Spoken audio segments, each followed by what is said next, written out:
the gravy, please. Rick and Bubba. Ooh, it brings me to my knees. Rick and Bubba. I can't stop. 6 minutes past the hour. Welcome into the Rick and Bubba Show's kickoff hour. We thank you so much for being with us. The number 866-WE-BE-BIG. You never know, we could do unscreened phone calls this hour. I am Speedy. I'll be with you this hour. Greg is off with his mom today. She's got a procedure that he needs to get her to early this morning. Helmsy is off with the Gamecock tennis team. He is, I believe, headed to the airport at some point this morning. The Lady Gamecocks are headed out towards Texas, if I understand that correctly. And so he is got that task is getting everybody checked through TSA and onto a plane today with all the stuff that they need. And so he'll be off until Monday, Lord willing, back then. Rick, Bubba, Adler all join us as normal, but we got a special surprise right now.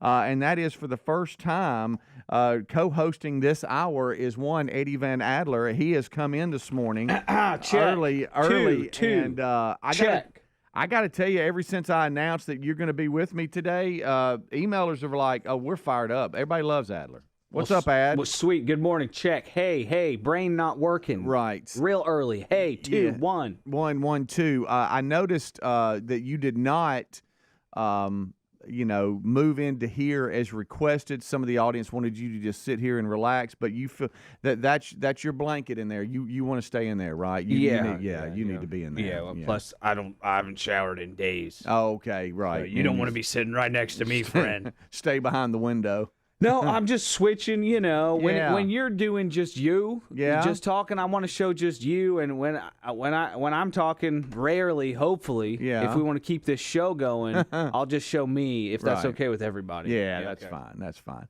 But so Adler is here today, and we'll get you till top of the hour. Then Rick and Bubba will join us. Helmsy and Greg not here today. RBU this week will be with Scott McKay. He's an author that has a book out that's been out, I believe, since November, but doing really well. And we'll talk to him about that, break down a whole lot, catch up, and meet Scott McKay. That is RBU this week, and looking forward to that. Adler, I know that you have got your really cool van out front. You put all kinds of stuff, attachments onto it here recently. How you did that and how you had to get up under your van was very creative. Because I know you're kind of a guy that likes to do a lot of things on your own if you can, and then at some point you go, okay, I can't do it. I've got to hire out some help, kind of like the stump remover thing. You tried so hard to be, self-efficient with that and get an axe and try to get it, and then you finally realize, okay, I can't do this. This is too much, and you hired it out. But with the bumper, explain real quick with your van what you did, because with this audience, some of them heard it, some of them didn't. But I would love for you. I was telling Terry about this. I guess night before last, about how creative you had to be to get up under the van to put this bumper on. Yeah. Or this brush guard, I should say. Yeah, I put a big old brush guard on the front of my car. Yeah. And somebody mentioned that it looks like a police officer's, which that hurt a little bit. Right. If I do think about that a little bit, I'm like, all right, that hurts a little bit. I want more like safari vehicle. That's what I'm kind of going for, like a family zombie apocalypse vehicle. You throw your family in, we be like, we gotta go. Right, let's go. Get in, go. That's what I was going for. Yeah, but right. So you get the idea of what it is. But I don't know about you, man. But anytime I've had like a spare tire or situation, a tire blow on me. Anything like that, I'm always nervous getting under the car that's on jacks. Don't like it. You've heard stories. Yep. You put it in the wrong spot and you mess up your car, or you put it on a soft patch of ground, it falls over and crushes your body. You don't want that. You don't want that, Adler. And this is a pretty big van. Yeah, it really is. It is. It's pretty big. Yeah. It is actually the smallest van I could ever stand up in. I've researched it, and so compared to other vans, it's small. But compared to like a normal person's car, it's very large. Yeah, so you can actually stand up. For those of you, he's not lying. He can stand up in the back of the van and not bend over at all. Yeah. It's a medium roof. It's a Ford Transit medium roof. If anybody cares about vans. So I'm like, I get this bumper delivered, free shipping, by the way. Found it steal of a deal. It was a deal of a century. And now you did show me some comparables, and you did get a good deal. Oh, I mean, a very good deal. I initially, when I started looking, I mean, you're looking at $2,000, $3,000. Yeah. And I'm like, whoa, that's a considerable amount of the value of the vehicle. Right. So I couldn't do that. So I found a pretty good deal. $350 free shipping. It was great. I don't know why I feel like the need to tell a lot of people that. I keep saying it. I don't tell people that. Looks just as good as the 2000. Sure, it close. Hey, nobody knows. It's not welded aluminum, but that's fine. And so I get this bumper in my house. It's like blocking a part of my garage. I'm having to step over it for like 2-3 weeks. But we had the spring break coming up. I'm like, all right, that's when I can handle it. That's the week.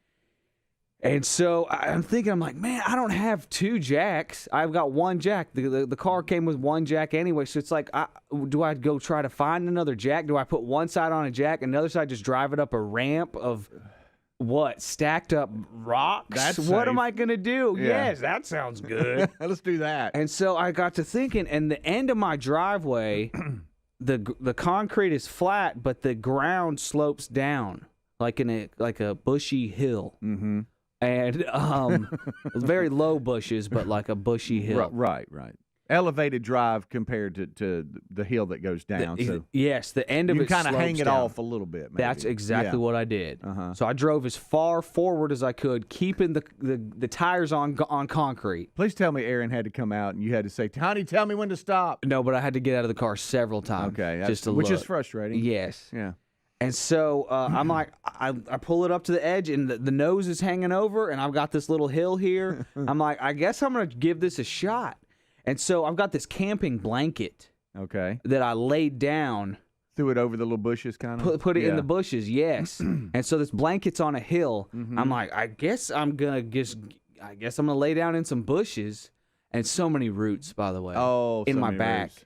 I ended up laying on my back for like 2 hours getting it done. Did it make you want to slide down the hill? I was sliding down the hill the entire time. I should have. Thank you for asking that. I was sliding, so I'm like working as I'm working it. So I'm sliding away. Like, why is this getting farther away from me? You would position yourself to get where you wanted, then you would slowly. Yes. And I had to take off the air dam. Sorry. The air dam. That's what it's called. Look, that just came out. I'm sorry. The air dam. It's called an air dam. It is. And a lot of people don't know that. So that's several spots that I got to handle. Mm-hmm. I can finally get that out of there. Shoulders burning. Oh, sober, and I'm just sliding down. I had to wedge my feet to hold myself. I'm like, all right, this is bad. What I should have done is actually drive the vehicle over the blanket, because that slip. It's almost like a sleeping bag, heavy sleeping bag material. I got it. So I'm slipping and sliding the whole time. It was terrible. And then the bugs are like, "Ooh, we got ourselves a picnic here." Now they're getting over and they're starting moving in on me, and I'm like freaking out. What's that? If a branch touches your leg, it's terrible. And so, oh my goodness, I get the air dam off, get it on the ground. Yep. And now I'm like, all right, so what do I do? Luckily, this company that made the bumper had an instructional video, step by step. That nice. Step by step. Do they do that when you're like sliding down? Like, Theirs this is what was you in do a shop. Their demonstrational video was in a professional shop on a lift. Yeah. They had a lift. Yeah. It made a big difference. And so I'm like, I watched it so many times, and I had to watch it while I was doing the work too. I had to rewatch it. I'm like, you're sliding down. Yeah, I'm like, where's my phone? Sweating. Oh yeah, bugs Is that on something me. on my leg? You're trying to stand on a root too, because you were trying to get on your little tippy toes where you wouldn't slide all the way down. Yes, I'm there. And the second screw that I'm unscrewing for this air dam. No, don't tell me. It falls on me and bounces off of me and goes into the bushes right next to me. I'm like, this is the second screw. If I do this with every screw, it's going to take 4 hours. Yeah. And I'm on a time crunch because I'm supposed to get this done quick because this is garage cleaning day over spring break. Oh. So Aaron's like looking at me through the blinds, like, all right, buddy. But part of garage cleaning day is getting that out of the garage. Exactly. That was hey, my honey, lead. I'm working on that. I'm cleaning the garage right now. And can you help me find this screw? Yes. So I did find that, by the way. I'm going to need that because In fact, if anybody that's listening probably knows way more than me, do I really need the air dam? Because it's not back on yet. No, it's not? No, I ran out of time. Aaron's like, we got to clean the garage, whatever. So I get the air dam off.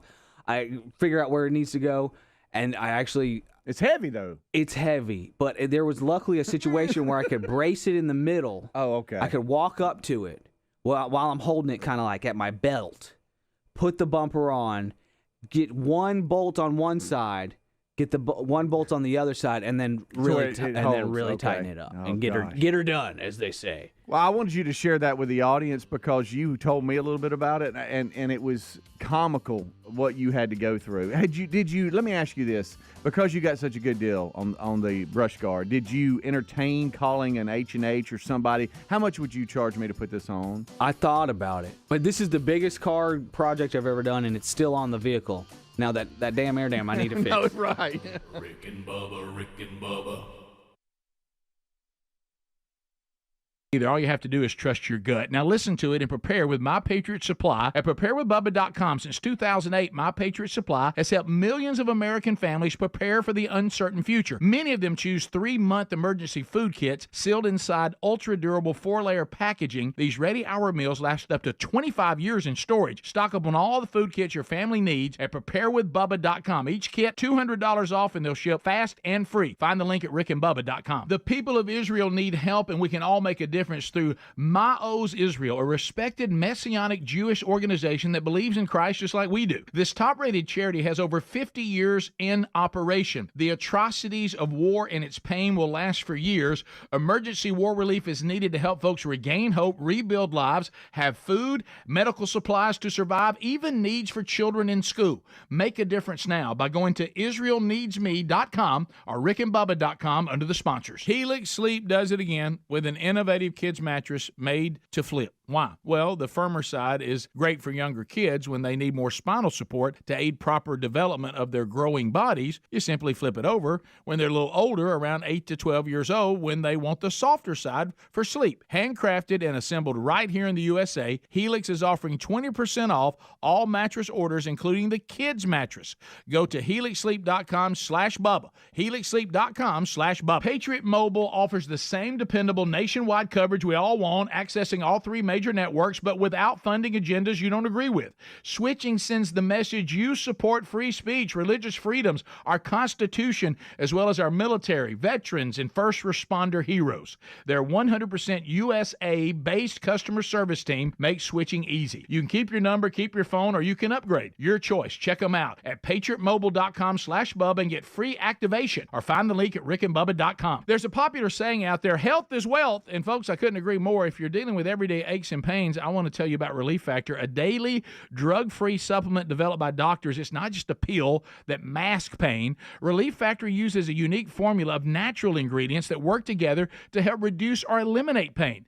Try their 3-week quick start kit for only $19.95. Go to relieffactor.com or call 1-800-4-RELIEF. You can also find the link at rickandbubba.com under the sponsors. Debt keeps you tossing and turning at night. You can't get away from it. Insanely high interest credit cards and loans make it nearly impossible to pay off your debt. There's a new way out of the debt trap, Pivotal Debt Solutions. Pivotal Debt Solutions can cut or even eliminate interest. They can find programs to write off your balances. They find every solution possible to end your debt. Before you do anything, contact Pivotal Debt Solutions first. Talk to them for free. Find out how fast they can help you get out of debt. Just visit zapmydebt.com. That's zapmydebt.com. When was the last time you checked your home's title? Is it still in your name? Fox News reported on a growing, devastating crime called house stealing. The titles to all our homes are easily found online. A criminal, a renter, or even a family member simply forges your signature on a home sale form and refiles as the new owner. Bam! Your home is not in your name. Has some criminal taken over your title? Find out with a free comprehensive scan of your home's title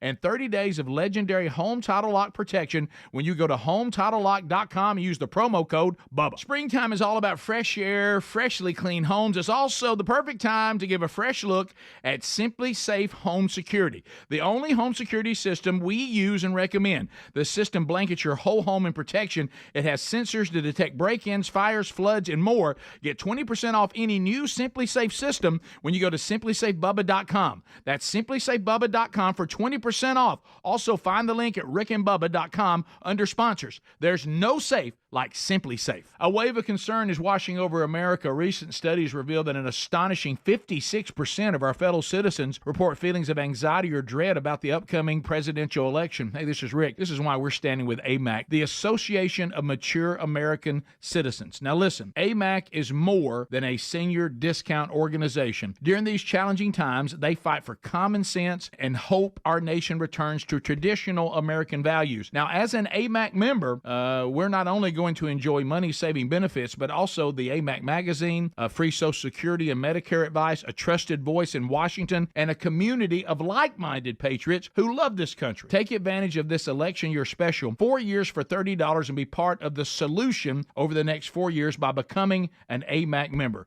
You're strengthening a movement dedicated to preserving the principles we hold dear. Join now, amac.us/Bubba. That's amac.us/Bubba. There's also a link at rickandbubba.com.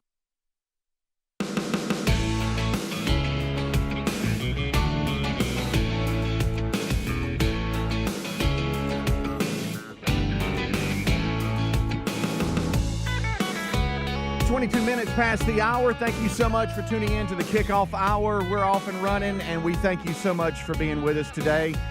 Greg is with his mom. She's having a procedure done today, and so he came in real early and was making sure things were okay with commercials. But then he's like, I got to head out, get her there. So he is not here today. He should be back, Lord willing, tomorrow.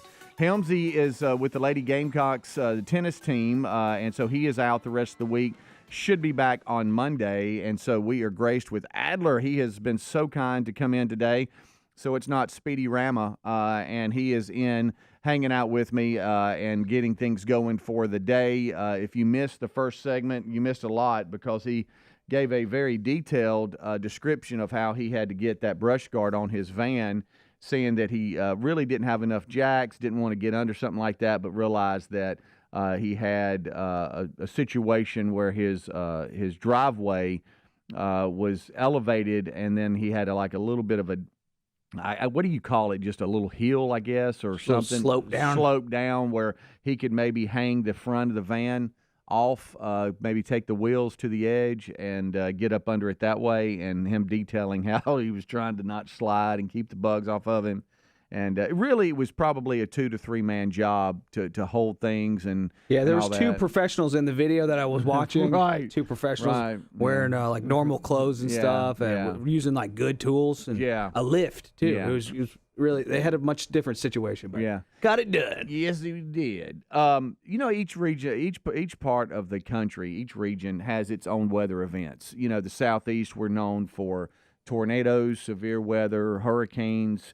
That type of thing. Extreme Northeast, a lot of snow, blizzards, nor'easters, things like that. Imagine this headline and pick your state in the Southeast. Instead of Maine, like this headline says, picture Alabama. Maine braces for 22 inches of snow. That's headed their way. Imagine one of the southeastern states, Alabama bracing for 22 inches of snow, what we would be doing right now. But apparently the extreme Northeast, Big Apple and all, are going to have rain and storms and snow. And that's a big headline today. But it just made me start thinking, what would we do? Now, I know I got it. We're not, equipped for that. And a lot of the highway, emergency agencies, they don't invest in the equipment because we only get 1 or 2 big storms a year when it comes to that. But man, I couldn't imagine that. 22 inches of snow. I guess what's his name was wrong. Punxsutawney Phil. Yeah. Thanks a lot, Phil. Hey, thanks. Now you were gone over Groundhog's Day. I did take that day. Yes. Yeah. You were at Gobbler's Knob, right? How was Gobbler's Knob? It was great. That seems like your kind of thing. Yeah, I had a great time. My top hat, I felt like I was wearing it well.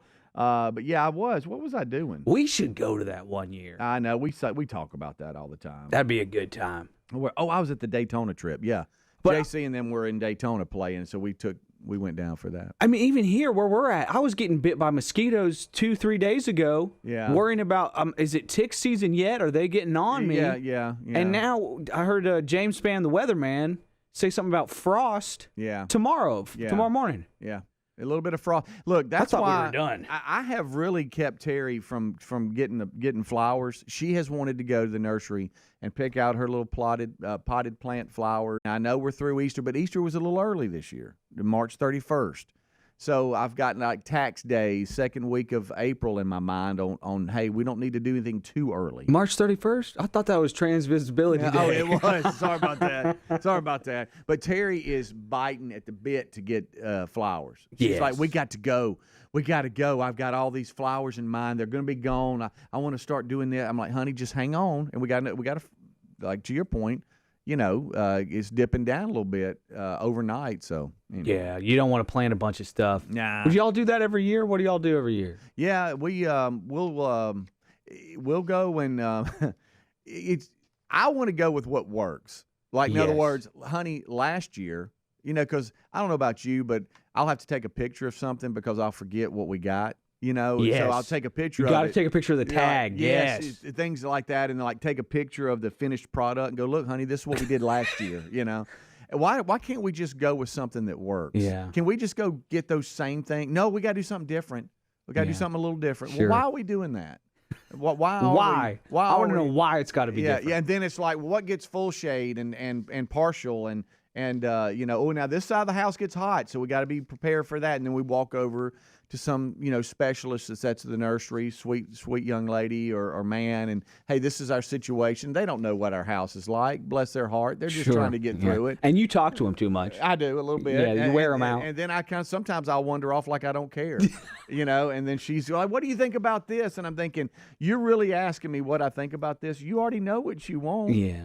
So it's but they want to hear you talk about it. I try to get through it. And I'm you like, honey, I think that would be interest, great. Speedy. I think that'd be great. It's so hard to show interest. It is. In things that right. I am not interested in. No, but Erin wasn't interested in your brush guard. No, she was not. Okay.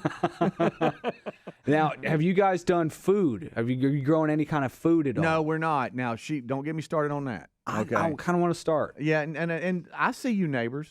Y'all aren't helping either. They got tomatoes and things that these big old wooden pots that are huge. Yeah. As big as a tire. Yeah. And they're all around in the back of their yard and stuff. If those that just don't want to like plant a garden, but they want to all that, they line up in the back of the yard. And so every time we come in our house, Shannon, every time we come into our neighborhood, we see them, and she comments on them every time. Yeah, I really want to do like a raised garden, raised bed garden, is that what it's called? Yeah. Just like some troughs. Mm-hmm. But I got see, you have a fenced in backyard. Yeah. I don't have a fenced in backyard, so deer are gonna be just destroying it. Yeah. I'm gonna have to put up stuff. Do you know that's why I started feeding deer at our other before we moved, and I was there forever, is I fed them off out, like with that little feeder. Yeah. So they wouldn't come up and eat and it worked. Really? Yeah. Okay. And you're doing a little bit of that, so maybe. I got just the salt licks now. Yeah. I went just for the off season. I just bought a couple salt rocks and threw those in the backyard, and they're checking them out. Oh, I bet. Some deer still have their antlers, whatever. Yeah. Oh, yeah. I thought they'd ditch them by now. Not yet. I don't know anything. Rick and Bubba.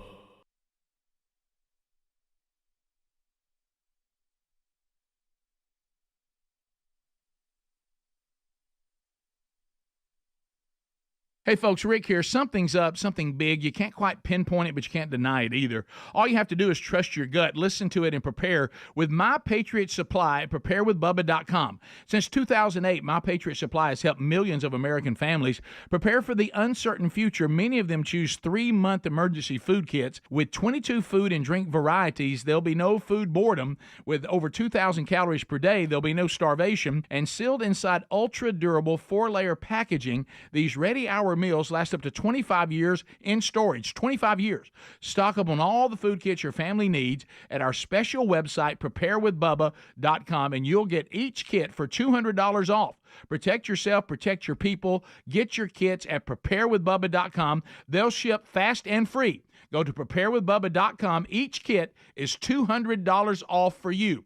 You can also find that link by going to rickandbubba.com. Rickandbubba.com. Look under the sponsors button. You saw the Fox News story on house stealing, right? When's the last time you checked your home's title? Is it still in your name? Fox reported on a growing, devastating crime called house stealing. You better protect your home's title from scammers and identity thieves who could take over your home's title and wipe you out financially. The titles to all of our homes are easily found online. A criminal or a renter, even a family member, simply forges your signature on a home sale form and refiles as the new owner. Bam, your home is not in your name. Don't think your homeowner's insurance or common identity theft programs protect you. You need Home Title Lock, and they're our choice. Home Title Lock is the premier detection technology that protects your home's title. The instant they detect activity or something suspicious, they mobilize to help shut it down. Has some criminal taken over your title? Find out for free with this offer. You'll get a free comprehensive scan of your home's title and 30 days of legendary Home Title Lock protection. Go to HometitleLock.com, use the promo code BUBBA, or visit rickandbubba.com. Resolving to eat healthier this year? That was easy. Actually doing it? Not so easy. That's where Field of Greens comes in. Better nutrition is a key to health and longevity, and a healthy diet could even help you avoid health risks that run in your family. Field of Greens is your healthy superfruit and vegetable habit. It's the only fruit and vegetable product that literally promises better health at your next checkup. Your doctor will notice your improved health or your money back. Do your vitamins or green drinks promise better health? No. I love this stuff and definitely feel healthier taking it. Each superfruit and vegetable in Field of Greens was doctor selected for a specific health benefit. Some support your heart, lungs, and kidneys. Others support metabolism for healthy energy and weight loss. If you're resolved to get healthier in 2024, it starts with Field of Greens. And we got you a 15% off first order with free rush shipping. Visit fieldofgreens.com, use the promo code BUBBA for 15% off. Or go to rickandbubba.com, find the link under sponsors. Oh, look, honey, the ants are back. Wow. We leave one itsy-bitsy speck of food out, and they appear out of nowhere. Yeah, it's pretty hard to believe we used to try to get rid of these guys. Now they're just part of the family. To be honest, I liked our family the way it was before they came. I guess it's time to call Cooks. You don't have to live with pests. Get proven protection from Cook's Pest Control. Call or go online for a free quote. Cook's Pest Control. Our friends at TheraBreath have some good news if you have bad breath. Try TheraBreath Fresh Breath Oral Rinse. TheraBreath is dentist formulated by Dr. Katz himself. TheraBreath doesn't mask bad breath like those burning alcohol mouthwashes that can actually irritate sensitive mouths. It's alcohol-free and free of gluten with no added dyes or colors. Find TheraBreath in all your favorite retail and drug stores. Look for the bright orange cap or online at TheraBreath.com. You can find a direct link at rickandbubba.com under the sponsors. TheraBreath, confidence in every capful. Folks, seeing what's happening in Israel is very upsetting. And now thanks to our relationship with Ma'oz Israel, a respected Messianic Jewish organization that believes in Christ just like we do, together we can make a difference. This is one of the top-rated charities you'll find out there with over 50 years in operation. The people of Israel need help, and together we can do just that. Go to IsraelNeedsMe.com. Lives are being destroyed in Israel by the horrors of terrorism and now world pressures that are impacting so many people. People have been hunted down on the streets, kidnapped, slaughtered in their homes. Soldiers, women, elderly, children, entire families, innocent lives are shattered. With communities in despair, emergency war relief is needed, and we're asking you to check out IsraelNeedsMe.com and join us to make a positive impact. The atrocities of war and the pain it's creating is going to last for years, but in our own small way, we can help folks regain hope, rebuild their lives, and have the necessary food and help they need. Go to IsraelNeedsMe.com or rickandbubba.com under the sponsors.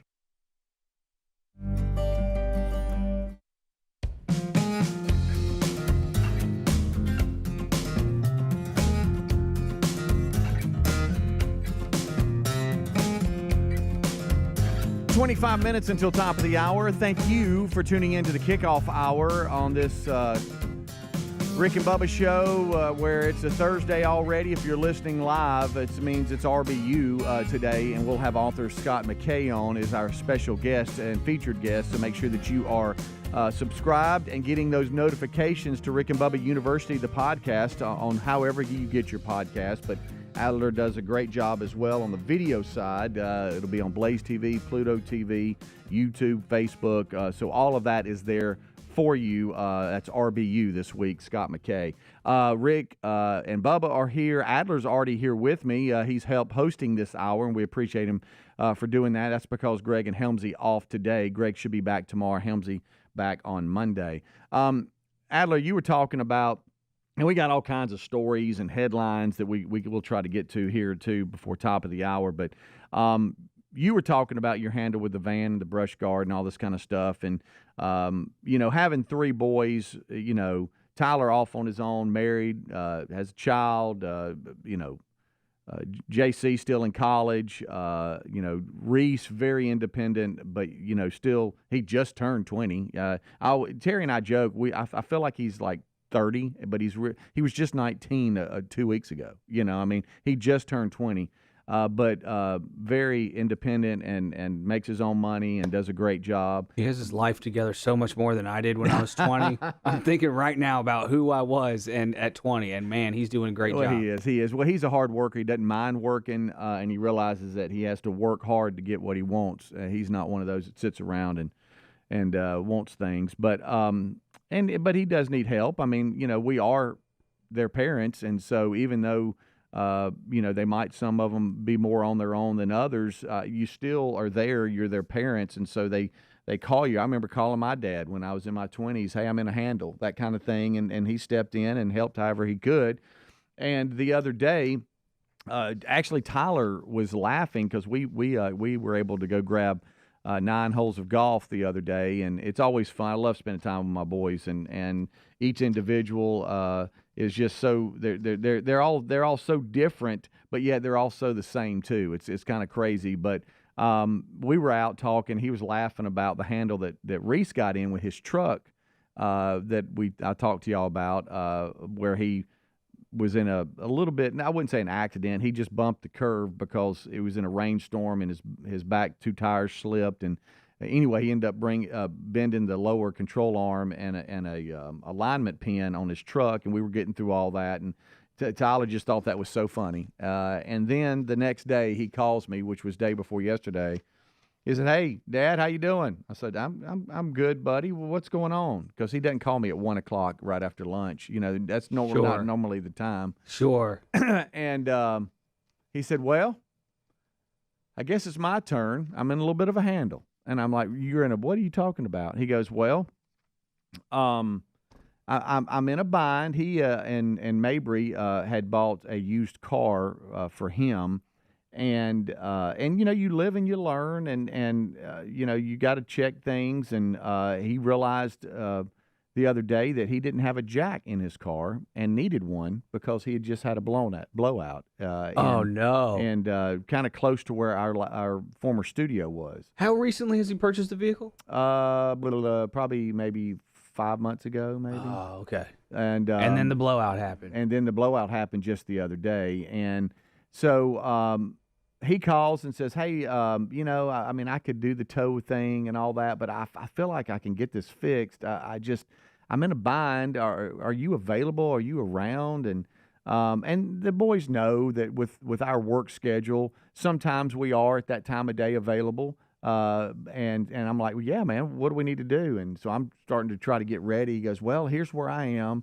I kind of limped into the parking lot here. I'm okay. I'm in a spot, but do you happen to have a jack? On my to-do list is to get one, but I don't have one, and I thought I did." So I'm like, "Yeah, man, I'm headed that way." It's usually in the car. That's weird. It is, and he said, "Dad, I have lifted the carpet in the trunk, and I've been all through this thing, and I don't have one." And I don't know if you know, but this new thing they have got is, and again, you live and you learn. I remember when I was in my 20s, starting to get out on my own, I made mistakes, and I didn't kind of really know exactly everything that I should know, especially at 55. I didn't know then. And so you learn now, a lesson. Hey, I need to make sure I have this and emergency checklist and all this. And you have to learn that. And luckily, he was just right down the road, not too far. So I pull up and I'm like, oh, wow, you're in a bind. Was he on a fast road? No, he was just on. Really?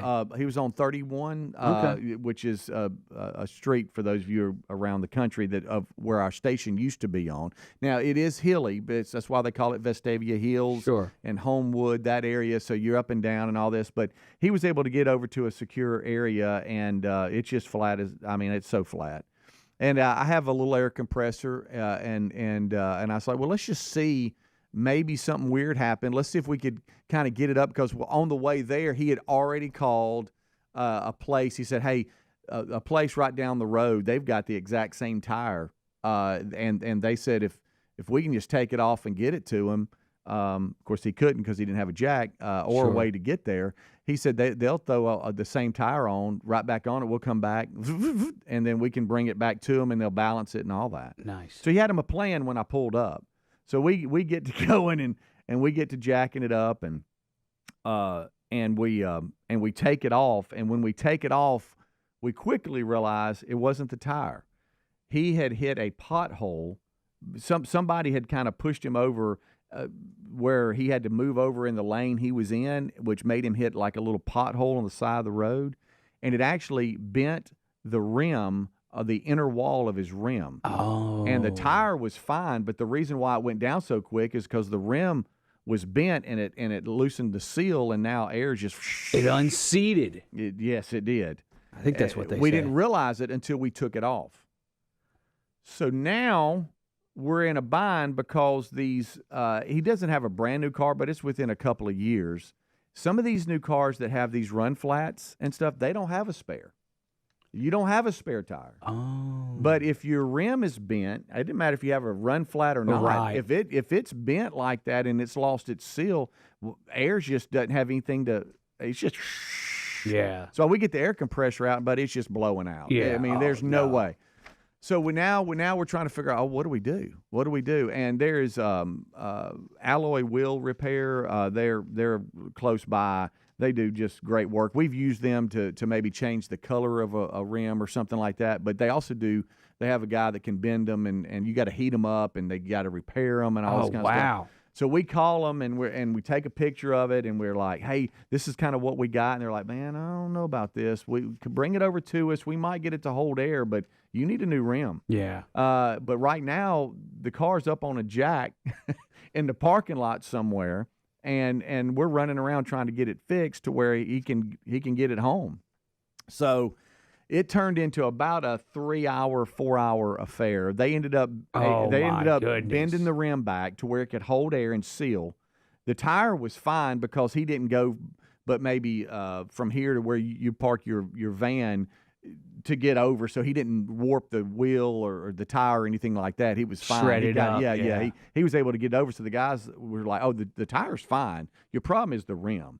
So you need to order a new rim. So now he's online trying to order a new rim that's going to be in Friday to where he can get it replaced. But they got it to where it was up and running. But the ordeal was insane. So he calls the place back. It was a YMCA parking lot.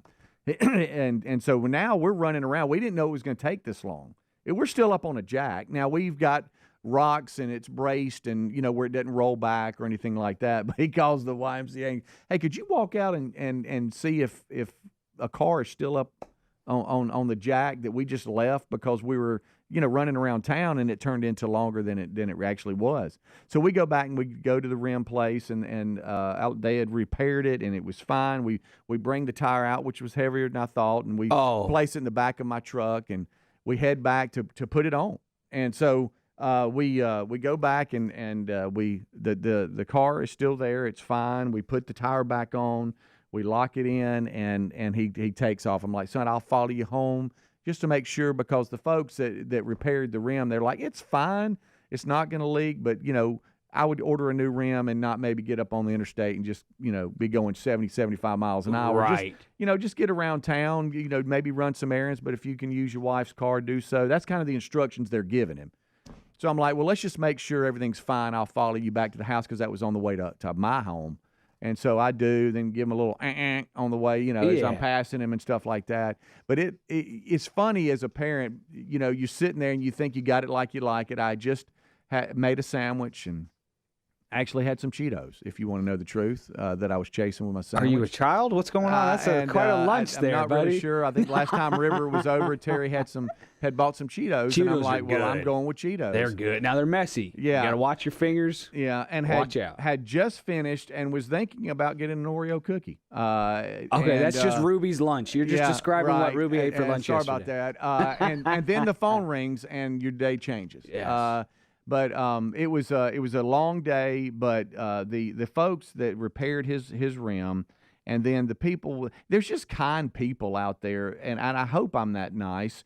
But the guy at the tire place was willing to stay late to put a new tire on there until we realized that the tire wasn't the problem. The folks at the rim place stopped what they were doing, and within 2 hours had his rim fixed and bent back to where he could get home. There's just kind people out there. And I guess I left that afternoon realizing that there are still good people out there that have good customer service. That's great. A lot of folks, they just want to clock out and get rid of this, I'm out for the day.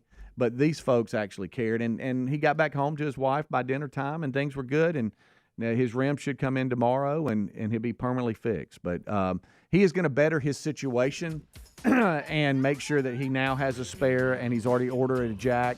But it's funny. He's like, Dad, I thought it was all in here, but you live and you learn. So they're not putting spares in some cars these days. I forgot about that. No, not if they got run flats or something on there. No, they do not. Nothing worse than car trouble, man. Yeah, and then if you change over from run flats to regular tires and you don't have a spare, you got to check on stuff like that. That's a great point. Yeah, but he'll know now. Rick and Bubba.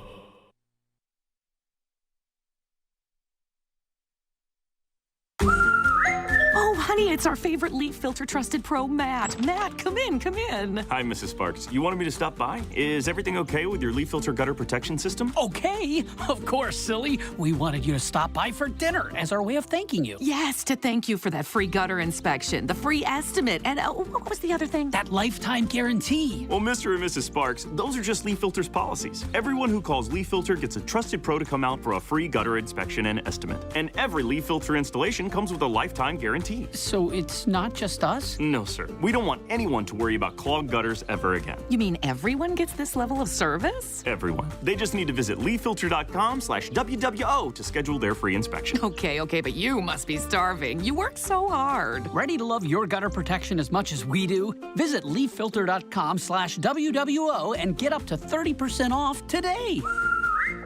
See representative for warranty details. Promotion is 20% off plus a 10% senior or military discount. One discount per household. Hi, I'm Henry Winkler. My eyes are very important to me. My eyes connect me with everything I love.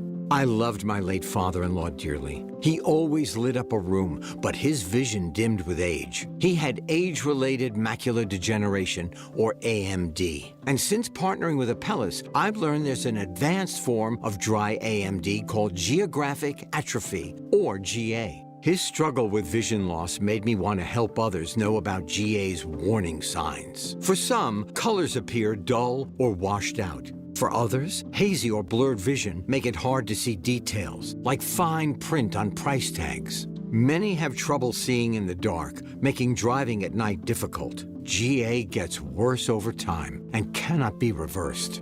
If you think you have GA, don't wait. Treatments are available. Ask a retina specialist about FDA-approved treatments for GA and go to GAWon'tWait.com.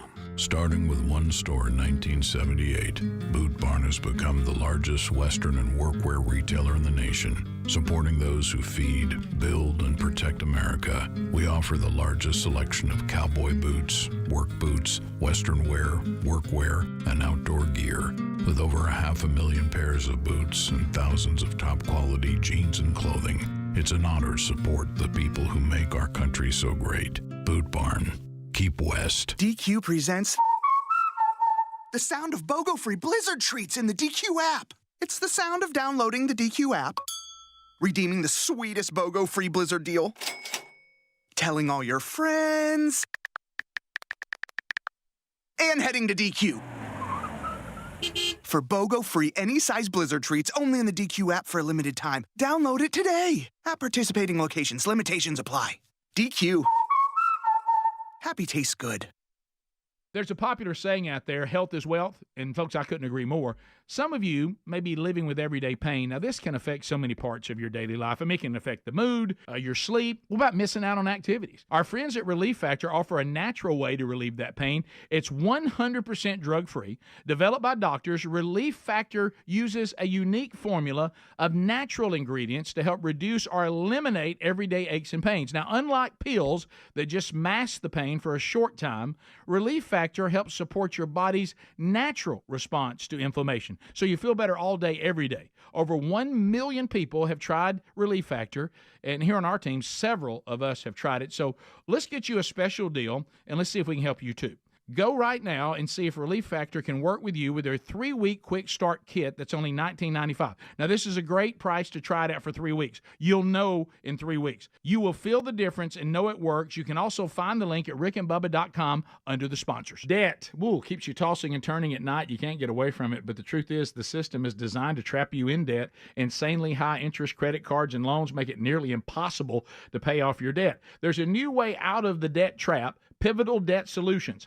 Pivotal Debt Solutions isn't like the old school debt relief companies that string your debt out for years. They have new aggressive strategies that can end your debt faster and easier than you thought possible. Pivotal Debt Solutions can cut or even eliminate interest. They find programs to write off your balances so you owe less. Pivotal Debt Solutions can stop those threatening phone calls without bankruptcy and without a loan. The bottom line, they find every solution possible to end your debt permanently. Before you do anything, contact Pivotal Debt Solutions first. Talk to them for free. Find out how fast they can help you get out of debt. Just visit zapmydebt.com. That's zapmydebt.com, zapmydebt.com, or rickandbubba.com under the sponsors button. Rick and Bubba's in Ohio. Rick and Bubba. Pass the gravy, please.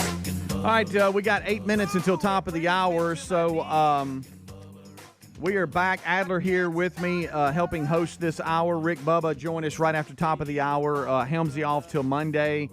He's with the tennis team as they are making a road trip, and Greg with his mom. She just has a procedure that was scheduled for early this morning. So he's getting her to that, so he should be back tomorrow. So the last segment we were talking about, Tyler, what we thought was a blowout, but it was a bent inner wall rim. There's certain situations where, you can't just change a tire, even if you had a spare, and put it on. You're in a much bigger issue, and so sometimes you have to be towed. But then if you have family or friends, most of the time you just call them, go, hey, I'm in a bind, help me out. And that's kind of what Tyler was calling me about, even if he had what he needed. Which he didn't, and now he knows. It was too bad to even fix. I mean, it was just we were in a mess, and he was in a bind. He was way behind. He was looking to make a deal. Yep. And so in the break, I've gotten some emails about, I had a blowout, which is kind of now we're in the. Do y'all remember what was your worst blowout kind of thing? First thing I asked him was like, well, did it damage the car? Was no. I was close by, because you wonder, hey, with a blowout, did it just rip apart and mess your car up? And right. What was your worst? Have you had a bad one? I've had 2 blowouts in my life. One time I was driving. I had 4 other people in the car with me, and I was actually headed to or from a music festival. I was coming from a music festival on my way back home. Yeah.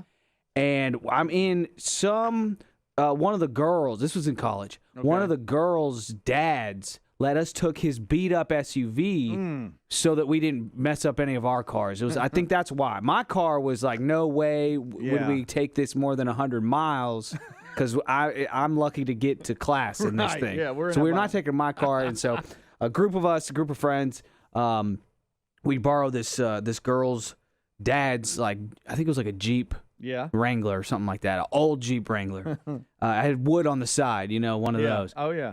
And I'm driving it, and I'm on the interstate, and it's dark, and it's the middle of the night, and it just goes out. I mean, it's a front one too. Quick too. Out, done. And it's when you have to correct. You got to counter steer like crazy. I'm like, phew, that was close on the interstate. We get towed to a Walmart. There was like a Walmart near there. We're out in the middle of nowhere, but luckily there's a Walmart. and there's a spare tire on the back. This car is old, and the tires are old. They put the spare tire on for us. I don't know if I was just not able to do this at this point in my life. I don't know why I had to use them, but I did. Yeah.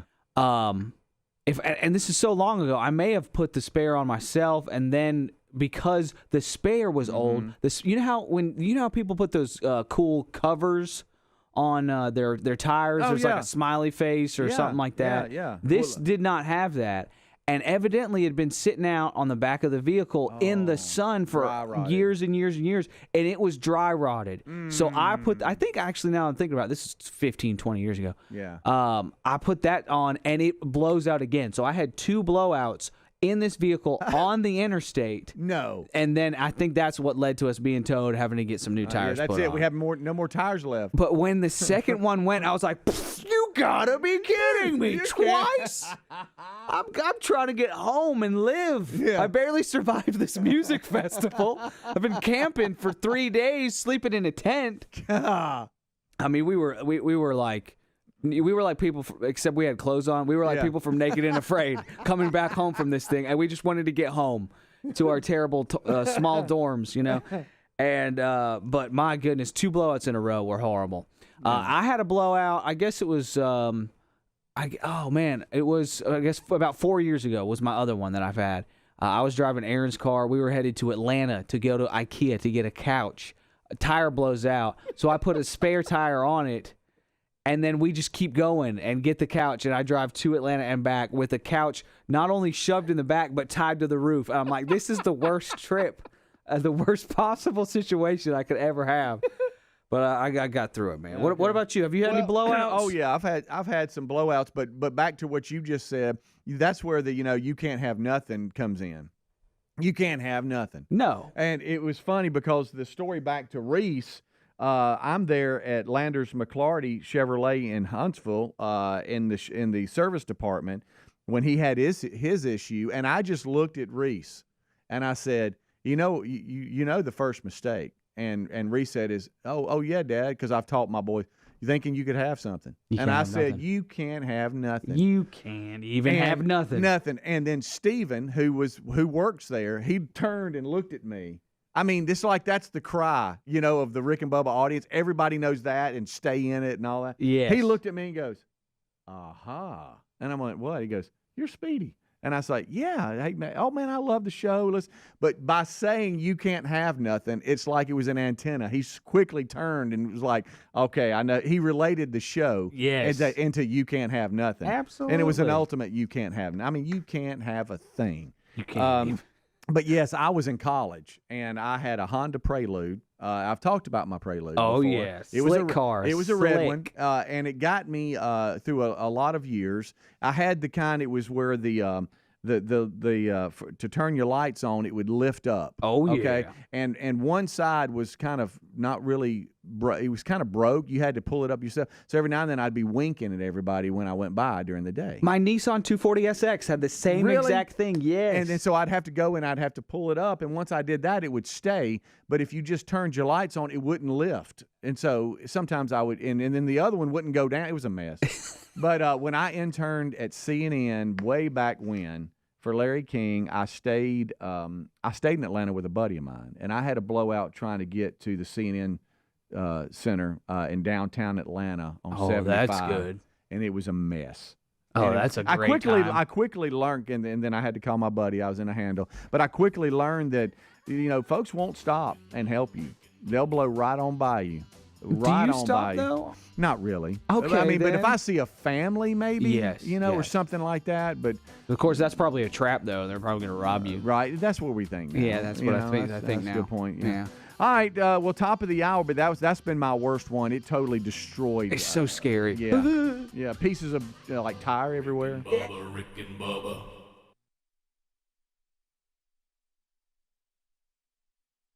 University. Rick, you didn't care about this until you heard that number, and you were like, "Oh, wow." That number got my attention. I had just started looking to my left where the sun's coming up, and trying to identify kind of a weird noise. I had my headphones, but as I started looking over there, I heard this hasn't happened since 12/26, and I'm back. So the spectacular sighting will be viewable from anywhere on Earth. Now, of course, these kind of things have happened in the past, but they have not happened at a time of night so that it will be visible here on Earth. A lot of times they've been out of view or whatever, but so they can do these computer simulations and run it backwards, and they said the last time this happened would have been March the 4th, 2026. So that's kind of a long time. They said the planets will appear low in the western sky for about an hour after sunset as viewed from the northern hemisphere. Science. They will be at their closest point on December the 21st. You can look each evening that week. Although the sight will be sinking toward the horizon, it will be bright enough to be viewed at twilight. You will need an unobstructed view to the southwest, and you will be able to see that for about 45 minutes after sunset, depending on where you are in the U.S. You know, Bubba, I told you about my new routine is I see a satellite or the space station come over in my driveway. Back when I used to actually leave my house and go to work, right? But this kind of stuff is starting to interest me a little more. Helmsy, I know you got on a kick about this. Does this pull you in? Are you back? Oh, no doubt. Between this and the right stuff, I'm having a science just space 2 weeks that you wouldn't believe. So alignments like this are called conjunctions. They're not necessarily rare, but some of them are impossibly rare or only come around once every few hundreds of years. Careful.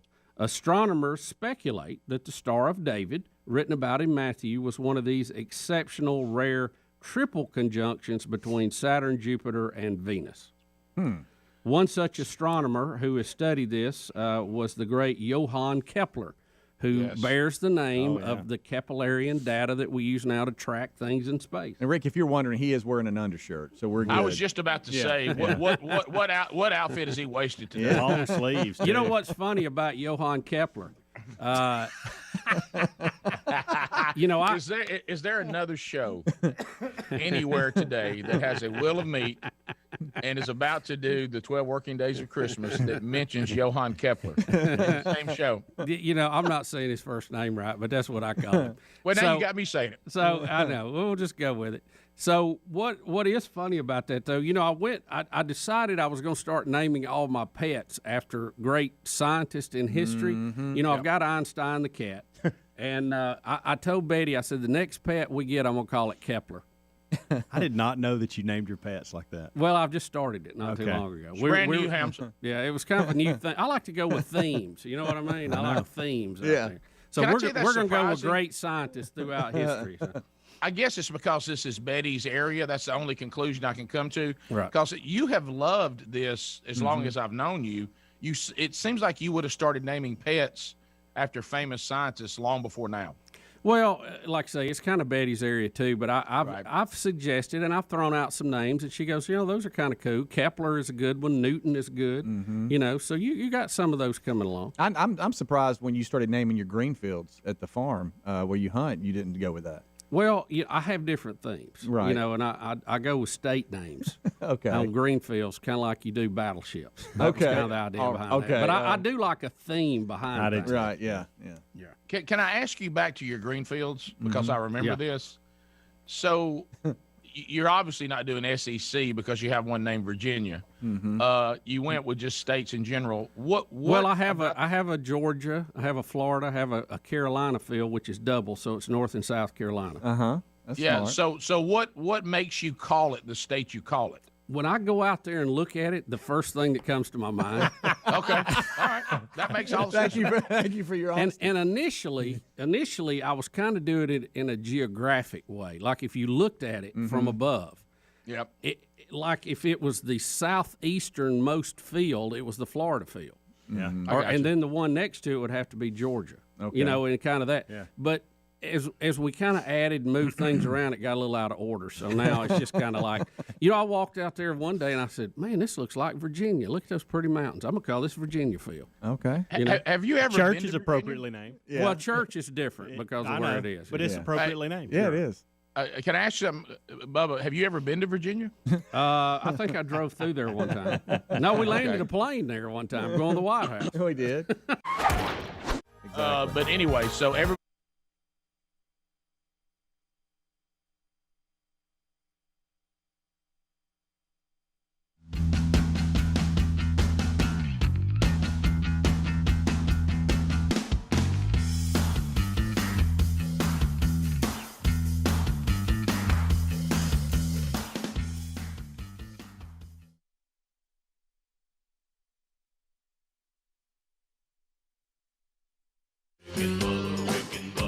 This is the Rick and Bubba Show. Watch more at blazetv.com/Rick and Bubba.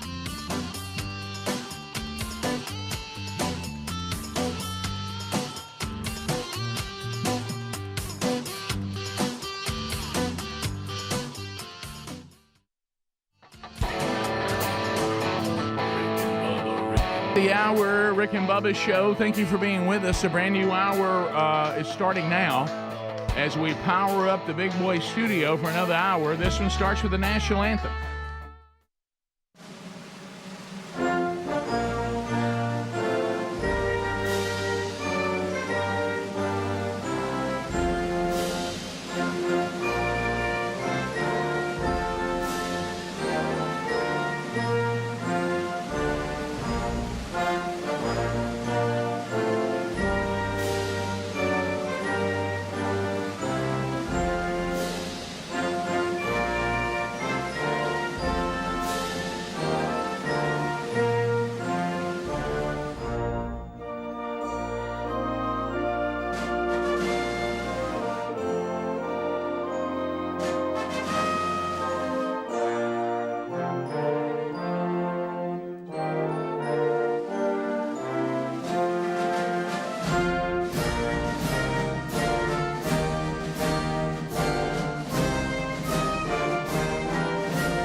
Minutes now past the hour. Rick and Bubba Show, brand new hour starting.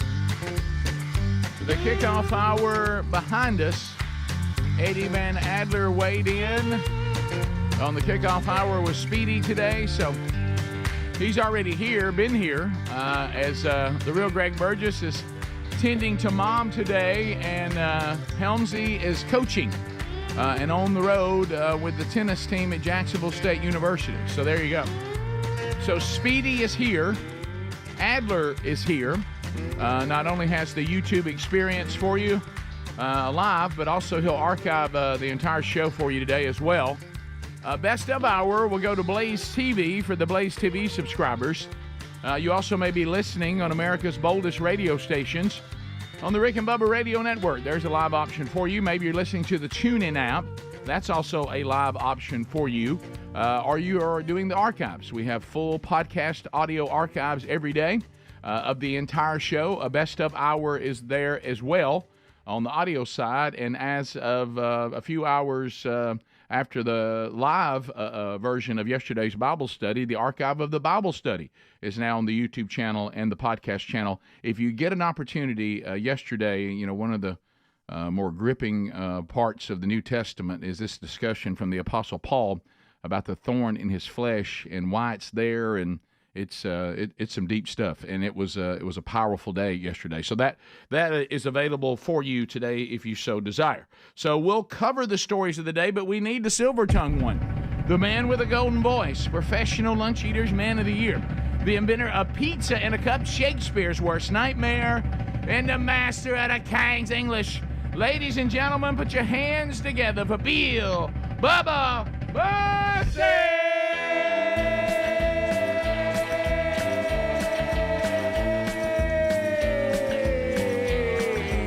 Howdy, Bubba. How about it, Rick Burgess? Friends, neighbors, associates everywhere, welcome into the little party known as Rick and Bubba. Yeah.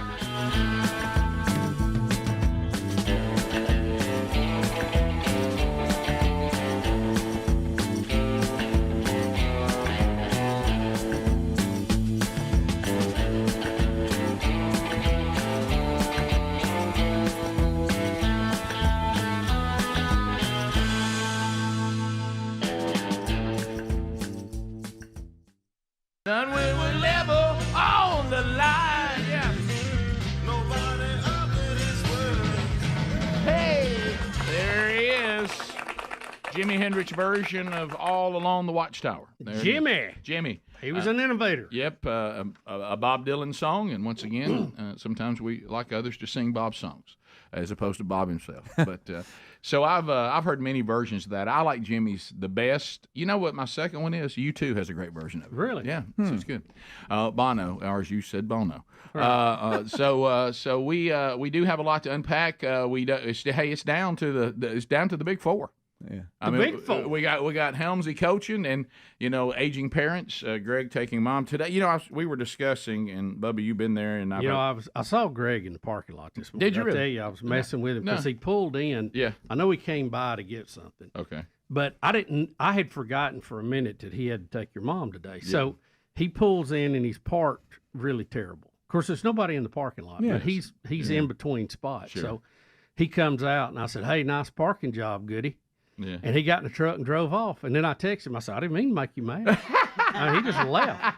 Yeah, he's probably frantic because he had to get mom there at right now. Like it's 6 o'clock for us where we live on the live show. Have you ever done something and you're like, okay, I think I did that right, but I can't remember. It could be, did I lock the car? Did I do this? Did I do that? And then you leave, and that it's just on your mind. Well, he came by this morning because as he programs commercials and different things, he thought he had done something, but it was haunting him on did I or did I not? Oh, and so he had to confirm. I hate that feeling. He had to confirm, okay, I did this right before he could leave. So he came by because she lives close by, and he came in and swung by to make sure because he said it was driving him crazy. Can I tell you when you first said that? My first thought was, he knew that Don Day brought peanuts. Well, now he did get off of them because Don Day did bring peanuts again yesterday. He secured them and headed out. Yeah. He thought about taking them with him. I just weaned off eating them because I didn't want to have that pressure to hope Don came by. Well, there's plenty in there today, and I'm gonna send this to you, Adler, too.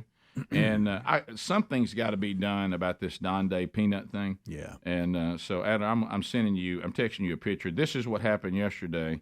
And I had to text, and I just put under the text, has it come to this? Oh, no. So anyway, we'll unpack that. But I was talking about this thing with Mom in a heart cath today at 83 years old. So Mom is obviously, for last year was a grueling. It's been a grueling run, being a caretaker of an Alzheimer's, spouse. Mm-hmm. But everything really intensified last year with having to put Dad into assisted living at an Alzheimer's place, and then what went on with him having to be put in the geriatric psych ward, which was a horrifying experience and really eye-opening on how poorly that is done. And so wow, we got to do something there. But anyway, so you start thinking, well, just the pressure, would cause you not to feel great. And but she keeps having these episodes, and she did have to have pacemaker put in, and so the last time she did her stress test, the one she said she had and I didn't have, at her age, it's a chemical test, which is why they do it in the morning and why you have to fast and all that. And the cardiologist, who is my cousin, he said, your mom's stress test wasn't horrible, but it wasn't great, and so it's not alarming like we need to get in here right now, but it wasn't as good as I would have liked for it to be. Right. So we need to do a heart cath and see if there's something maybe. So it's a weird place. Yeah. Because I see Bubba, who went through that, and I've had many other friends, and who knows what's ahead for any of us, and they always say, well, I felt great after they did it. So am I pulling for my mom for them to find blockage today so they can then make her feel better? I mean, what a strange place to be in. If you're not feeling good or you're not feeling right, I would be hoping they find something they can fix. I know. Isn't that a weird place to be, though? No, I felt that way going in. Yeah. I was like, let's get something. Right.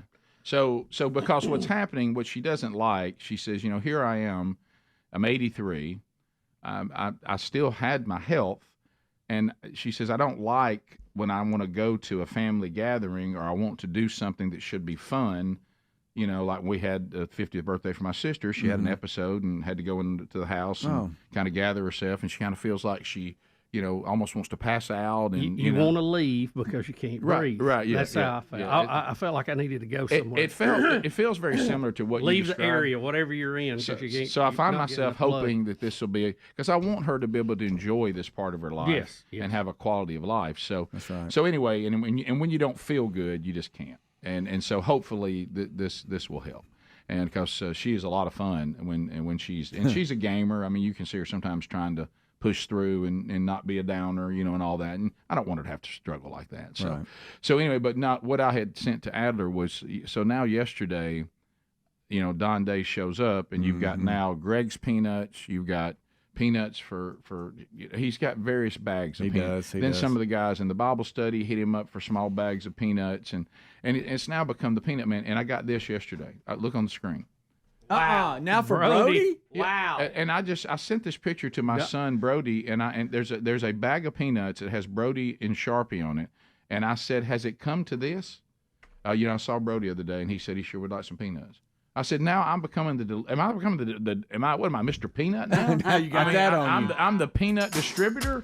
And the line of people to get peanuts from him is he needs to open his own stand. Yeah, well, how's he going to maintain this? He can't, there's Bubba. no way. He can't. You know those little wagons No you good see? deed goes unpunished. Those little Doesn't he know wagons that? you see people at the ballpark carrying stuff. He's going to have to start bringing a wagon in here. Somebody thought he was part of a volunteer fire department. 16 minutes past. We'll be back. More Rick and Bubba next. Rick and Bubba, Rick and Bubba. Settle, and then you can, when you hear that, sounder, careful. You hear the Hallelujah chorus, and you hear Mark Phillips singing Jingle Bells. We'll tell you what caller to be. Then you call. There's no need to do anything other than that. This isn't hard. All right, so I know, Speedy, we have a caller that had a question that's anonymous. Is this Corn Pop? It is a Corn Pop. Adam Montgomery. Anonymous, go ahead. Good morning, guys. Hey, how are you? It's really not a question. It's good. Great. Good morning. It's really not a question, just some comments. I'm staying anonymous because it's, comments about my employment. But I work for one of the main 3 hospitals in the Montgomery area. I commute into work. And recently I was tested for and showed up positive for COVID. And I'm just shocked at our healthcare industry. I hear workers all across the country are having issues left and right. And as a healthcare worker that's trying my hardest to be here every day for the public, work my butt off, we're short-staffed, we're underfunded, we're short-supplied. I'm just shocked at right now our hospital's policies on insisting that healthcare workers get back to work. After 10 days of you being tested, regardless of your symptoms, you are pretty much forced into returning back to work on that 10th day. And as a healthcare worker, it's just as a common sense human, having human being, it doesn't make sense that if you're still having, symptoms up to, a week after just being diagnosed, that they wouldn't force you into returning to work when you could possibly still be contagious. They're not requiring negative testing anymore because, as you know, the antibodies still show in your system and you can still show as positive.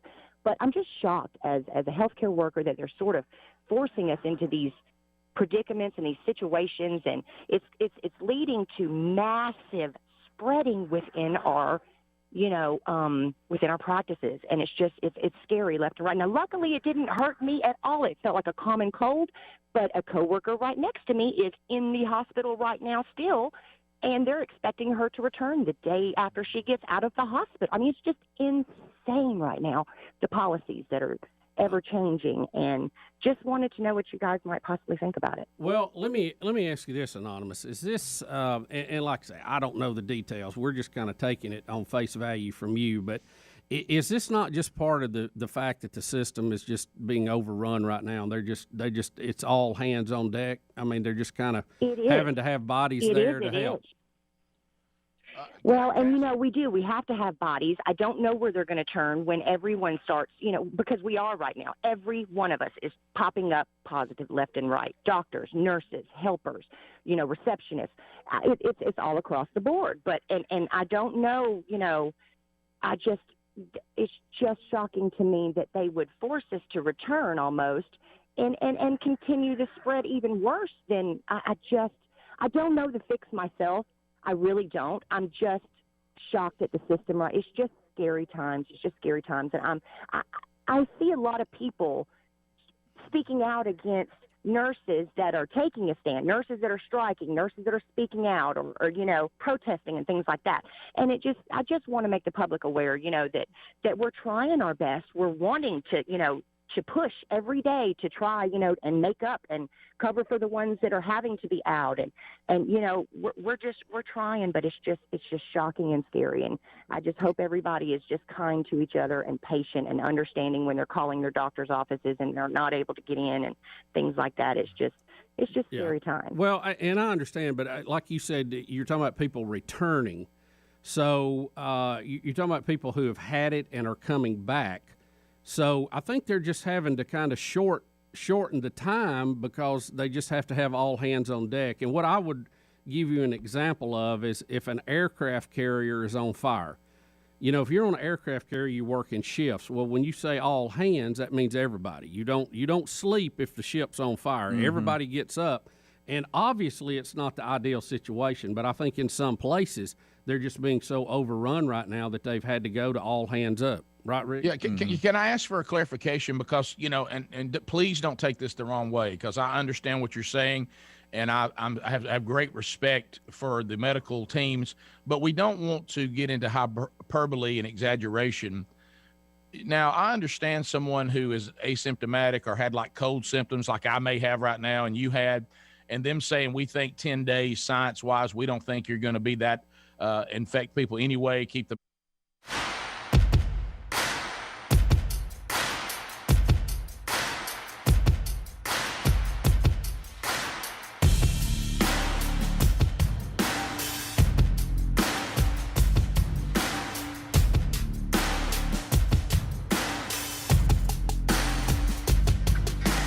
...22 minutes now past the hour, the Rick and Bubba Show. Thank you for being with us today. As we work through another, we will have a Rick and Bubba University, the podcast today, after being off last week. The podcast returns this week. Catch Rick and Bubba University this weekend. We're going to interview author Scott McKay. He also is the publisher of The Hayride, which is an award-winning culture and politics site based out of Baton Rouge, Louisiana, and has about 1 million views per month in online traffic. And he has written the book Racism, Revenge, and Ruin. And really the book is going to say, when we look at the state of America today, the book is trying to enlighten us on how we got here. So we'll talk to him about that coming up this weekend. Now, Bubba, I know on the program that we have discussed Ozempic and all the various shots quite a bit. Ozempic! I thought you were doing the View story. No, I'm sorry. I was headphones on, getting ready to get out of the break, and I was noticing that Costco is now offering Ozempic prescriptions. Mm-hmm. Costco offering Ozempic prescriptions to members through a $179 weight loss plan. So now, as a Costco member, I now can get Ozempic. Well, I guess you'd have to have a doctor prescribe it for you, or they have doctors on staff probably that do that kind of thing. But you know, the weight loss business has been a big business for many years. But these new weight loss drugs have given them a whole new arena of things to use that have been extremely effective. And we've got two major ones. I mean, we had the two. Yeah. They were actually diabetic drugs. Right. And they realized one of the side effects was weight loss. Right. So they were, off-label prescribing it for a while. Now they have come out with a product for that. It's exactly the same drug. Sure. But they've run it through the FDA to get approval to do weight loss. And we have that. Now, there's about to be, and we had a lady mention it on the air the other day, and she's correct, there's about to be an onslaught of several more, 4 or 5 more. Oh, of course. That's about to come along because of the immense market of this. And I think their production of this is beginning to catch up with demand. Well, like you said, it's closer. And we have been honest about it on the show, and everybody knows it. The renaming of it was because diabetic patients were starting to be furious that people were using it for weight loss, and people who were diabetics were having a hard time getting their life-saving, life-changing drugs. So they just repackaged it, say, no, this one's for weight loss. But it is the exact same thing. It is the same thing, but I think the process, doctors can off-label prescribe. Right. I've been told. Of course they do. But I think at some point, if something looks to be a valid product for that, they will run it back through. They will remarket it. They will advertise it under a different name. But it is exactly the same drug. Right. Yeah, Greg. With Ozempic and Mounjaro being the two top ones, and then as you trickle down, you got Zepbound on one side and Ozempic on the other. I don't know the. What is it? Not Ozempic. What's the one they market now? Wegovy? Wegovy. That's it. Wegovy is from Ozempic, and Zepbound is from Mounjaro. But I know Greg. Gotta get your coaching tree in order. I thought these were type 1 only diabetic drugs.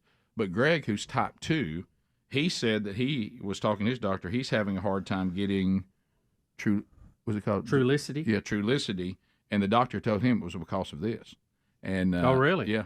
So I think there is still some strain, but like you said, it was really strained for a while. Yeah, but I know at least when I was doing the Ozempic, it was impossible to find, and it began to get a little bit better. Yeah, so I think you didn't have to drive to 6 towns to get it; you could just do 3. But but here, we look at a lot of things through the lens of comedy. Some of you probably wish we didn't do that all the time with everything, but I did find some humor. Now, I'm not a Costco member. I think maybe, Sherry, we were at one time. I didn't know it. But it's not my thing, and I'm sure. But isn't there a reputation that if you go into Costco, and I've been in maybe twice, and I think I remember this, that they have food everywhere?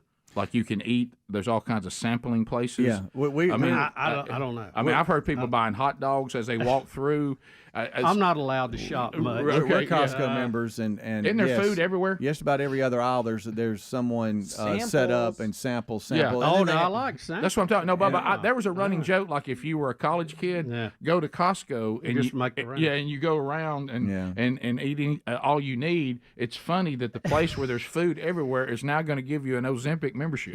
James Gregory had a great bit many years ago about he didn't want to buy ham at any place that sold motor oil. It was a good line. And I think I can relate to that with this. I'm always skeptical buying drugs at any place that has motor oil. I don't know. I mean, I'm sure it's fine, but it's just maybe it's me. It just feels weird that I'm gonna come by over here at the sample, and I'm going to get cocktail weenies and barbecue sauce, and then I'm gonna move down here and sign up for my Ozempic. It just feels odd in the same place, like you're saying. It should those things be? Look at this, Bubba. Yeah. They even have a concession stand in there. They're speaking of hot dog weenies or whatever. They have a quarter-pound hot dog, all beef, plus a 20-ounce soda with the refill for $1.50. $1.50. It's a legendary item, Bubba, and they've stuck through it. $1.50, and you can also get Ozempic here now. Isn't that funny? I mean, I don't mean to make light of it, but I mean, I don't know why I apologize for making light of this. This is funny. Look, Costco had a total change of their food court, and Terry loves their pizza. She hadn't had pizza. She hadn't had it in a long time, but she would be like, "Oh, I'm going to Costco. We need some stuff. And I can't wait to get the pizza." Costco's got Ozempic and jumbo hot dog. I mean, that's interesting.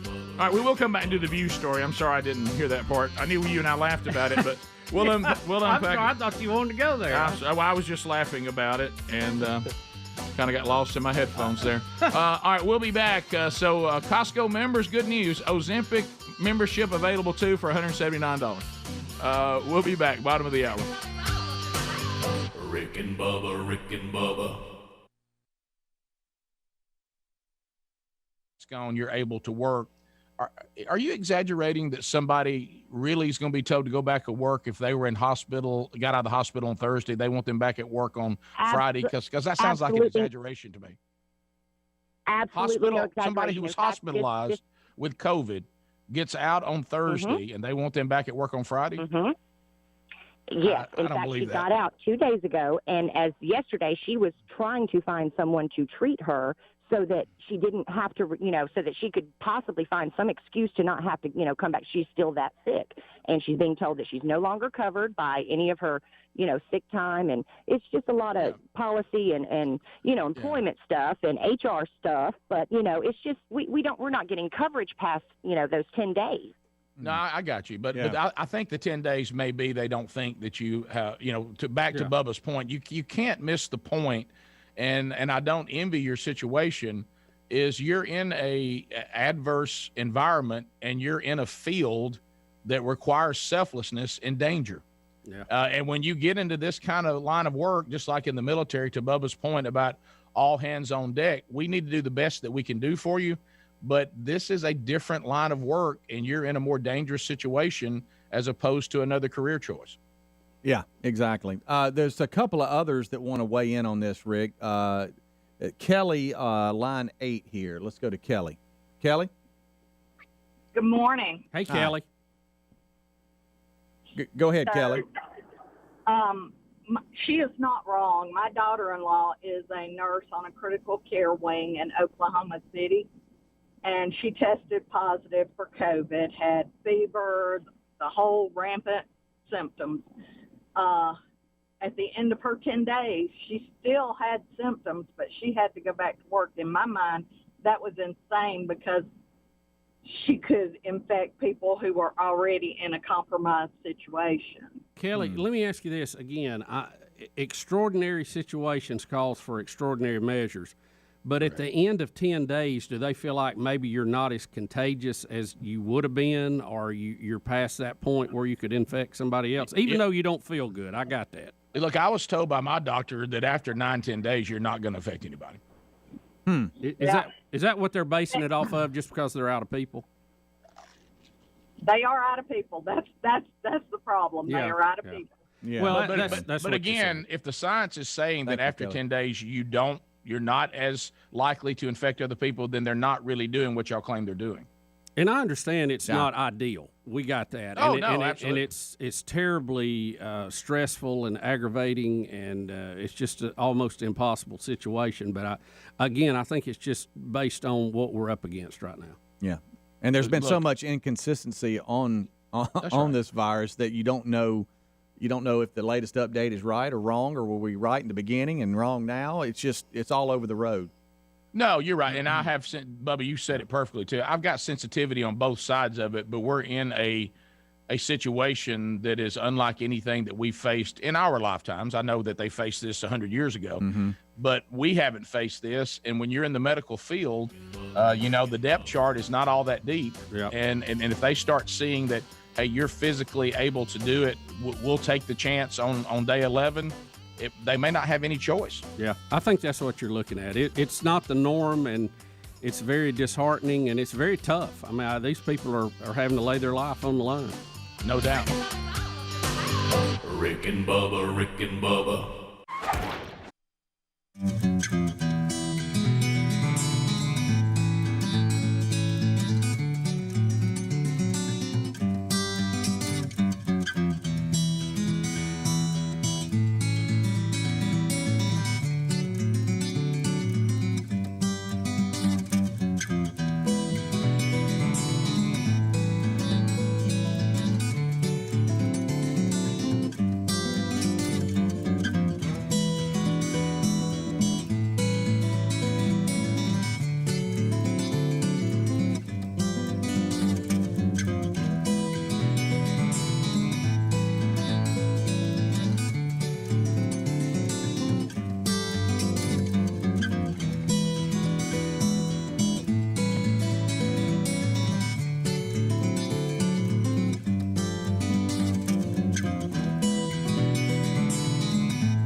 Thank you, Ken Osborne. 35 minutes past the hour.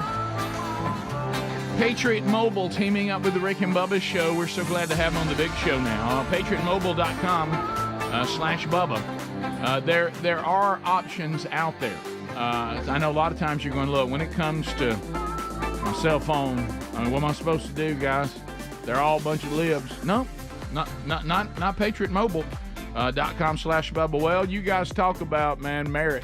It needs to be merit-based. They're not going to guilt me into being with them if it's not as good. Well, it is as good. They have access to all three major networks, so your coverage is what you're accustomed to now. You want to keep your same phone? Fine. You want to keep the same number? Fine. If you do want to switch or upgrade, they can help you with that too, and they'll find a plan that works for your current situation.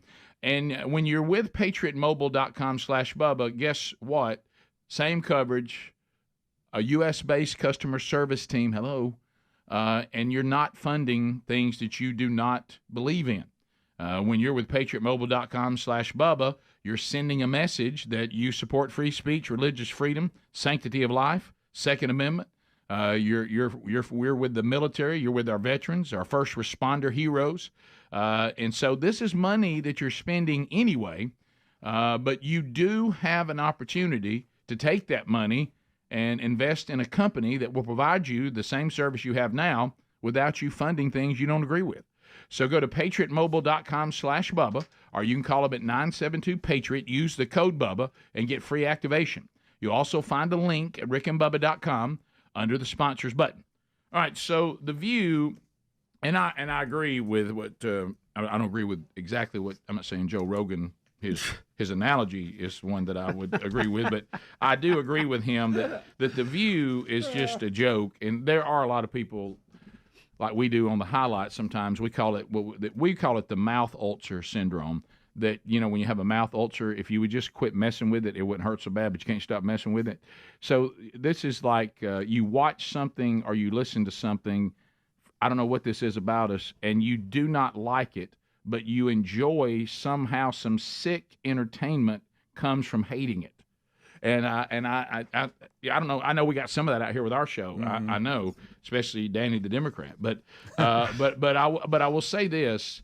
Yeah, but we're likable. Yeah, even if you disagree with us politically, I think we're fun with it. Right. And sometimes when people say, "Well, here's why I don't like y'all," I go, "Okay, well, that was quite affirming. You really shouldn't like me."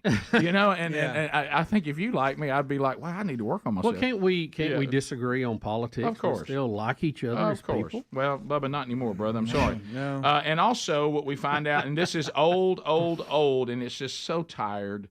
If someone happens to have a dark-colored skin and they don't get in line with the Democrats, then all the other people with darker skin declare that they're really not dark-skinned people, and they've betrayed their ethnicity. Of course, they'll use the word race, but there's only one race. That's the human race. Yeah. And so we need to be talking. So Coleman Hughes has the audacity to think for himself. Ethnicity is hard for me to say. It is hard. And he's a CNN analyst, and he wrote in The End of Race Politics, he argues a CNN analyst. Right. And if you might remember this from somebody called Dr. Martin Luther King, where he's arguing for a colorblind America, that people shouldn't define themselves by their ethnicity.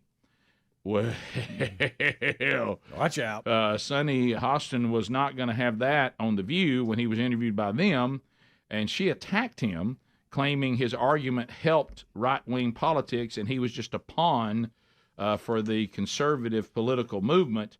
And she said the thesis of his book was fundamentally flawed.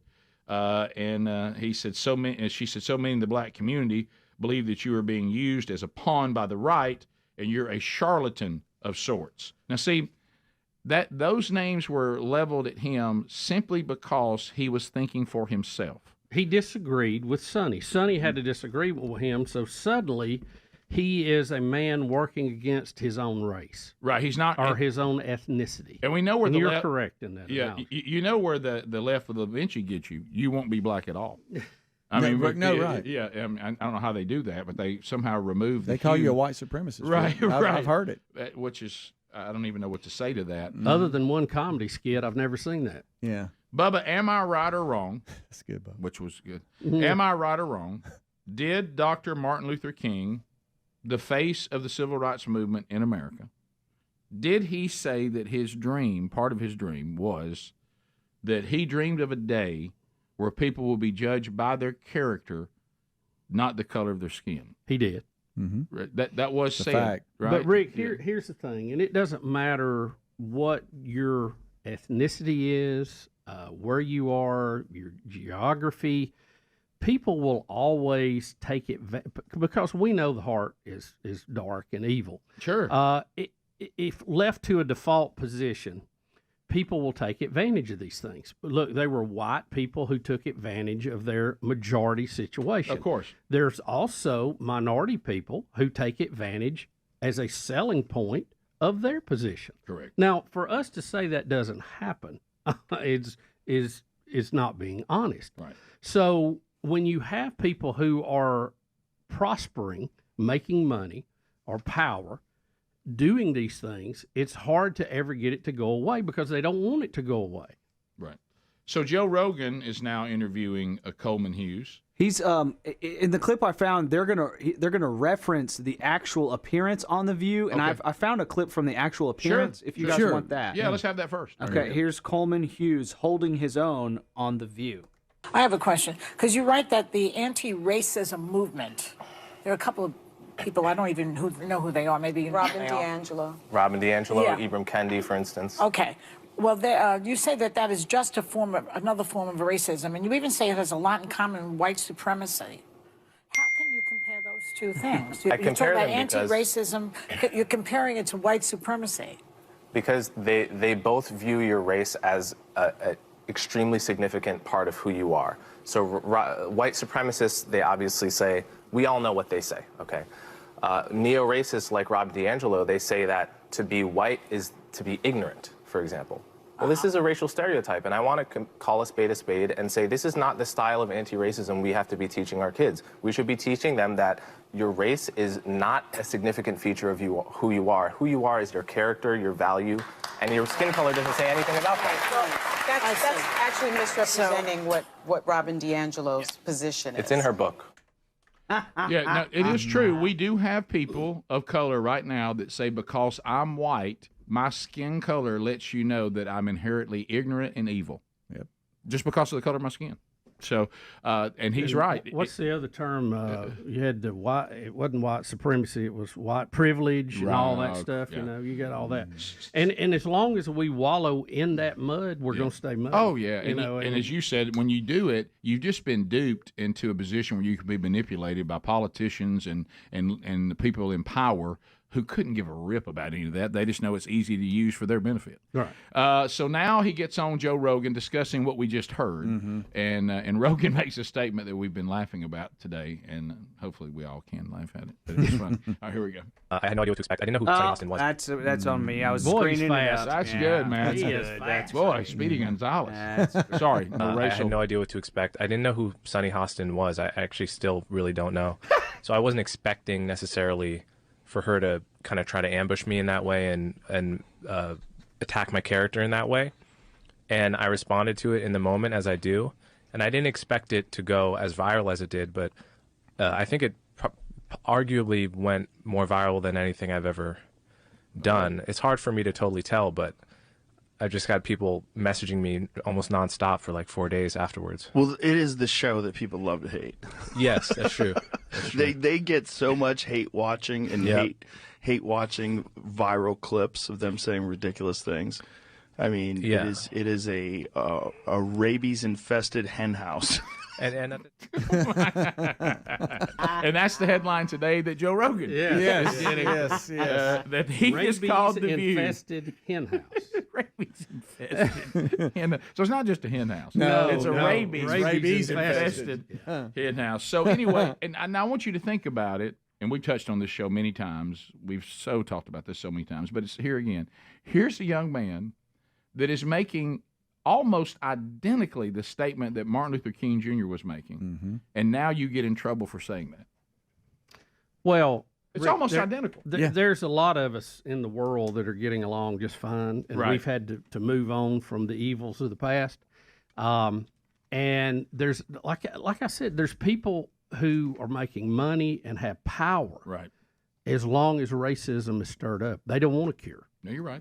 It's better to have a problem to talk about than it be fixed. Right. And will racism ever be totally fixed? No, it never will. It never has been. It's been throughout history, y'all. It wasn't invented in America. So it's always going to be with us. The point is, are we going to let it drag us down, or we're going to move forward? And that's the decision that we all have to make every day. And I think the point you're making there, too, about those that manipulate all this, the worst thing that people in power want us to think for ourselves is the thought, you know what, I don't think I need them. Mm-hmm. If they're just that's the worst thing can happen. They lay awake at night terrified that we may think, you know what, I don't think I need you.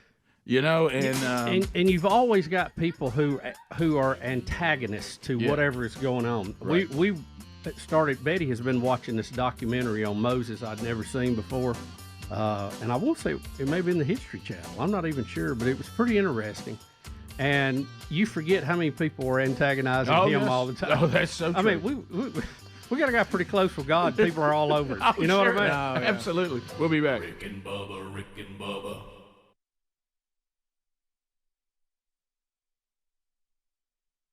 But I think Sonny's not one of them. I think she's smart but captured. Sure, I think she came into it with an agenda.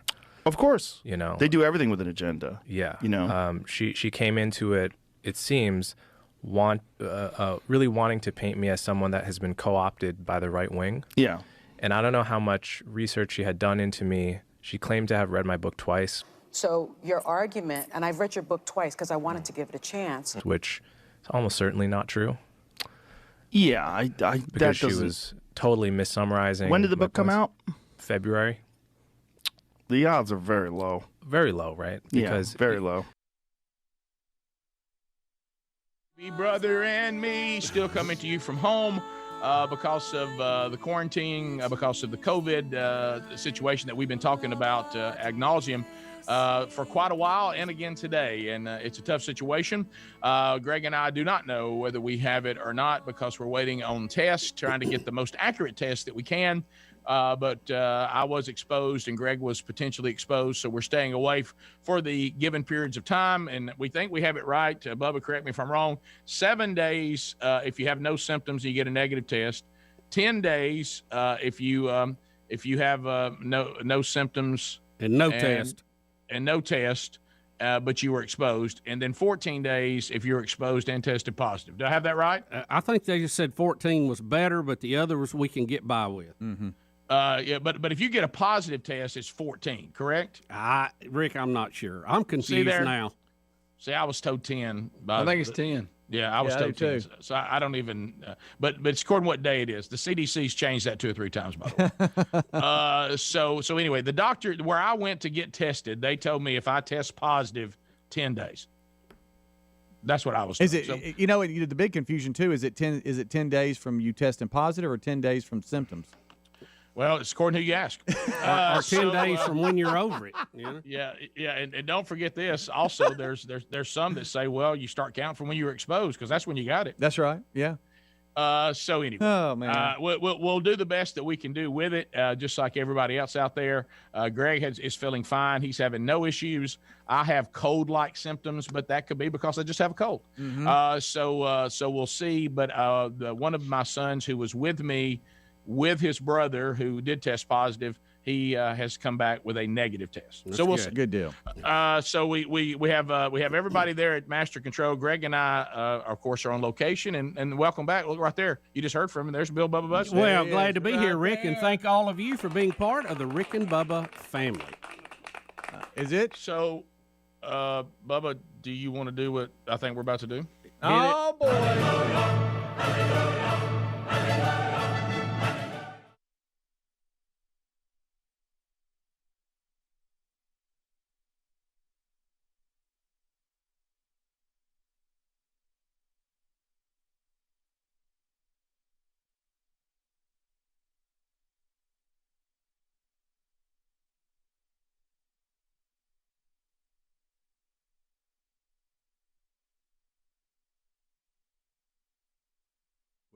Hey, Rick, look at me. So you got COVID? Apparently, if the test is accurate, right. but I want to tell you something. I'm not excited. Uh-huh. Well, I am. I have mixed emotions. Yeah. I feel like now I'm that person at the end of practice that the coach says, if you will just run 8 more, you're done. Right. And it's hard, but you thinking all I have to do is run 8 more. Yeah. I mean, I'm about to get to live in a way that is going to be much freer than the way you guys live if I don't die. Right. You know what I mean? Well, I think I just called it. And even if I die, then I have even less strength. Rick, let's not start talking about stuff I mean, like that. at the end of it all, I mean, know that, but I don't want to hear it. Nobody. talking. I mean, I don't think that's going to happen because I've kept myself pretty healthy and my immune system is pretty good. I'm not having any problems. But I mean, I don't know. I like I said, we've been talking about on this show forever that nobody really knows. Right. And I can't pretend that I know when no one else knows either. Of course, I'm starting to wheeze. I know, hit my inhaler. I mean, I feel like I can catch it through the screen right now. And of course, baby brother, the first thing he said, well, this is what you wanted. You know? It's not what I wanted, but I'm saying. I'm kidding. What were It's a you, joke. explain what you were talking about, Greg. He said he wanted to get it over with so he'd feel like he's bulletproof. I was just kidding. It was a joke. I used his words on him. Did y'all not see Engineer Tom walk in a minute ago? He's shining like a new dime. I know. He had a tough fight, though. Of course, it nearly killed him. Of course, he couldn't breathe for a few days. Yeah. Wow. Rick, I'm seeing Monday, 10 days from Monday. We're going to see you in 2021. Let's just call it. Yeah, I mean, I could just come. I can't start another Rick and Bubba day without him, brother. Rick and Bubba. Oh, there is no other Rick and Bubba. Waking on their blubber. 8 minutes to the top of the hour of the Rick and Bubba Show. We're back. 866 We Be Big is our number. Thanks for being with us. So checking upcoming events. So this weekend, Bubba will be in Birmingham and Hoover. Be part of a celebrity roast of the police chief, and Bubba's strategically going to walk that correctly. But if you want to be part of that, go to upcoming events, and you can see that there. And go see Bubba this weekend. A couple of man churches going on this weekend, too, in Mobile and Laurel, Mississippi. You can find those at themanchurch.com. Down in Opp, Alabama, the land of 107.7, Sherry and I will be going down there at Westview Baptist Church on April the 20th. Sherry will be speaking to the women. I'll be speaking to the men. Then we'll come together and take some questions from the men and women together in our third session. This is absolutely free. It's going to be at Opp High School, but you do need to register. And it's not just for married folk. If you're married or not, men or women, you can still come. And it is free, but you do need to register because they only have so much room there. So go to rickandbubba.com. Under upcoming events, you'll see the information there and the link where you can go and register, and then we'll see you guys, Lord willing, on April the 20th. Bubba, we got a couple of more stories today that are going to be involving Trump. I don't know if you've seen these. We get a Trump update just about every day, and a Trump, and a Trump, and a Trump. Can I tell you that little ditty, and it doesn't get it? I don't burn on that. I really like the beat, and it's easy to dance to. Yes, oh yes. Oh, I give it an 86. It's just such a. No, I don't know. You got to move when you hear it. Yeah, I don't know whether, and I remember interviewing them, and I don't remember the answer, so forgive me for that. But if that is a bed music they created on their own, or are they paid somebody for it? Or they worked with they did work with a recording studio. Right, I do remember that. Yeah, and now that I remember. I get a text from her every night. And she's doing well. Even if it wasn't Trump, it'd be pretty catchy. Absolutely. Trump loses bid to delay Stormy Daniels' hush money trial until the Supreme Court rules on whether he is immune from prosecution. Wouldn't you need to wait on that? I mean, it is. This is, and again, not very smart. Me, not up on all the lawyer stuff, but and maybe one of our legal eagles could help us out with this. Right. I don't understand why this case has been a big deal. Is it because the hush money was considered a campaign issue, donation, or it came out of the wrong fund, or what is the deal? Because people all the time pay people not to disclose information. Yeah, I mean, that happens all the time. Yeah, it had to go back to his lawyer, and There was allegations of yes, that it was used for hush money. He said it wasn't, and all this kind of stuff. But right now, but wait a minute, all money paid for an SDA is hush money. Right. All of it is. It's not illegal to have hush money. Yeah. Right. Yeah. It goes back to his lawyer that the hush money, like you said, Bubba, is one thing. Right. Where the hush money came from is I think was his lawyer paid it. Didn't he? Right. Didn't he do a home equity loan or something? Yeah. So, but in this story is just saying what the Trump team has said. We don't even know whether he should be put in this situation, and the Supreme Court needs to give us a ruling on this.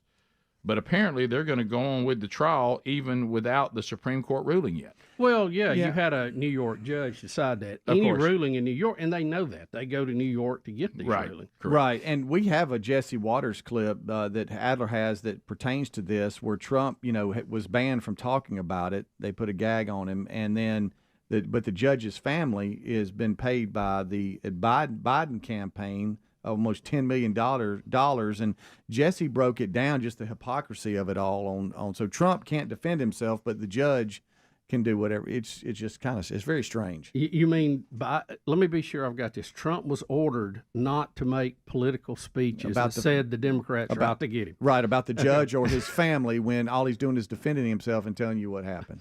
And Jesse breaks it down. All right, here we go. Trump is banned from talking about the judge's family. Why? Because the judge's family was paid by the Biden campaign. The judge's family is currently being paid by Adam Schiff, over $10 million. Adam Schiff, this is the guy who conspired with Michael Cohen, the star witness in this case. Trump isn't allowed to say that the judge's daughter is a Democrat consultant whose clients, the Biden campaign, Adam Schiff, are fundraising off Trump's indictment. The judge's family's getting rich off Trump trials, and he's presiding over one. And if Trump's convicted, his family financially benefits. And instead of recusing because of a glaring conflict of interest, the judge is gagging Trump for pointing out the conflict of interest. Wow. So there you go. See, that world... welcome to New York. I mean, listen, I have to give the demos this. They have gone to a new level to get Trump. Right. I mean, there's nothing they won't do. Did you hear that? There is no law, no court they will not trample over. And look, if he's guilty, charge him, fine him, whatever. But so much of this is just very bizarre. Yeah. They've even changed the song to "Get Trump." Yeah. Hey, get Trump. You might have heard about that. Also, Bubba, did you see the Electoral College, which is always a blast? Yeah. Trump and Republican Governor Jim Pillen of Nebraska, they're trying to get Nebraska, who's one of two states that allocates the electoral votes between statewide and congressional district winners.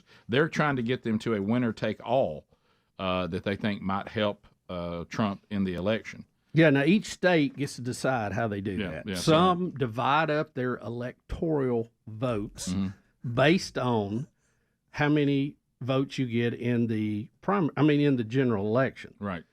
Now, a lot of states do winner take all. Correct. Which, when you have winner take all, it tends to give the winner a bigger margin, right, so to speak. And it keeps it from being real close. Well, obviously Trump feels good about Nebraska, so he wants that to be a winner-take-all. Yes. So and the governor's working with him to try to get that changed before the election. That's good politics. Yeah, really. It is. And I'm shocked more not done that the other way. Even the Democrats got to be proud of that. Yeah. Top of the hour. If you missed any Rick and Bubba today, be sure and make a note to go grab it on the archives coming up. We'll come back, more stories. We'll get into phone calls from you too. As the Rick and Bubba show continues. If you are looking to all the different ways you can get the show on your time or archived, you can find them all at rickandbubba.com. Rick and Bubba, Rick and Bubba.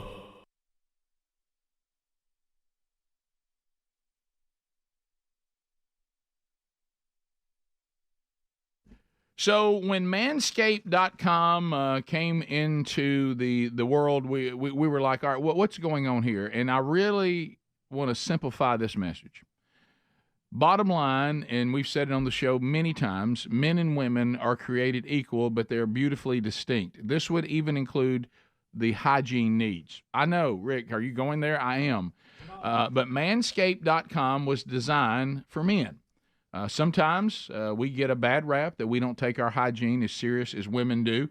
A lot of that has to do with not that we're not taking it serious, is that the products designed for women are not really, they don't do the job when it comes to the needs of men. So thank you, Manscaped.com, for coming up with items like the Lawnmower 5.0. Let me tell you this. This is designed for you to groom yourself wherever you need to be groomed, okay? And if you go to Manscaped.com right now and use the code RICK20, there's going to be 20% off whatever you get in free shipping. Look, the beard products are phenomenal. This new Beard Hedger Pro Kit and Handyman Electric Face Shaver, it is the best beard grooming product I've ever tried. It is fantastic. Also, don't forget, we love that lawnmower. It has the dual LED spotlights to guide you through what, if you're trying to find a place that's kind of maybe tough to get to, it will illuminate it for you. So we have no excuse now. Shine a little light on it. Yeah, how about this? We have no excuse, men. We don't. Manscaped.com is available with products that were designed for us head to toe. Get 20% off and free shipping with the code RICK20 by going to Manscaped.com. That's 20% off and free shipping with the code RICK20 at Manscaped.com.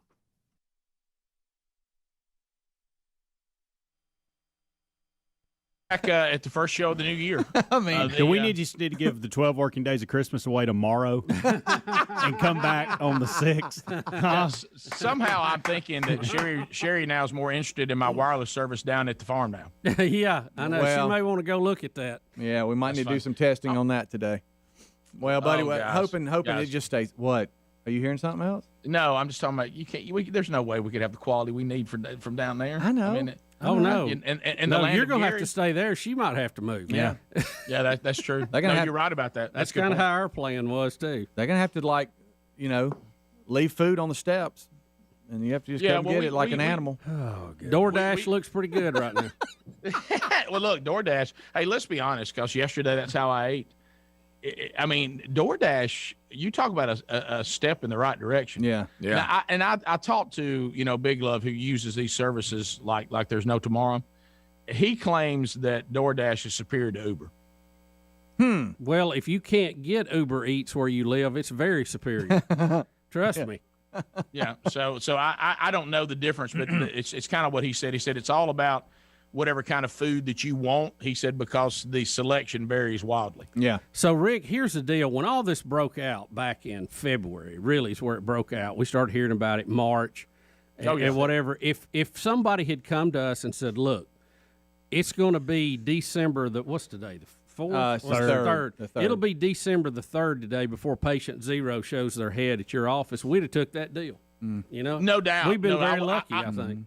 No, I thought that one of us, if not multiple numbers of us, would have tested positive long before now. Yeah, Rick, I got to talk to you about something here. I mean, because if we could somehow get the technology down at your old camp house kicking, that would kind of, if your symptoms are mild, that would be the life. I mean, you just go outdoors by yourself, you go hunting by yourself, you come back in, you do the show, you're kind of isolated, like a. No, it would be, it would be great. Yeah. But again, I do not think the stability is there that we require. No, it's just tough. We have a situation similar to that. It's just you just can't make something that ain't there. The backbone's not there. Rick, this is a headline. This will be a headline. This will be a headline in some news source. Rick Burgess of Rick and Bubba has COVID. Do you realize? I mean, how many people? I hope they put patient 0 in there. Yeah, one of my own sons tested positive. So, right. I mean, I get it. It's going to impact every family. Bubba's had kid test positive. I mean, this is part of it. Mm-hmm. Yeah. Okay, buddy. And there's only so much of it you can avoid. That's right. I mean, No, that's we've said true. that. That's true. This may rival what we call February of what year was that? 98. We all were so sick. Remember? Was that the year we all took the flu shot? That was the year we didn't have all the members on the show for an entire month. It's funny. Somebody was out every single day. Doing a best of show and playing stuff from that time, everybody's like, "Oh, how you doing?" You know, we're all sick. And I can't breathe, but I'm okay. Rick, I'm you've all right. got me sick. I can't breathe. 15 minutes I can't fast, we'll be breathe. back. Rick and Bubba, Rick and Bubba.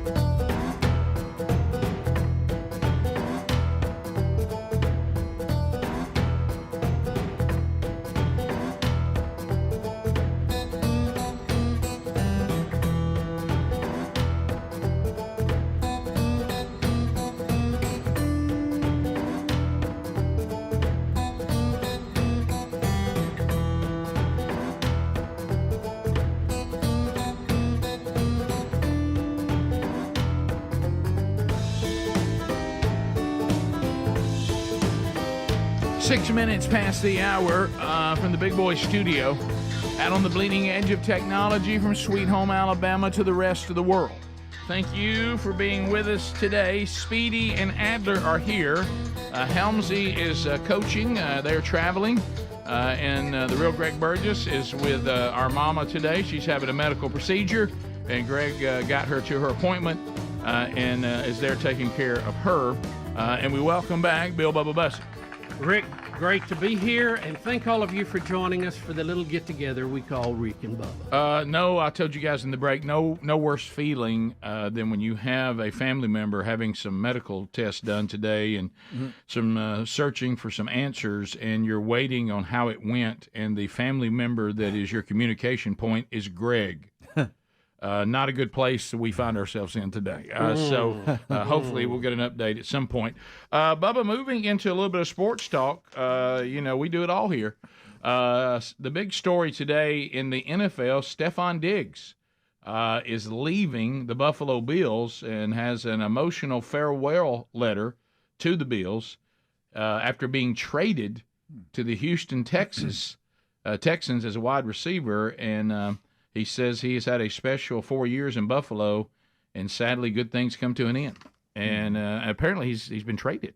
Yeah. So the Bills trying to? They think they can get a lot for him, or I mean, it's he's been a valuable weapon for them. Now, isn't Stephon Diggs? Isn't he the one that was the Minnesota Viking that made the great catch against the Saints and then got traded to Buffalo? Or went to Buffalo in free agency. Yeah, something like that. Yeah, I think you're right. Yeah, but he's been a big part of the Bills' turnaround. Right. So I know the Bills fans will hate to see him go. Yeah, he played at the Vikings 2015 through 2019. Okay. I know my Vikings. Sadly. Now, I did not know this. This is a little piece of the information in the story I did not know. Said that he clashed with Bills fans after they questioned his relationship with quarterback Josh Allen just a day before the trade.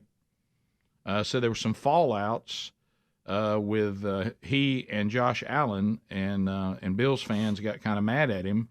I don't know what about. Yeah, they claimed that he wasn't a part of Allen's success, that he wasn't a big factor in that. He wasn't essential. And he was like, "Are you sure about that?" Okay, I see. Yeah.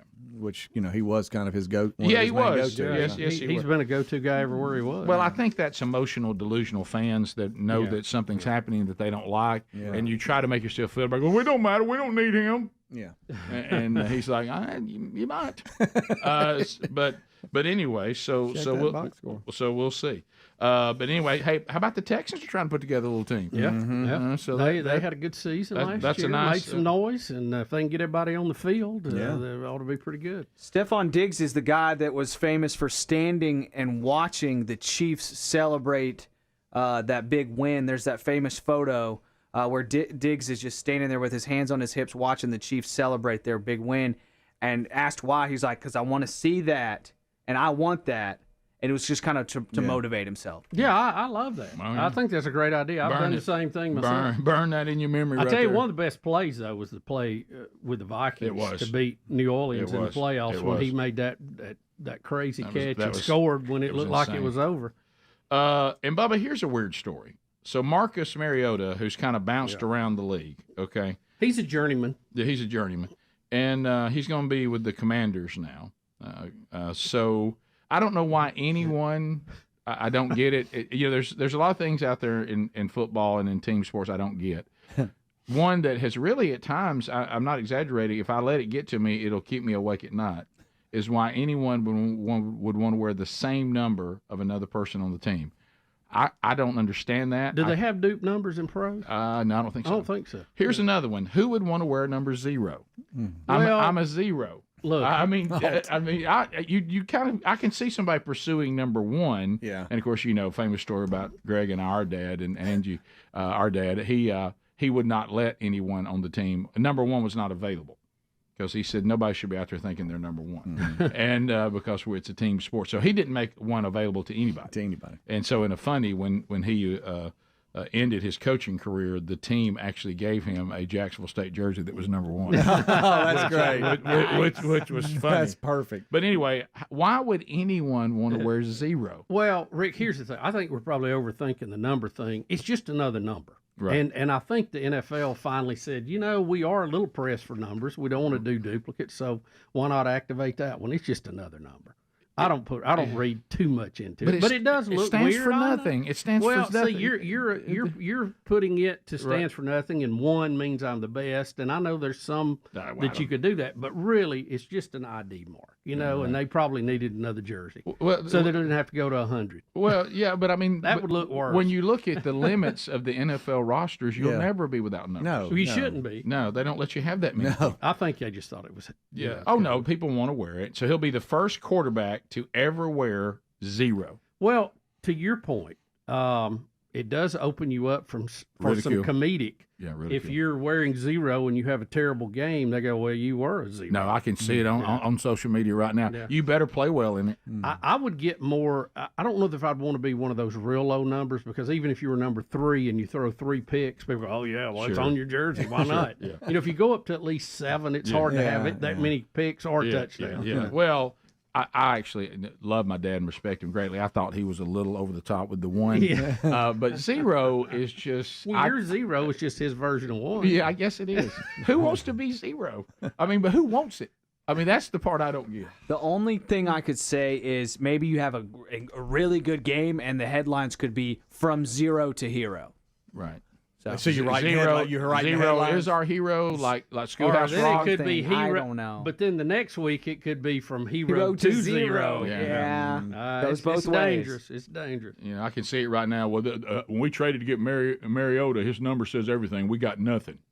I've seen like a quarterback that had number 2 on, which I think is a cool number. That is a cool number. And people go, well, I wish we had 2 touchdowns. See, it never fails. We take 2. How about 2 completions in this half? Oh no, you're right. You're right. No, you know, right. fans can come up and with anything. They're so creative, especially when they're mad. Oh, they get and I actually enjoy it. I think it's funny. Like Greg said the other day, he's got a guy that sends him some of the worst hate mail ever. He says, but some of it's so good you just have to laugh. Yeah. He read me one. It was good. That one about that was terrible, but it sure was good. It was awful, but it was funny. To the Final Four, what a lot of people think is the best team in the nation for the men. UConn, I was just watching. Seeded number 1. Watching their travels to Phoenix. They got caught in all these spring storms. It has not gone well. They had over 6-hour delays trying to get to Phoenix, and so they had. I don't know if what that'll do for them. I'm sure they allowed for it. But they're you see these over 1,000 flights that got canceled. They got caught in all that. That's why Dickie doesn't fly. He takes his RV. I wonder if he's in Phoenix. I've been in Phoenix, since we won our way to the 4. Road tide. No travel delays for the Nadbuyers. No. A road tide. Yeah, I didn't know Dickie was such a basketball fan. Well, I've never heard him even going to a basketball. Once Nick Saban was allowed to dabble in all things Bama with his office up here and all that, Nick Saban gets in office, we go to Final Four. Coincidence? I don't think so. Okay. So UConn having some travel issues, really, and well, if you live in Connecticut, don't you expect travel problems? Well, but all of us have been there, and look, they're phenomenal athletes, and they're young; they'll be fine. But the misery that these delays bring, and how it does it's like you're being beat with a stick. And you just, everything about travel being tiring you, that's the most tiring it can be. Do you think Coach found an area, a gate where there wasn't anybody and got them doing some workout, doing some drills? Some give and go? Yeah. Phone calls are next. First phone troll of the day. 866-WE-BE-BIG. All lines available. Speedy will go to the phones, and we'll chat with you, America, when the Rick and Bubba Show continues on any topic right after this. Rick and Bubba, Rick and Bubba.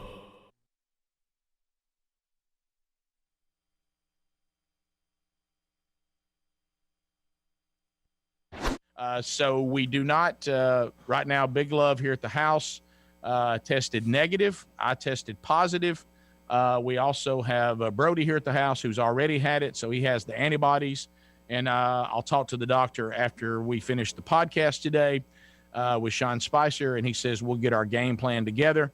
Probably will include Sherry having to go in for a test too, I'm sure, but she doesn't have any symptoms yet. My symptoms are very mild. So there's nothing to be concerned about as of right now. Now, I'm not naive to know that, to think that I'm finished because we're on day 7 from exposure. I know this is normally when it kind of indicates the way it's going to go. My son, who exposed us to it at Thanksgiving, he's not having any issues at all. He's positive, and he has very mild, very similar to me, just kind of like I have a cold.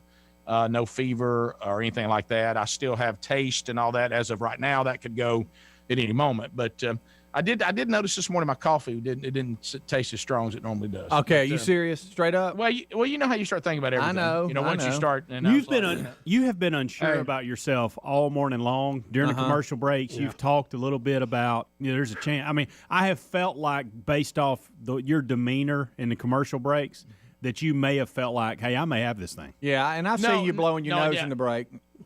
No, I did think that I had it. I mean, I never felt terrible, but I'm so hypersensitive to. Yeah. I usually feel really well. Mm-hmm. I felt swimmy, and the swimminess. Talking about the way I feel right now. Yeah, the way all of you feel now. I was going to talk about the color of your cheeks. Hang on. Technically, let me rephrase. Technically, I potentially was exposed. The person that I was around has actually tested negative, right. and it's not confirmed. I was not around anybody that actually was confirmed. That's right. Positive like you. That's true. Yeah. He just ran a fever for several days and all that, but hasn't and tested negative once, right? Yeah. Yeah. Okay. So we'll see. A little different. Yeah. Sorry about that, buddy. But thanks for lumping me in there with you. Well, that's okay. Of course, you were around me, and I haven't. No, I wasn't. You remember that time? He's making stuff up. Do you realize how many text messages I have received from family members in the last 20 minutes on when's the last time you're around Rick? Oh, yeah. Yeah, if everything, because now we don't know the time we're living in. All I'm telling you is that we think I was exposed at Thanksgiving. Yeah. And that's the only way you know, because he's the person who said he tested positive. Mm-hmm. His girlfriend tested positive, who had ridden to Atlanta with him from New York. So, and they had all tested negative before they left New York. So they got it in Atlanta, and then he brought it to Thanksgiving. And I was not at Rick's Thanksgiving. We worked together, so on holidays. We got it, Greg. We got it. Yeah. He's trying to. You heard him try to lump me in there. Yeah. During the break, I called my pharmacy and got 2 new inhalers. I'm not lying about that. Put in orders. Well, you're asthmatic. Yeah. Well, I want to be. I'm feeling weird. Well, right what's now. helped the show really, Rick? If you want to, just being selfish here, is that we hadn't seen you since last Wednesday. Yeah. So that's good. Guys, that's a good thing. Well, it's good and bad, but keep in mind, I wouldn't have got exposed if it hadn't been Thanksgiving either. So, that's true. For me, it wasn't that great, but for you guys, it was perfect. Yeah, as far as work being exposed, you know what I'm saying, like the board and all that. But I keep thinking it's dirty and has COVID. Yeah, I keep telling myself, he hadn't touched it since last Wednesday. Rick, I grabbed a How to Be a Man book in my office a minute ago and thought, hey, Helms, he didn't just touch it, he wrote it. Right. Yeah. Now, I will say this. When I came to get my check, I did go lick stuff in everybody's office. Thank you, Rick. Thank you, buddy. I'm for the herd immunity. Let's just all get through it. Right. Let's all do a show in hazmat suits. I think the people would love it. Well, I have part of one. Well, I'm the king of a mindset changes with me when I realize there's nothing I can do about a situation. So now my mindset has completely shifted through push on through it and be done with it. Mm-hmm. I mean, so now I know what I'm dealing with. I know my mentality. I know where I need to go and not go. I don't have to do the, hey, I wonder what that means. Hey, that feels kind of strange.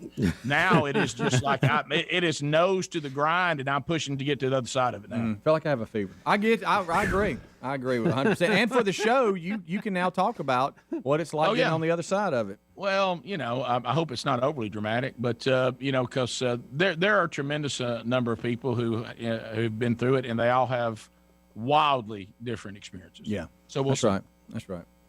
Well, good deal. Well, we're getting it. Boy, I tell you. Wow. The text messages. The whole staff doesn't have it. Okay. People are emailing, hey, I hope y'all get better. Yeah, Rick has not been here this week. This is why you do the content. Make your phone money count at patriotmobile.com/Bubba. All lines available. Calvin Speedy Wilburn on the phones. You join us now. You should get in. And we'll line you up and ready to go. At the end of 30 seconds, the buzzer will sound. Your time on the program will come to a close, and we'll get to the next caller. Now, the phone troll was created because we were getting, way back when, a lot of, I try to get on the show, I can't get on. Well, I was on the show, but I was on hold. The person in front of me talked for so long, I never got on. How do I get in? So we went 10 lines, so that gives us a bigger sample, harder to manage. But it is a bigger sample. And then we came up with 30 seconds a pop. That way, this is throughout the show. We have normal phone segments sometimes where people can expand, but this is kind of designed to, here we go. Let's get a lot of folks in here. And so get your thoughts together. There'll be no meaningless shout-outs, no shameless plugs. So if you've got something like that, you need to hold that for a normal phone segment, not here. So Les is standing by in Georgia. Trolling. Keep them phones a-trolling. Here we come, phone trolling, phone troll. Les, welcome to Rick and Bubba. Go right ahead. Thank you, guys. I'm a UGA fan, and a couple years ago, we had a tight end named Darnell Washington. Oh, yeah. Massive human being. Go pull up his highlight reel, but he had the number 0 and actually earned the nickname Big O. He was a fan favorite at Georgia, and we loved him. Let's go, Big O. Let's go. I played a little ball. You might have heard. I don't know if I've ever mentioned it, but when I was in high school, I was at Oxford High School, and that was our cry, "Go Big O." So yeah. He was a massive player and a phenomenal player. I saw him play quite often. Sean, Alabama. Sean, go ahead. 30 seconds.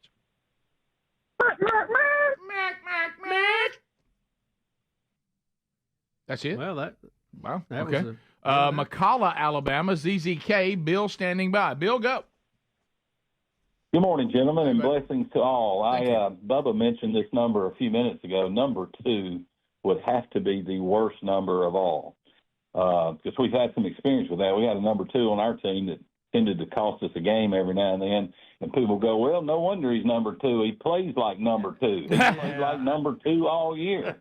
So that's a tough one. Yeah, you need to get up into 7 or 8 to get away from all those jokes. Yeah, and and 1 is the loneliest number you'll ever know. That's right. Let's go to and Mary. 3 is a magic number. Yes, it is. Mary in Dothan, News Talk 103.9. Mary, go ahead. Good morning, y'all. Hey, Mary. Hey, what's happening? We're great. Just hosting a radio show.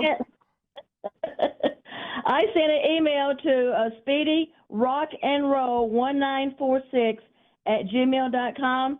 It's a timetable of the solar eclipse, where it's going to go, and it's from NASA, and it tells you exactly the time, the time and everything.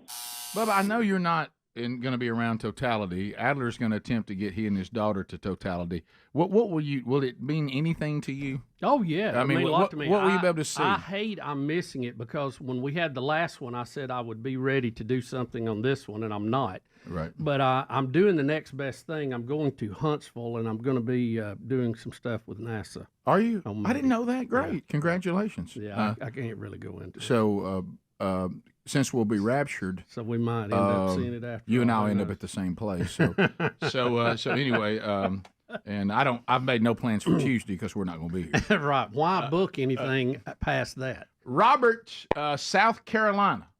Robert, welcome to the show. Happy Friday, Rick and Bubba.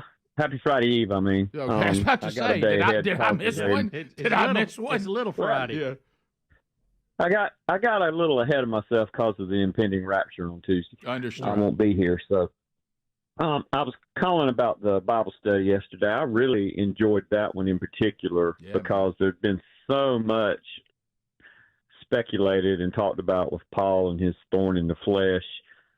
And there were two things. First, I wanted to thank you for a couple of things you said yesterday. Sorry. Sorry about that, buddy. We kind of hit me. There was nobody else to call time out. Yeah, Bubba was in here with nobody else. Robert, you can send an email if there's anything you needed to follow up on. But yeah, that was the last two have been really, really intense because Paul's talking through about all the suffering he went through, and I think. And I tried to go to more commentaries than I normally use even on this one because that thorn has been such an intriguing thing. I think looking at what the words are actually saying in Greek there, I think some of this speculation that it wasn't a physical problem, I think you can kind of throw those out. I mean, the word thorn there literally in the Greek means to impale. Mm-hmm. Like you would be impaling somebody to kill them. So he's suffering physical pain of some kind. That is so difficult that he's pleaded with God 3 times to remove it, and of course God's answer is no, because my grace is sufficient, and so we kind of really we got in there and really moved around on that, and it was really really a powerful day in here yesterday. Chandler, that's always something to remember. I think when maybe answers to prayers are not coming at the speed you would like them, that Paul, with all he did for the kingdom, had that, and he was not allowed to have that taken away either. So when you and I talked about this before on the show in the past, it's like I'm gonna quit asking for my little penny problems. Right. I'm like, I'm out. Well, here's the thing: if you read 2 Corinthians chapter 11 and chapter 12, I don't know how anybody can sell you on the health, wealth, and prosperity message. It just doesn't seem to really. Because what you have to say is these people say Paul doesn't have enough faith. Right. Are you ready to say that about Paul? No, I'm not. No. Yeah. And the thing that really gets us to your point, Bubba, is that God could have removed it. Yeah. And he told Paul that Paul was praying for the wrong thing for it to be moved. He was saying that thorn is actually a blessing from me to you. There's grace in the thorn. Yeah. Chandler in Huntsville, 100.3 The River. Chandler, go ahead. What's going on, guys? Hey, buddy. Hey, I had a quick question for you. Is your mom getting a stress test done this morning? No. The stress test, let's don't go back to that again. The stress test results is why she's getting a heart cath this morning. Next step. Gotcha. I just wanted to clear that up. Please for you. don't start that again. Chandler, please don't. To this day, my mom says I didn't have a stress test. To this day. We continue. Let's go to Michael in Prattville, listening to us out of Montgomery or Birmingham. He can do either one. Go right ahead, Michael. Hey, this is for Bubba. I just saw something yesterday and all the, the prophetic, and we're having this total solar eclipse. Yes. And it happens so many times, but it happens at different times around the world. It just doesn't happen in America all that often. But it's only prophetic when it happens in America. Oh yeah, this is these prophecy people that think that the center of the universe is United States of America, and of course it's not. But just because it's named Rapture, what is it? Is that Illinois? Is it Indiana? Was it Indiana? Rapture, I can't Indiana. remember which That's not the spiritual center of the world. Jennifer in Arkansas. Beautiful Jennifer, place, I'm sure. Sure. Yeah. Jennifer, go ahead. So you may have talked about this the other day, but it got me to thinking, with all the money in the world, Why hasn't someone already said, I'm ready for this to be over. I'm just going to rebuild the temple and see what happens? Well, there are those that try it. They just always meet opposition. The old mount there has. They got that bunch in the Chevy truck that tries to drive a cornerstone up there every year. And I don't know if they're even licensed builders. I think it's more symbolic. And the Muslims have the Golden Dome right there on the Temple Mount, though. Even though some people think you're off to think that's where it is. So it's not a simple thing to do. And nobody's going to build it until God allows it. Yep. You're not going to do something God doesn't allow. Bottom of the hour. We'll be right back. Rick and Bubba, Rick and Bubba.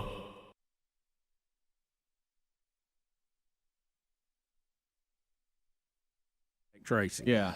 Theoretically. Right. And it's why you figure out how to work Zoom and you go get Ethernet cords and all that. Right. That's right. That's what we had to do. That's right, buddy. 866 We Be Big is the number. We got those coming in. We got emails. Everybody's just well wishing you, Rick. Everybody wants you to get through this. And guys, do okay. Look, I'm fine. It'll y'all just keep me in your prayers, and I'll get to the other side of it, and I'll be back stronger than ever. Then I'll be impossible to deal with then. Right. Yeah, because you're going to be like a superhero. Yeah. Because if I get to the other side of it unscathed and all this, and I get back. Mm-hmm. Then, of course, I'll declare that everybody's a candy at that point. Right. Even more so than I normally do. Right. Yeah. Really, the biggest hassle for you is just going to be functioning around the house. At least that was our experience at ours. I don't know, though. I don't think there's any way for me to expose anybody if I'm hunting. Well, no, you need to do that. I agree with that. Yeah. If you could disappear down there and do the show, that'd be great. But I'm just talking about just functioning around the house is somewhat complicated when a family member has it, because everybody. Well, now not with Brody. He's already had it, so he's good. He can be your running buddy. Seriously. Yeah, that's right. And this is one of those things you forget about the show. I'm trying to text people as quick as I can. Yeah. Now my mom's saying, so I have to hear about it on the show. I was just texting you. I was just texting you. That's kind of on us. We all heard about it on the show. Yeah. Well, I was gonna wait, but y'all want me to go ahead and say it. I know. Got to get it out there. That is an update, right? Yeah. We've been waiting on an update. That's right. It was just so fresh. Well, we live this show in front of everybody, so that's part of it. Is somebody turn the heat on in here? It's gotten hot. I know. Right. I feel like something's sitting on my chest, but I'm fine. Well, and here's the thing that you have in a comedy of errors. Mm-hmm. And the way things go, so our engineer who got it and had a tough time with it. Yeah, Tom Scott. We hear him in here. He comes and has to tell us about when he got to where he couldn't breathe. Oh, yeah. I mean, his timing, I get my positive test 10 minutes after he says all that. I know. Right. I know. Yeah, I know. I could tell Tom. I could tell when Doc called you. I could see your face, and you were like, "Oh, really? Okay." I was like, "Oh my gosh, he's got it." Well, and again, I kid you not, my Apple Watch just said breathe. Did it really? Yeah, I think it's detecting. I'm tightening up here a little bit. But I have to admit, and I don't want whatever may or may not be around the corner to get bad. I'm not an idiot or some kind of daredevil. But what I'm saying is there was a side of me that was creeping in that was going to go, you're going to quarantine again all this time, even have cold-like symptoms, not even feel that great, then get out and have to be worried you're going to get COVID again. Yeah. So I'm kind of, there is a side of me that says, at least you got something out of it. Yeah. Right? Yeah. Everything you're doing, you needed to do. Right. I do want to know what Gary's going to say since you've got the COVID now. Hey, look, don't be coming down here to Chilton County with the COVID. This may keep Gary from showing up every time you show up. Well. Hey, we don't get it here because we eat peaches. You eat what? Peaches. Rick and Bubba, Rick and Bubba. Rick, I know your love for Kenneth Copeland.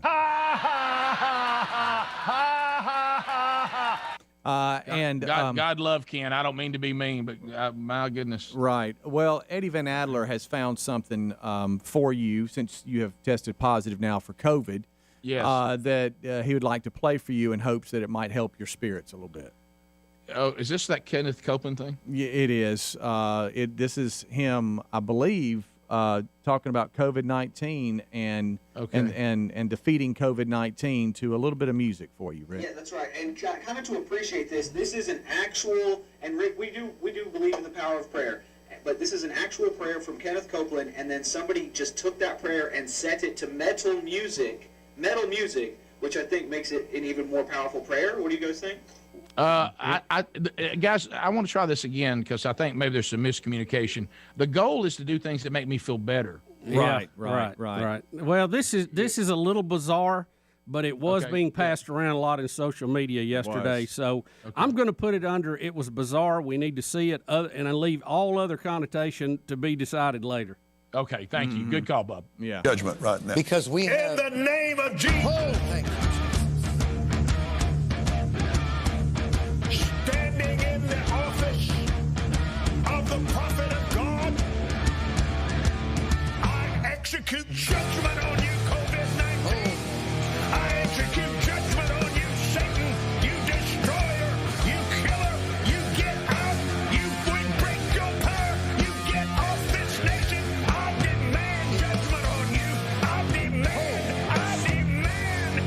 demand a vaccination to come immediately. How's that?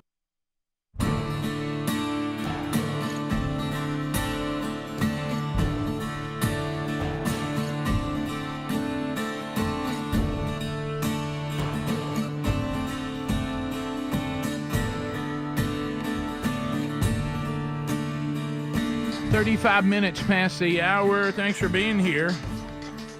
Look, a lot of hype out there. I mean, we all talk about it on the show, how we remember the first time that we started getting all these letters and stuff that were for senior citizens.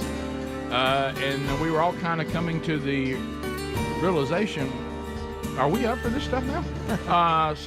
Look, I like a senior citizen discount as much as anybody, but I don't like some of the things that AARP does or how they vote. So you think, well, is there another option? Yes. AMAC, the Association of Mature American Citizens. Do you like them calling us that? We're now mature American citizens. I'm just glad you called me. Right. So amac.us/Bubba. Now, some of you are saying, now, Rick, do we get the same discount stuff? We love that discount stuff. And the answer is yes, you do. You enjoy money-saving travel benefits for hotels, car rentals, cruises, theme parks, shows, events, movies, food, dining, and even more. They also offer an array of insurance discounts. Hello. Membership also gets you the AMAC magazine, free Social Security and Medicare advice, a trusted voice in Washington, and a community of like-minded patriots who love our nation. As a fan of this show, you go to amac.us/Bubba today, and you'll get an exclusive election year special. A 4-year membership is only $30. How about this? Everyone in the audience can and will love this. So take advantage of the election year special with amac.us/Bubba. 4 years for just $30.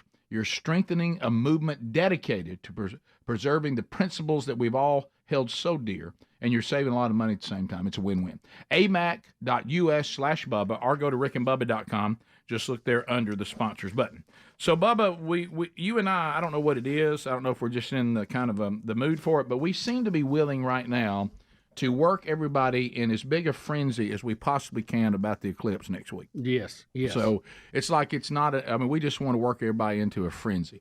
So the actual eclipse is Monday, right? The 8th? Yes, Monday the 8th. Right, okay. And so, of course, we're going to be ready. That and the last eclipse forms a giant X across America. We all know that. Well, and people were worried about the show ending this year, and I tried to tell y'all, look, we don't know what's going to happen. There's no guarantee any of us can get to the end of the year, and apparently it's all over Monday anyway. Yeah. So there was really nothing to fret about.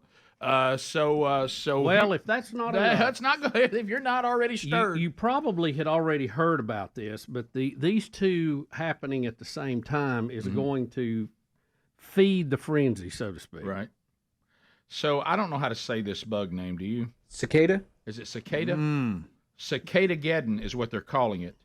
John Cicada. Yeah, right. The singer. 2 generations of over 100 trillion cicadas will emerge together for the first time since 1803, shortly after the solar eclipse.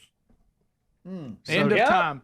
End of time, doom, and gloom. You're going to have the solar eclipse, and then you're going to have what is some people will call a biblical level invasion of cicadas. Here, cicadas are loud too. They make a lot of racket. Yeah, they're pretty things too. If you see them up close. Here we go. It's like an entire alien species living underneath our feet. They're some of nature's most resilient creatures. And then some prime number years, they come out to say hello. Periodical cicadas, the kind that emerge every 13 to 17 years, are expected to start showing up in just a few weeks. But this time, there could be more than we can handle. A rare double dose of the bug that can sing as loud as jet engines is about to hit the south, then move north to the Midwest. All thanks to a combination of two separate types of cicadas that haven't bred at the same time since 1803. This year, we're going to get two broods that are going to emerge at the same time. Multiply by 100, 1,000. We're going to get trillions of these amazing living organisms come out of the earth. And it's already underway. Scientists have been observing boreholes created through the southeast, meaning the cicadas are preparing to emerge. They usually leave their underground hiding places when the ground heats up to 64 degrees. And that's happening a bit earlier this year because of climate change. Okay. Come on. They're annoying but not harmful. And experts are ready to collect a treasure trove of valuable information when the double dose ramps up. They lost all credibility. I think we get to appreciate, this fragile planet we cohabitat with so many beautiful systems, small but lot in number, and so much we don't know yet. As for how many cicadas they'll see this year, it's difficult to predict, but some experts say that number could be in the quadrillions. In Miami. All right, so let me be Greg. Who's going to count them? You know the fact they're predicting that we're going to have this means they won't show up. You know that to start with. Here comes the cicada. Now, I remember. I was trying to. Thank you. Come again. Thank you so much. There's a cicada. Take that with your energy drink. But we, I remember one night or two. And I don't see this anymore, but as much where I live. But when I was a kid, where we lived, the shell of what they actually come out of, they'd be stuck to a tree. They'd be stuck to the trees. Yep. I don't see those much. I don't anymore. either. But I guess I'm about to. I thought it was maybe a Gulf Coast thing because in Mississippi we used to see them all the time. No, we had them in Shell Acres #1 all the time. I think because I used to see them in Texas growing up all the time too, and I think it's just we spend less time like hanging out at trees now because I think they're still all around. Is that what you think? That's what I think. What is that bug that looks like them? We used to just see the shell of it. That's it. That's what that is. They come out of that and get with their wings, and then they're off and running. That's what we're talking about. I used to hang. That's the one we're speaking of. Thank you. Come again. I used to hang the shells on my shirt and just walk around and be like, and people would freak out. They're like, oh my god. Is that when you wanted to be a dog, or that was later? Okay. Yeah, I was older. Did you notice the guy? Because you heard the climate change thing and all that. Did you notice the guy couldn't just say they're bugs? Hey, they're beautiful. A little small creature. And I mean, you're just kind of like, why can't you just say we? I don't know if he was that strong of an accent. Okay, well, maybe I'm adding that. It was. I think it was. We all look when Greg's not here, we try to fill the void. Right, but now Greg will say, all right, who's counting all these? No, he will. Okay. Yeah, right. Well, we're catching them all and counting them. Now I'm a little confused. If this is part of the impending rapture, then it says they're going to come shortly after the eclipse, so it doesn't happen right at the eclipse. We got some time. The eclipse is signaling as it warms up. Yeah, I just want to know: can the rapture go into Tuesday? Because I need to be ready to do a show then. Yeah. Am I going? Right. I going Monday, or am I going? Maybe it could go like I don't go till Friday. We got to get Adler back before this happens. Rapture Monday, no show Tuesday is what I thought the plan was for us. Is that why you're going to watch it and say, well, there's no need for me to get back anyway? Are you renting a place? Because I know how you love Airbnb. Oh, buddy. Speaking of which, I'm actually staying with a family friend.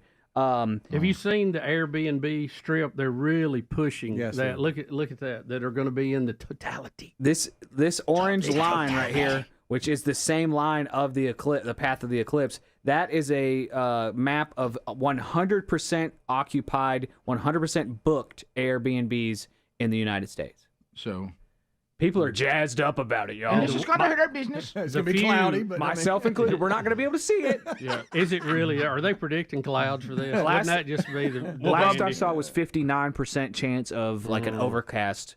So not good.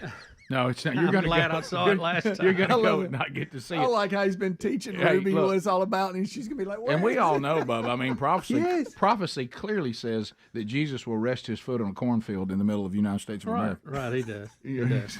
And that signs and wonders performed in heaven will be covered by cloud cover. Right. Well, and the one that gets me too is maybe over here when you see headlines like "The world turns against Israel." Back over there, I probably pay attention over there, the true center of the universe. Yeah, Candace Owens to you. Candace Owens left Daily Wire. Yeah. And a lot of people think it's because Ben Shapiro isn't letting the people that are on Daily Wire speak openly about how they actually feel about Israel. Okay, so I didn't know all that. So Yeah. you needed to know all that for that line to. She had kind of taken a different approach, didn't she? Yes. Yeah. Yeah, I heard that she had been let go.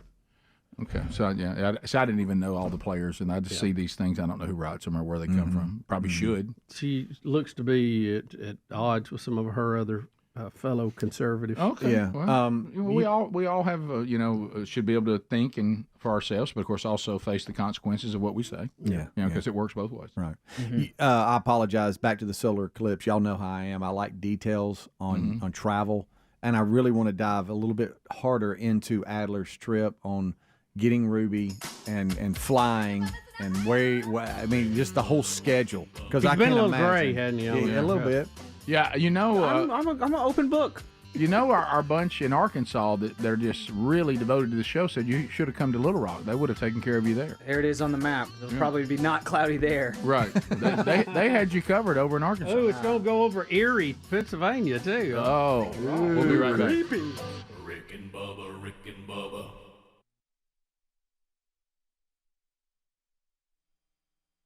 You feel, Rick?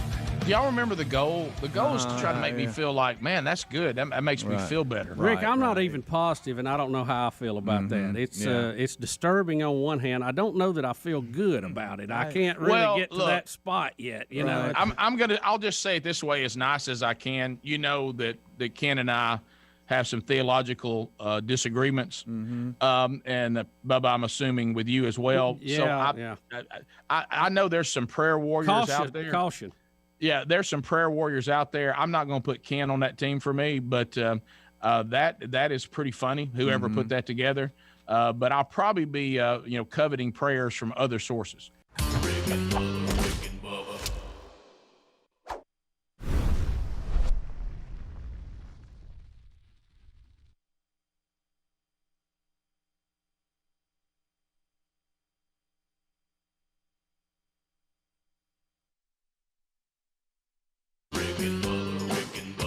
This is the Rick and Bubba Show. Watch more at blazetv.com/Rick and Bubba.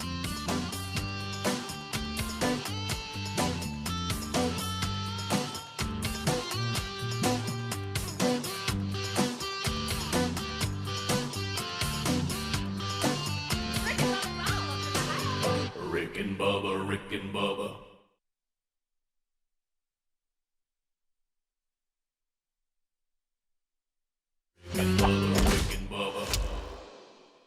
The Rick and Bubba Show, and today we have moved into, we thought it was DEFCON Diffie, but now that we've thought about it at the kickoff hour, I don't even know what this is. It's not even DEFCON Diffie.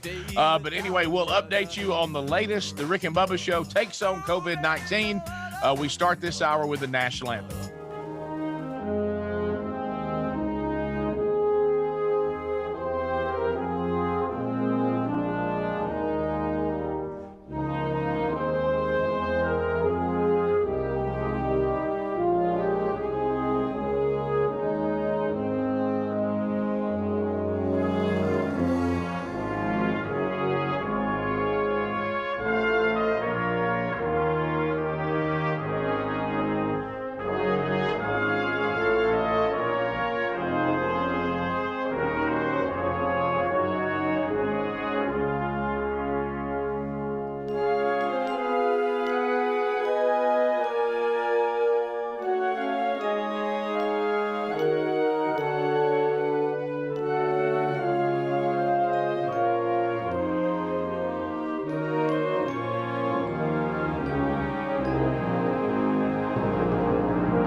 8.5 minutes past the hour. It is the Rick and Bubba Show. Merry Christmas from everyone here at the Rick and Bubba Show. 2020 continues to roll toward the end. It has been a year for the ages, and that is only going to continue today as we try to unpack a complicated version of the Rick and Bubba Show, but that is apropos for the year that has been nothing but complications, and that is 2020. Speedy and Adler are at the Broadcast Plaza and Teleport. Now everybody else is via Zoom on various home studios and various home setups, including Helmsy, the real Greg Burgess, and everyone. Join me in welcoming back Bill Bubba Bussey. Rick, glad to be here. Shh. I don't want to scare the deer out of the field. Yeah, Bubba, we see that behind you is a food plot, which looks fantastic. Oh, man, I wish I really was sitting there. If I turn around and just start firing, you'll know what happened. It got the best of me. Well, how's everybody feeling? How are you, Rick? Let's do a health roll call here. I'm doing fine. As I said, I just I feel like I have a cold. That's really my experience. I'm a little bit congested, not congested in my chest, but my sinuses have some pressure, as you can probably tell. But again, if I didn't know about COVID-19, I'd be coming to work taking Dayquil, and you never know the difference. No fever. I did lose taste and smell yesterday, so that the last thing that I ate that I could taste was chicken soup. And then since then, the thing about it though, when you lose your taste and smell, it takes away a lot of hassles because it doesn't matter what it tastes like. So like today, Greg, I might as well just poured me a cup of hot water, and start drinking it, but I needed the caffeine. So, I'm drinking my coffee just like you now. I'm drinking it black because it doesn't matter. I mean, it tastes the same.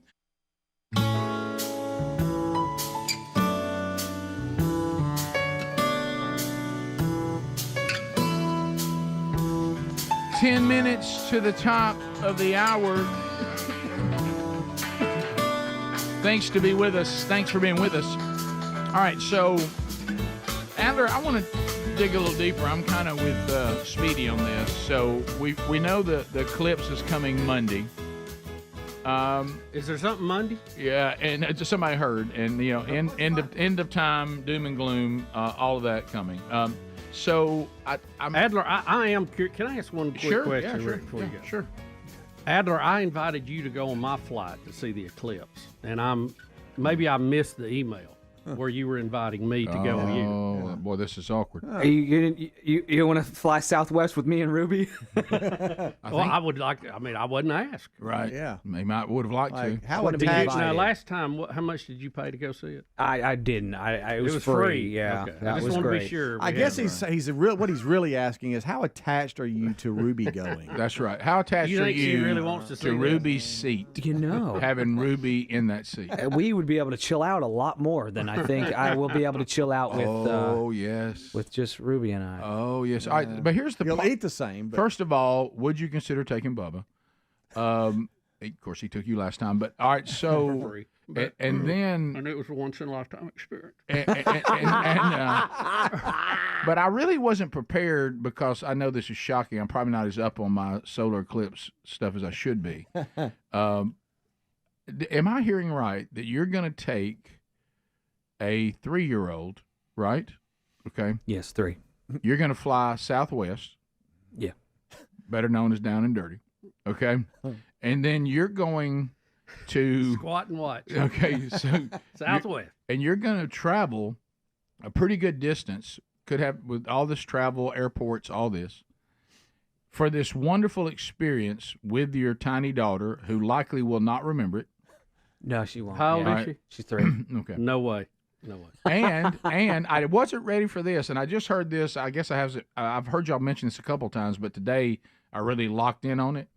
So it could all be ruined by something as simple as it's cloudy. Yep. 100%. Overcast, cloudy, a single cloud. Hazy. Even hazy could throw you off. A single cloud could move right in the way, and oh wow, okay, so that 3 minutes that I was hoping to see is not there. I am pulling up 4 minutes.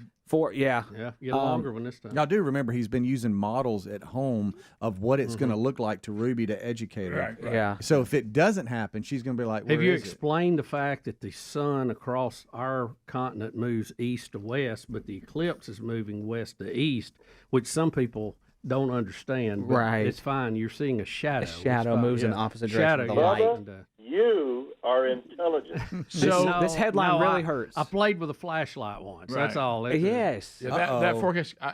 Map shows Texas may be worst spot for April 8th eclipse. Now, That hurts. And you're going there Now boarding. because tell me this. If it's cloudy, and of course the forecast right now is likely that it will be, and I didn't realize this was so delicate. Are these people you're staying with, do they rank that Ruby going with her dad to see friends in Texas is enough? They have a daughter that is Ruby's age, and they're like pen pal buddies, very good friends over distance. Because And I'd like so to that'll think be a big part of it. that Ruby is going to see her friend, and we might just happen get to see a solar I'm eclipse. gonna have to reframe this for her. You're staying overnight. Uh-huh. At somebody's house you don't know. No, they're my family friends. yeah, We're sure. dear You do family know. friends. Okay, yeah. good. Okay. Dear family friends. All Yeah. right. Well, yeah. And they have a daughter that's I called Ruby's age. Ruby's pen pal. I didn't catch the other part. Oh well, yeah. It's just that's just a long distance friend. It must different have been states. blocked from me. Yeah, that's what it was. You get it, Eclipse. I got it. I'm there with All you. right, so now I'm going to go where if you don't want me to go, just to say, tell me to divert. Okay. Okay. I was guilty of this. I've done it. I wanted to go hunting when my kids were small. And it wasn't all that popular to say to a wife with more than one small child, I'm out of here. Right. Okay. To go do something that I'm going to have fun with and leave you with all this. Right. And I found that I was usually able to go if I said I'm going to take one or two of them with me. It helps. Does. That helps. Are you putting that card down a little bit? I don't want to take away from the specialness of this, but I'm just saying we've all been there. We've done similar things. I do it all the time. Okay, okay. But this case, it was actually I really wanted my entire family to go. We were going to take this sweet van and drive to Austin to see these family friends and stay with them. And we're getting close. I've been planning this trip almost since Bubba and I saw the last one. That can be ruined by clouds. By the way, But go ahead.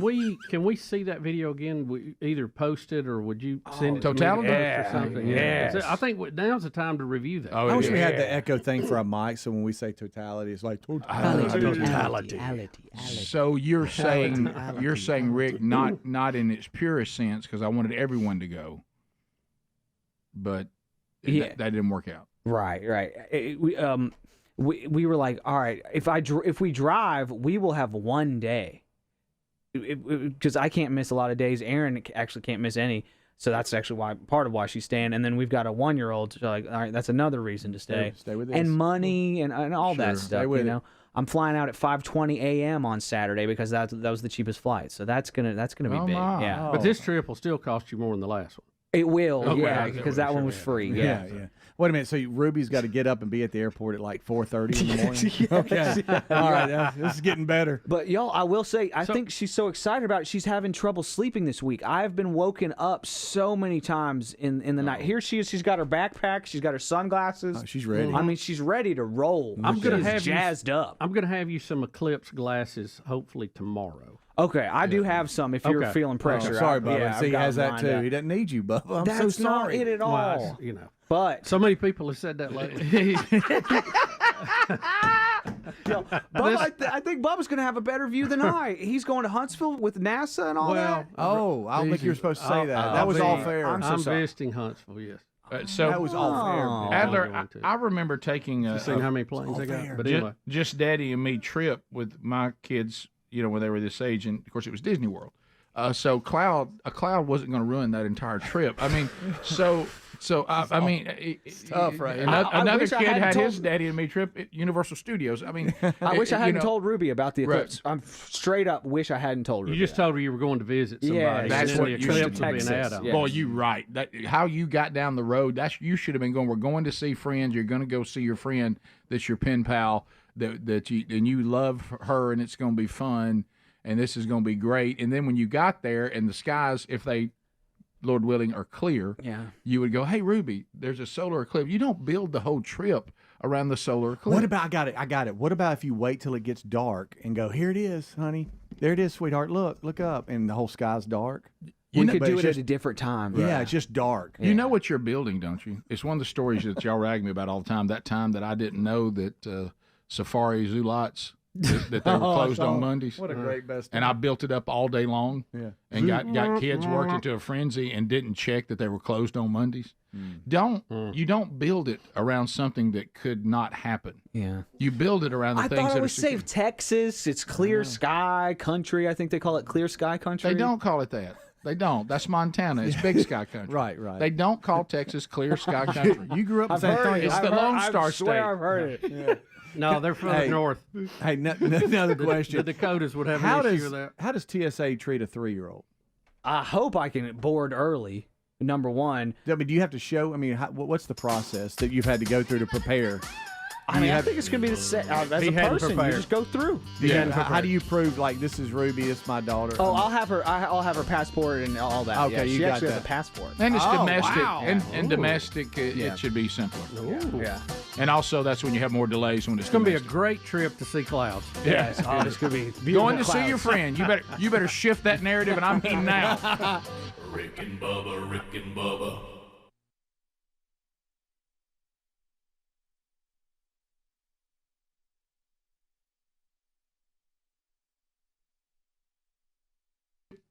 So this is not a new topic here on the show. We've talked about this a lot, and our brother Jason Whitlock is also taking this extremely serious. And that is one of the things that is wrong with our society is because men are confused. We've lost our way. We are not taking on the roles that God designed us for. We're not under his authority.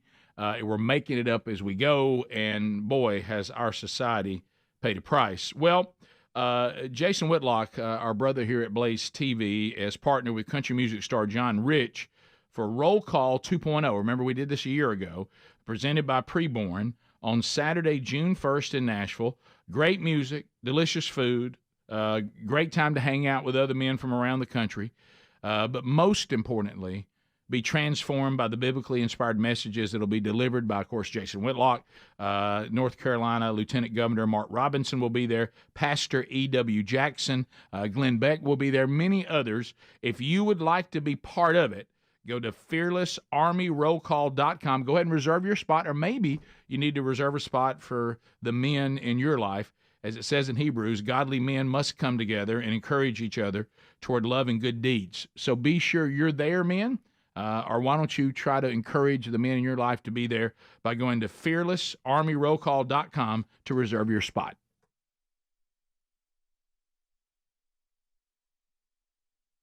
Whether it's black or whether it has cream or whether it has whatever, it's the same taste. Good night. Well, Rick, I'm fine so far, other than just being mildly depressed over having pandemic burnout. I'm really done with this, and would like to move on to something else. Let me ask you this about the taste and smell before we move on to Speedy. Is it like when you're sick and you're stopped up and we can't taste that kind of taste, or lack of tasting? Yeah, probably so. I've never experienced that because I've never lost my taste or smell, but I would think so. That makes sense to me. I will say this, and I'll handle this. If, maybe Greg might need to cut his iPhone off because I'm going to venture into an area that Greg loves to talk about. It's one of his favorites, but sometimes we try to do our best not to get too detailed on it, so I won't do that. But when I noticed that I knew my smell was gone, when had a quick run to the restroom, because you'll get a little bit of that with this, and it may be all the different things you're taking to try to deal with the symptoms. Sometimes your stomach will go south, and I had to do a quick run, and as I'm sitting there, I realized I smell nothing, and I was like, I'm not sure this is the way this should be. I'm not feeling too good. This is kind of a little bit of a sick run in here, and And I thought to myself, I bet this is not the experience that somebody else would have if they walked in here. Yeah, well, Rick, that may be too much information. Okay. Well, if y'all want to know when I knew I couldn't smell, that was it. That was it. Speedy, how are you? Oh, I'm good. I'm good. Adler and I, we're here. We're hanging out. Feels weird because nobody else is here, but we're good, man. We're ready to make the show happen. Well, we need to reset this. Nobody knows why we're in this format if they didn't hear the kickoff hour. That's right. Because it happened after the show was over. And that was that Helmsy's daughter ended up testing positive for COVID, and he was in the studio yesterday. He's researching. They think they can identify where it came from, which is good news because they don't think the rest of the family was exposed to that person. But now they have a daughter in the house that has it, so they're going to isolate. And Speedy, you said this, I've said this. Bubba, I don't think your daughter was home when she had it, but we had one that was home. You had one that was home, and none of us got it at that time. If you just isolate them off, you can do pretty good with it. But anyway, so that sent us into a who all was exposed to Helmsy yesterday in case he had been exposed as well. And so as we're kind of working all that out and trying to set a goal to get me back outside of the quarantine, which means I will have the antibodies and I'll become, we refer to this, don't take it the wrong way, but it is a word that we're using. We're trying to get as many clean members of the Rick and Bubba team as we can, meaning that they have not been exposed or they have the antibodies. And we're trying to build now over on our depth chart, those people. So I'll become one of those as of Wednesday of next week, if I can get back to Thursday with no big problems. Greg right now has not been exposed. His test came back negative, the one that he was waiting on, so he hasn't been exposed. And now we don't know whether Helmsy, he has been exposed if he's been around his daughter. And so we've removed him from the studio, and we have Speedy and Adler there, and we'll work out different combinations of that as we go forward. Yeah, we're just trying to keep somebody that can be in the studio till the end of the year, or I guess what we got 11 days left that we got to make it. So if we can get to the middle of next week, Rick, when you return, then with antibodies, then I think we can make it. Yeah, I do want to unpack some of the medical stuff. I've been talking to a lot of people in the medical field.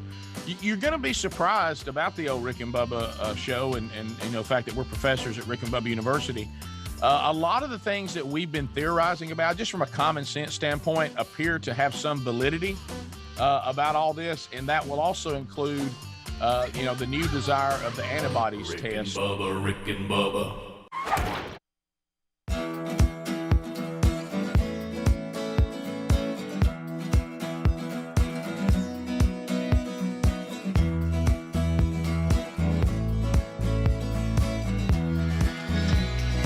6 minutes past the hour from the Big Boy Studio out here on the bleeding edge of technology. Catch the show both live and or archived on your own time. It's your call. Find out all the ways to do it by going to Rick and Bubba, spell out the word and.com. We've got Helmsy out today. He's on the road coaching with Jacksonville State University. They got a road trip. The real Greg Burgess is taking care of Mom today. She has a procedure that's, I guess, probably happening or already I'm waiting on Greg for feedback. It's a heart cath today. Be praying for that and looking for some solutions there. But Speedy is here, Adler is here, and guess right there, there's Bill Bubba Bussy, right here, ready to go. Rick, glad to be here. Thank all of you for joining us and being a part of the Rick and Bubba experience. Look, we wish Mom was feeling good and didn't have to have these tests and all that. But we also realize that for whatever reason, whether it will be being a devoted son, taking care of our mother, or whether you've taken a stray dog in who birthed puppies all over your house, whatever takes Greg away from us, we have to take this window of opportunity and do things that we wouldn't do if he were here. Yeah, well, it's just easier, like wear a shirt that he'd make fun of, or right have a story or something he didn't like. And RFK, he can't stand the voice. So. Yeah, Greg really tries to ban us playing anything from RFK Jr. Because Greg says I can't listen to him talk. Now, you would hope there would be a little bit of sympathy there for the reason why his voice is that way. Yeah. But you're not going to find that when dealing with Greg. He just finds it annoying. And it is difficult. I will acknowledge, Greg, it is difficult to listen and sometimes the things he says are really pretty well thought out, and I enjoy hearing his take on things. I just wish somebody else would say it. It's almost like he needs Ken Osborne, the voice guy, to say to read, or some other, maybe Morgan Freeman, something. He'd be president if he had Morgan Freeman's voice. Right. Oh yeah, absolutely. So, but anyway, here is RFK Jr. And we're going to be talking about, because the big thing with Trump is what the left wants you to believe. He's a threat to democracy. He is a threat. Now, keep in mind, they're the ones that shred the Constitution. They're a threat to the Republic. Yeah. And it's those that claim their Department of Justice has become politicized. People who like democracy and republics, they're kind of anti-tyrannical central governments. The left right now is a proponent of a tyrannical central government. But anyway, so RFK Jr. is not going to let him get away with it on CNN when they ask about Trump and the danger he poses to the democracy. Can I ask a quick question? To democracy. Last time we did an RFK clip, I played it at 1.25 speed, and that seemed to help the quiver a little bit. It seemed to help that. Oh. I know Greg's not here, but just for us, do we want it at 1.25 speed, or just go through it regular? Let's hear it regular to begin. I'd love to compare. Yeah, I'd like to hear both. All right. So here. But do you really believe that when people talk about the threat to democracy that Trump poses, do you really think that is an equal evil to Biden? I mean, listen, I can make the argument that President Biden is a much worse threat to democracy. And the reason for that is President Biden is the first candidate in history, the first president in history that has used the federal agencies to censor political speech, so to censor his opponent. I can say that because I just won a case in the Federal Court of Appeals and now before the Supreme Court. It shows that he started censoring not just me. 37 hours after he took the oath of office, he was censoring me. No president in the country has ever done that. Do we need to go to? Yeah. Okay, I've got to have a drink. Everybody clear your throat. It's always worse than I remember it. Yeah. It's always worse than I remember. Tough. Bless him. It's tough. All right, everybody. Give me 1.25. Okay, here we go. Greatest threat to democracy is not somebody who questions election returns, but a president of the United States who used the power of his office to force the social media companies, Facebook, Instagram, I can't Twitter, understand that better. To open a portal and give access to that portal to the FBI. I like one more CIA, speed up. The IRS. Can we do 1.50? 1.5, I think it might be a little nuts. Well, let's hear it. Okay, here we go. And boom. All right, and bam. To open a portal and give access to that portal to the FBI, to the CIA, to the IRS, to CISA, to NIH, to censor his political critics. President Biden, for the first president in history, to use his power over the Secret Service to deny Secret Service protection to one of his political opponents for political reasons. He's weaponizing That's much better. federal agencies. Those are really critical threats. I hate to say it. Wow. But that is much more tolerable than the other. It is. I didn't feel my throat. I didn't either. The first one, I felt like I had swallowed a cotton ball. I did too. You know what? I could not. He's stand struggling. It. He's struggling so much. Do y'all realize this? To your point, Bubba, you know what happens? Because I have this instinct that if I get to where I don't think I can breathe well, I stand up. Yeah. Try to open my lungs up. Yeah. I almost stood up. I really have to jump up. And I almost got out and ran in the parking lot. I'm sorry that I that coughed. would be crazy. I started clearing my throat. I couldn't. Let me clear my throat. 1.50. At least I can listen to his points, and I'm not distracted by him. And frankly, it's over quicker. It is. Bubba, if you get out of the parking lot running, I'm running with you because something's wrong. Yeah, we got to get out of here. If you see me running, you better dig. Baby. Don't stop to pick up not one thing. I'm coming with you. You know what I'll think? Gene Hallman's standing on the other side of this parking lot. Right, yeah. Or it could be 11 o'clock. That's true. Yeah, or international tennis player. Yeah, well, but Bubba seemed to have kind of cooled on He's tennis. cooled a little bit. Well, we had a tennis error on here with him, but it's cooled a little bit. Yeah, I can't. Well, I just can't play, so I still enjoy it. But can we try? I guess we're just doing what Greg would do. Oh, but can we try to make the point? Maybe listen to what he's saying. That this person that is no one claiming to be some staunch conservative, understands that there's a threat to the way we want to be governed, and the Biden administration and the modern day leftists are a bigger threat to the republic, to democracy, than Trump. Yeah. He did say that. He did. He sure did. Because he says that they take government agencies and they go after you. They went after him. Yeah. No other president has done that. I can't believe he got away with saying that on CNN, but I'm glad he did. Did they get mad at him or anything? They couldn't believe Well, it. they figured people couldn't understand it. At the end, she tried to Good point. pivot to Well, that's a great point. Can we hear it? Let's hear it all the way through at 1.50. Okay. She tried to pivot back to Trump at the end of his sentence. She's like, "But Trump," and then that's We call that the Well, yeah, but but. see, Yeah. here's the She thing. said, "Vote He's- Trump." He's really not running against Trump right now. That's correct. No, Biden and them do not want him at all running because it really hurts them. He actually hurts both. Yeah, but I can say him, that because I Biden just won a works. case in the Federal Court of Appeals and now before the Supreme Court. It shows that he started censoring not just me. For 37 hours after he took the oath of office, he was censoring me. No president in the country has ever done that. The greatest threat in democracy is not somebody who questions election returns, but a president of the United States who used the power of his office to force the social media companies, Facebook, Instagram, Twitter, to open a portal and give access to that portal to the FBI, to the CIA, to the IRS, to CISA, to NIH, to censor his political critics.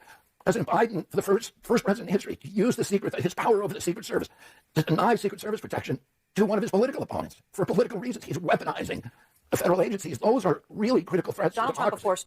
Donald Trump, of course. Okay, so he's right. She tries to double back, but he's making a good point. Yes. Questioning elections are as old as elections. Yep. Okay.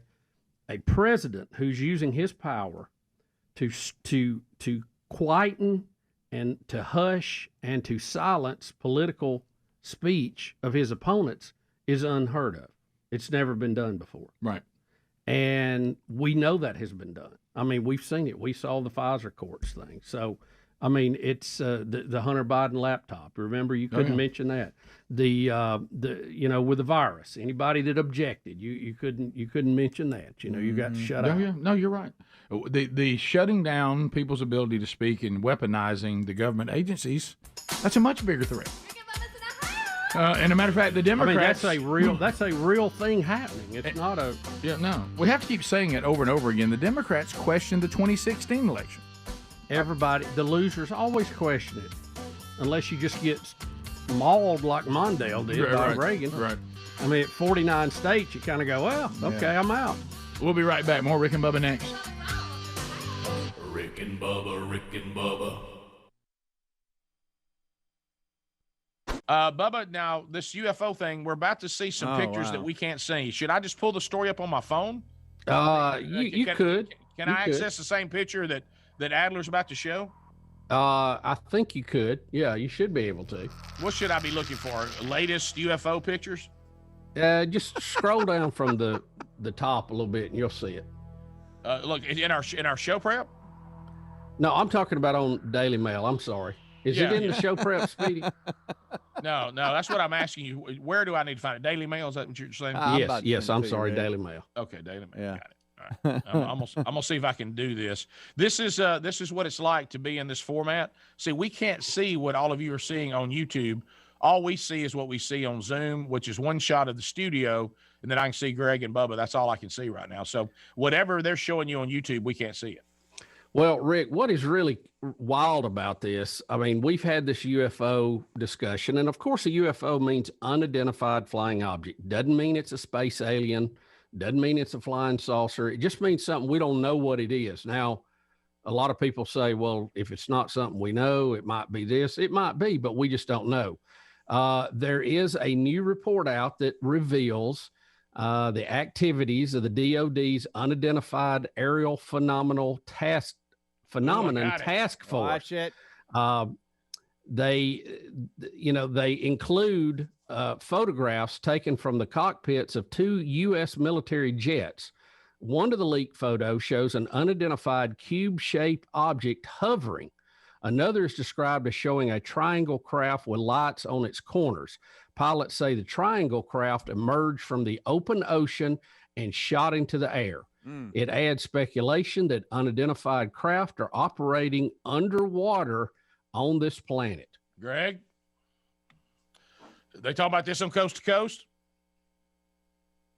Look, Greg's trying to unmute himself. Yeah, please look at his fingers. Greg. I don't know.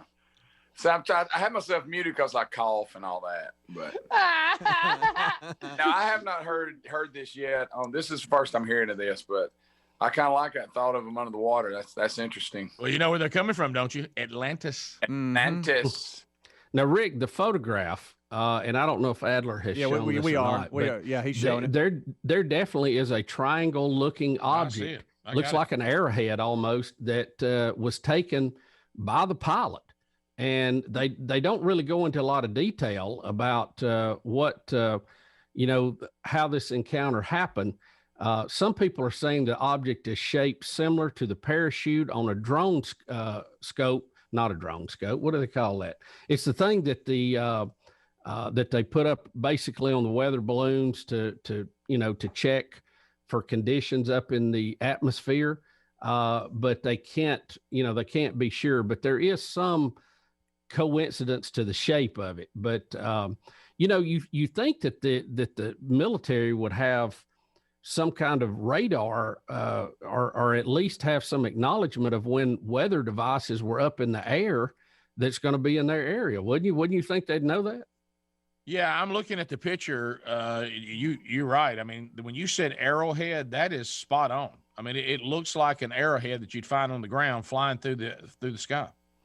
And I think it's amazing that that the military has let out over these past few years this video of a lot of people call it the Tic Tac, where the military planes, and you can even hear the pilots talking about having this thing on their radar and trying to figure out what it is, because it does look like a flying Tic Tac, and the fact that it is so fast they can't keep up with it. So what is it? I mean, that is the question. What the heck is that thing? I just want to be sure I have this right. Are we saying that this picture that I just looked at is a pilot shooting through the glass of the cockpit, and he's seeing this thing flying above him, and then we have another one that said a cube came up out of the depths of the ocean and shot up in the sky? Do I have this right? That is what the story says. Wow. Greg, are you doing coast to coast? Are you not at home? You're probably not listening at home, are you? No, I didn't get to hear it this morning, but I bet they're talking about it. Yeah. And Rick, they did the photo that was that you previously described, depicting an unidentified silver cube hovering over the ocean. Now, hovering at an altitude of 30 to 35,000 feet. It appears the image was captured by the backseat weapon system.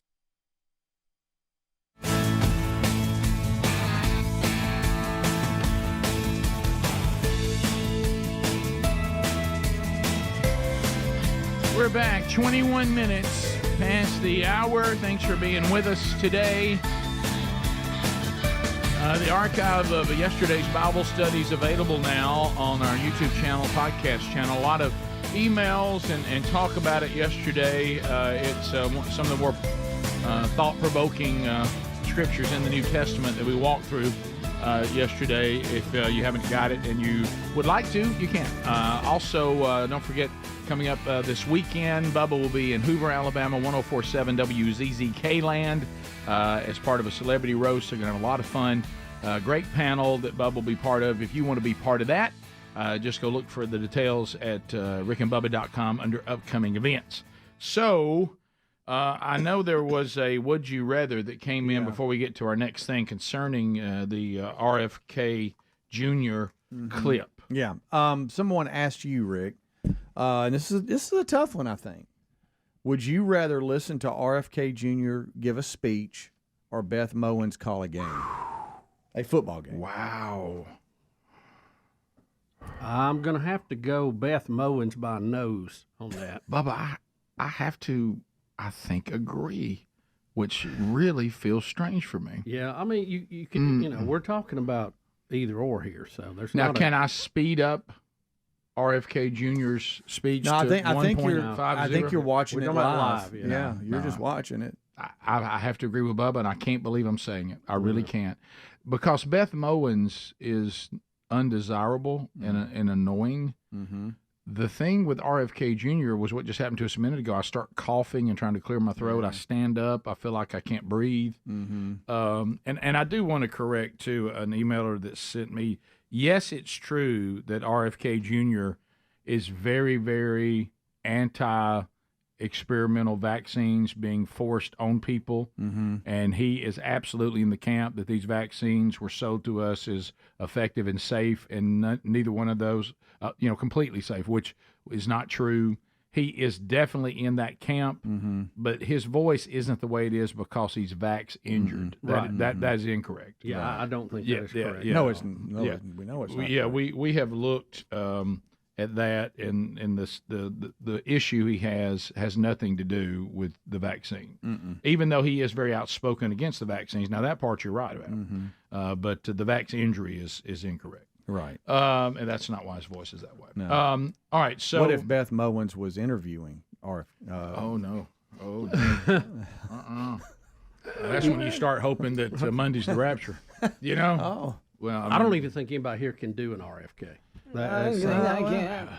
You have to be hoarse and quivering at the same time. Oh, that's harder. That's harder. It's almost like you've got to go to Katharine Hepburn, and you have to add a male hoarse voice there. Is it almost like Aunt Martha with a? You got to. You start there. Maybe I shouldn't have asked. No, this. man. From that's the go. Yeah, I think I should. I wish I could did retract. on Golden Pond. I can't believe I just did that. I should have retracted my question. But the no, man. I don't think that's it. I don't know why I'm trying to smoke. I don't either. I don't think Katharine Hepburn was smoking. I think it helps you get into the character. That's me headed to Aunt Martha right there. I'm telling you, it's a hard one to land on. It is. I didn't know about that movie Mask.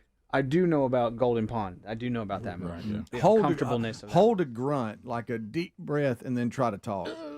It's spasmodic dysphonia. Correct. It's a neurological disorder. Right. Correct. So we probably shouldn't be doing this. So let's Bubba. That wasn't me. I'm not that good at that one. You're I wish I closing was. in on That was quick. He felt Over the line, Bubba. Yeah, right. That's awful, Bob. Yeah, that was not. All right. So as we continue the not so light notes here, you remember the other day when we showed you the elephant taking the safari group and lifting up the truck, and apparently this has happened again, but unfortunately this time a tourist has been killed from America. Another enraged bull elephant attacks another safari truck in a national park in Africa, and he's chasing the vehicle, which gets up to 25 miles per hour. What? And the elephant actually caught the vehicle. At 25 miles an hour? Charged and flipped the truck over, and unfortunately someone was killed. How do you say speed up in Swahili? I don't know. All right, here he comes. So he's separated from the herd because he is on the move. Look, he considers them to be a threat. Oh, no. He's coming fast. So somebody that's going to die in that car, right? That truck? Bubba. Can you imagine seeing that scene right there? They need to go faster. They're not going. And he's closing floor it, driver. Now, why are you stopping? Why are we stopping? Doing? No. Here it is. Oh, look at this. So big. It's so large. And they flip it. So somebody just died. I heard him. I heard him die. You hear that? Oh my gosh. Did you hear that person? It fell on top of them. So the truck did. We just witnessed that. If you're going to have trucks in that area, you need seat belts and roll bars. Yeah. You know, that's a given. And how about something to get the elephants off of you? Yeah, evidently there was some debris in the road as he was trying to back up. And that's why he stopped to try to start to go forward. The person that 4 people had minor injuries, 1 person had serious injuries, and then an 80-year-old American was killed. Yeah, let me. And you realize that was just all they talked about was taking their 80-year-old grandmother on the safari. Probably wanted to see an elephant. That's You're right. Yeah, bucket Thought list. the She saw one. I thought the eclipse trip was ruined. Okay. All right. What is your problem? So here's our situation. This take some notes here. If you can keep from stopping, you said there was something in the road, you don't need to. Yeah. Bull elephants, when they're charging, they're very dangerous. Yeah. Let's get a vehicle that's a little safer. Hollering hey hey hey at a charging bull elephant is not working. No. Okay, No. let's Why don't you have somebody, Hey did not get it done. How come somebody's not riding shotgun, so to speak, that has whatever they need to? Well, to I will stop that? I will say this: when I went on a safari in the Kruger, we were not in these type trucks. We were in a Jeep where we had roll bars all around us. We were seat belted in. Somebody rode shotgun, and then there was a row in the back where everybody sat. We were not in this. Yeah. These things, I've seen two of these get flipped by bull elephants. Well, one get flipped, one get lifted up. So I don't care for this arrangement. Well, bless the 80-year-old's heart. I mean, just nothing to do. Yeah. When it rolled, you could tell the vehicle rolled on top of them. I know that this doesn't help because That's awful. I don't know what was ahead in this person or what kind of health they were in. But I will say this: being killed by a charging elephant at 80 versus, like, God forbid, someone really, really young. Yeah. That's different. That is somebody who got a pretty good run. Yeah. Now, you have to figure it doesn't make it any less. They're probably in pretty good shape to go and do that. We got to go to break here, but could you play it again? I felt like the guide should have known, hey, we're in a handle, let's go. Yeah. Why are we stopping? Well, I think Adler's saying he could, if he doesn't stop, they're going to crash anyway because there's something in the road. Well, I'm making my own trail. Yeah. I'm sorry. Yeah. I'm doing something. Hey did not work. No. Oh, my goodness. He's coming fast. I feel like somebody should have held Grandma. I got you. I don't know why we're not going faster. That's will my it point. Will it not go faster? Its head is the size of a bus. Is there a governor on the truck? Oh, no. It's who tried to put it in drive.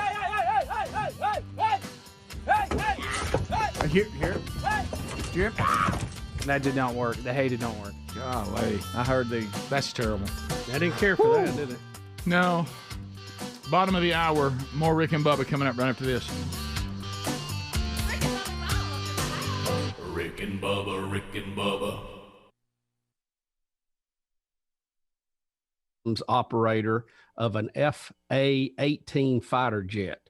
Experts are baffled by the photo, but noted that the object somewhat resembles the GPS device I was talking about before that is dropped by an aircraft many times over a hurricane, but there was not any record of one being dropped where they were.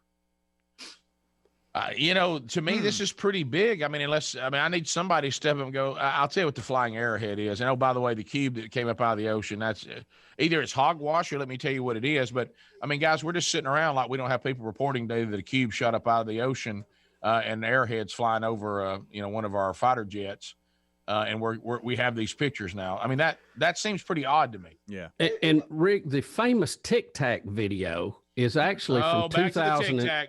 Some of that was in 2004 that it actually occurred. So there's, I think there's always been a speculation that if we just found out, boom, that there's aliens, that it would be too much for the public to handle. You can imagine the kind of shock and all that might be with some people. Right.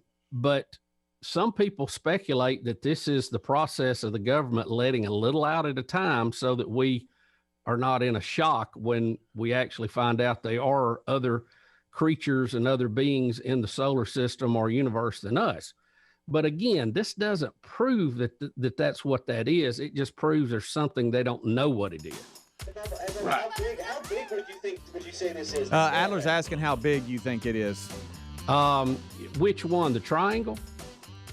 Yeah.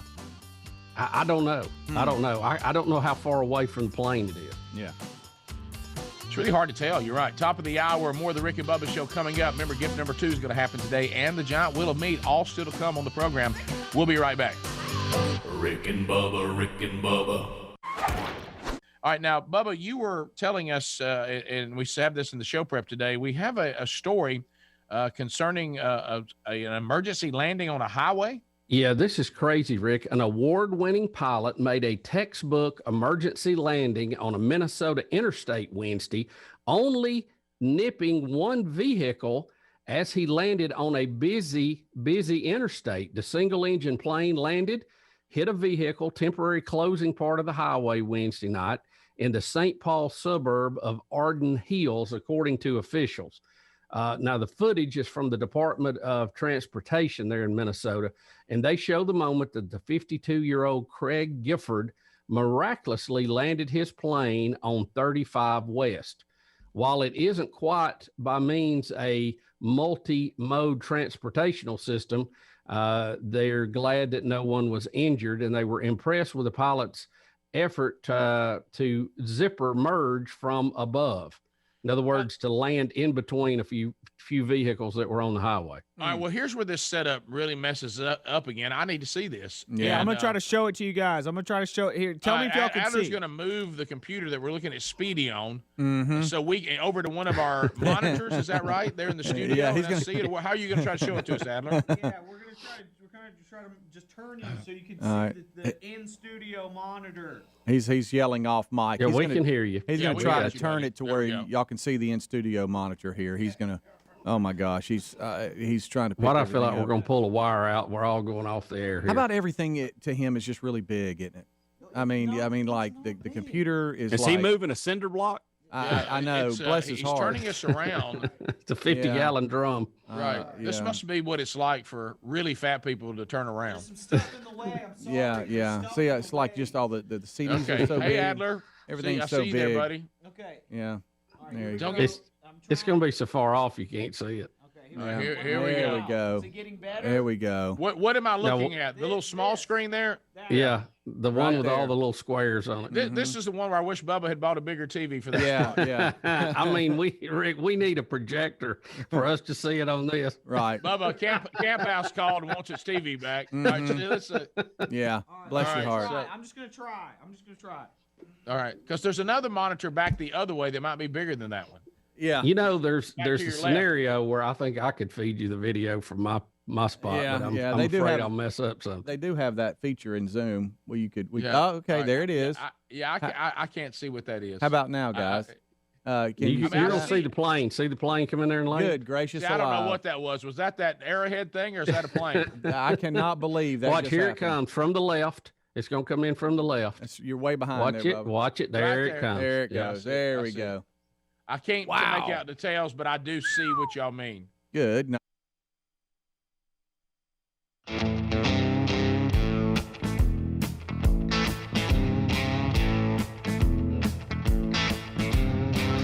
We're back 35 minutes past the hour. Another Patriot mobile phone troll.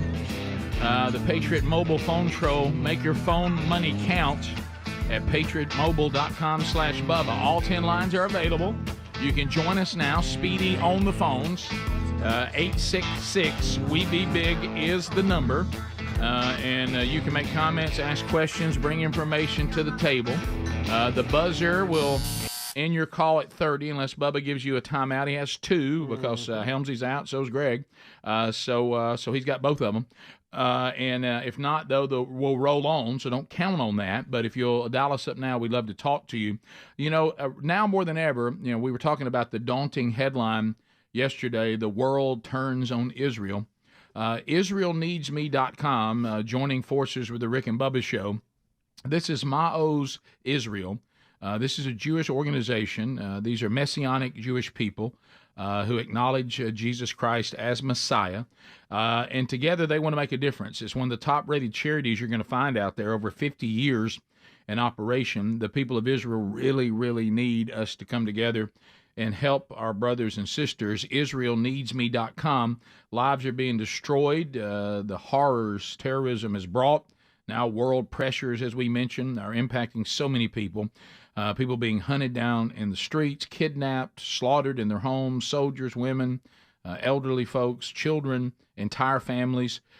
So we can help, and they need our help now. Now the war is going to impact them, unfortunately, for years, but they're no stranger to this. But IsraelNeedsMe.com, let's make a positive impact and help some of these people to regain, hope and rebuild their lives. IsraelNeedsMe.com, or find a link at rickandbubba.com under the sponsors button. Bubba, you have an update that this was the woman who unfortunately was killed by the bull elephant that this was going to be something that she was doing late in life and was telling all her friends about it. Yeah, there's a great story on Daily Mail about it, Rick. Her name is Gail Gail Matson, 79, not 80, but close. Died in the attack when their vehicle they were in was flipped over. Yeah. She had told friends that it was going to be her last big adventure. And it was.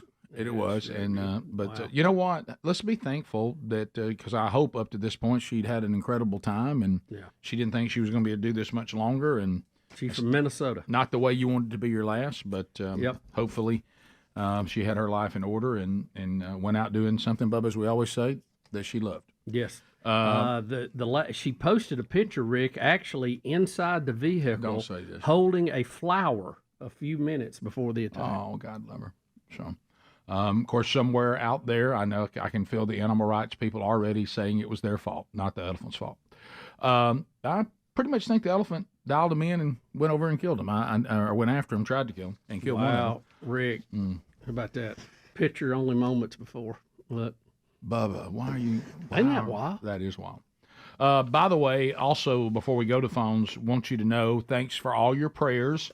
Got a report from Greg, which, by the way, that in itself is a miracle. But Greg says, the cardiologist says our mother's arteries are in great shape. She has good genetics. He even told Greg that he and I and our sister should hope that we have mom's genes, not dad's, when it comes to heart. Yes. So says she'll be here a couple more hours, but that's good news. But it also means they haven't quite been able to pinpoint how she's having these moments where she's struggling. So move your prayers now to being grateful that it all went smoothly and her heart's fine. But now that we can find a solution to give her, good quality of life now, because she loves time with her family and she loves to have a good time, but she's having a hard time feeling good. So maybe we can find an answer. But that's not it, so cross that off the list. Jordan is standing by to get us started in the phone show. Of course, the Patriot Mobile phone show. All right, Jordan, fire it in there. Jordan, go ahead. You're on. 30 seconds.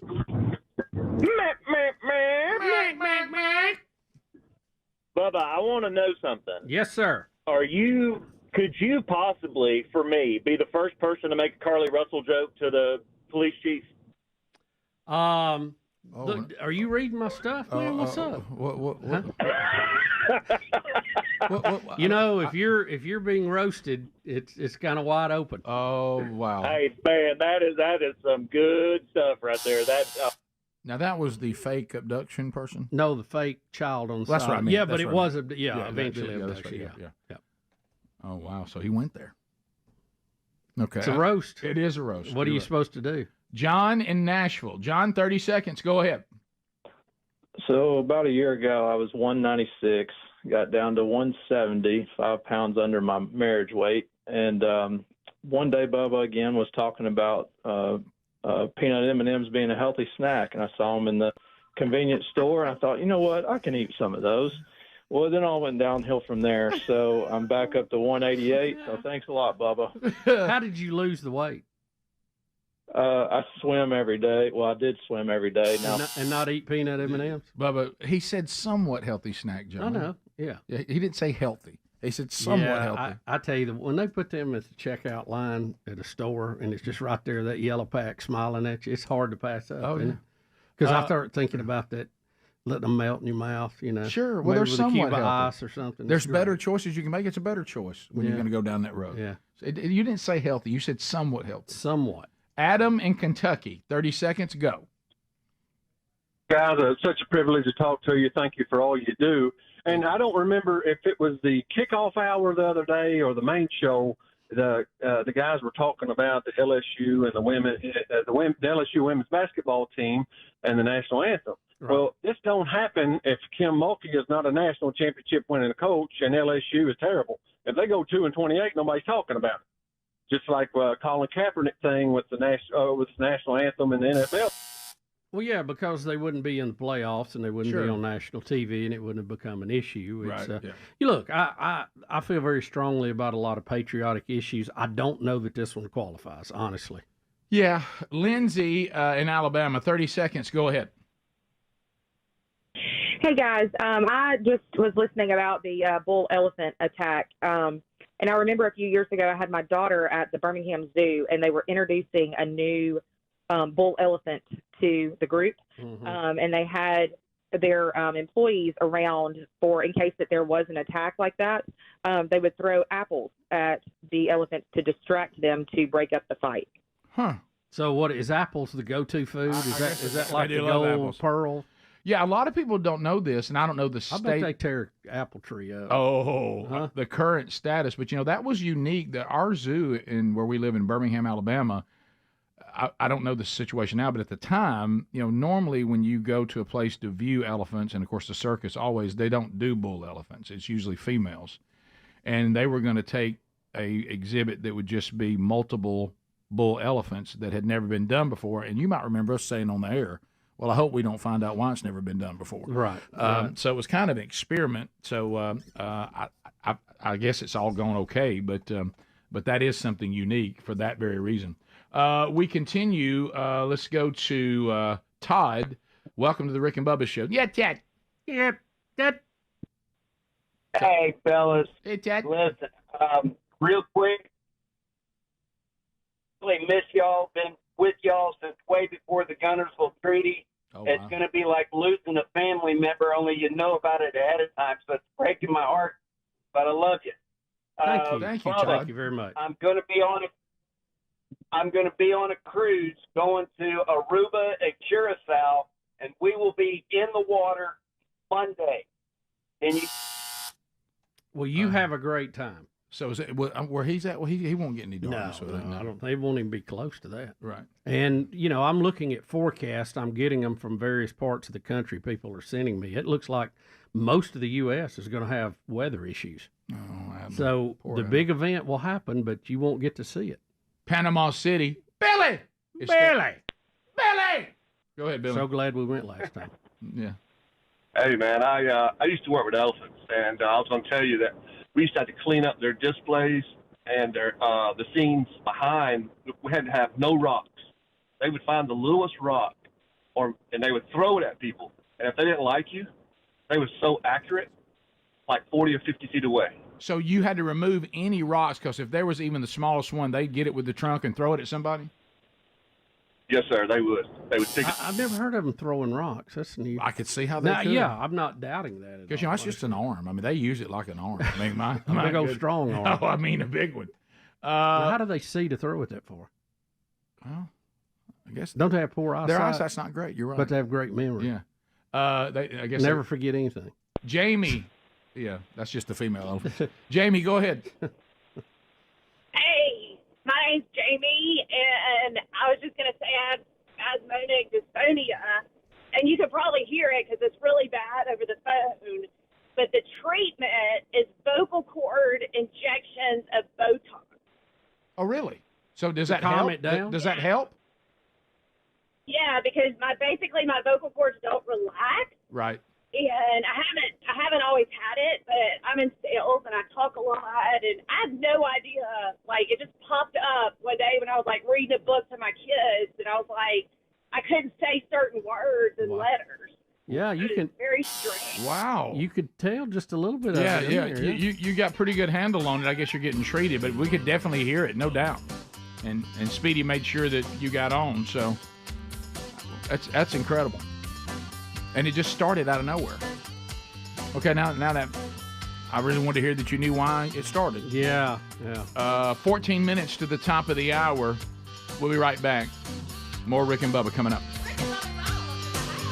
Rick and Bubba, Rick and Bubba. That's impressive. He didn't hit a power line or a light pole or something. I mean, of course, it's an emergency landing. I don't know, too.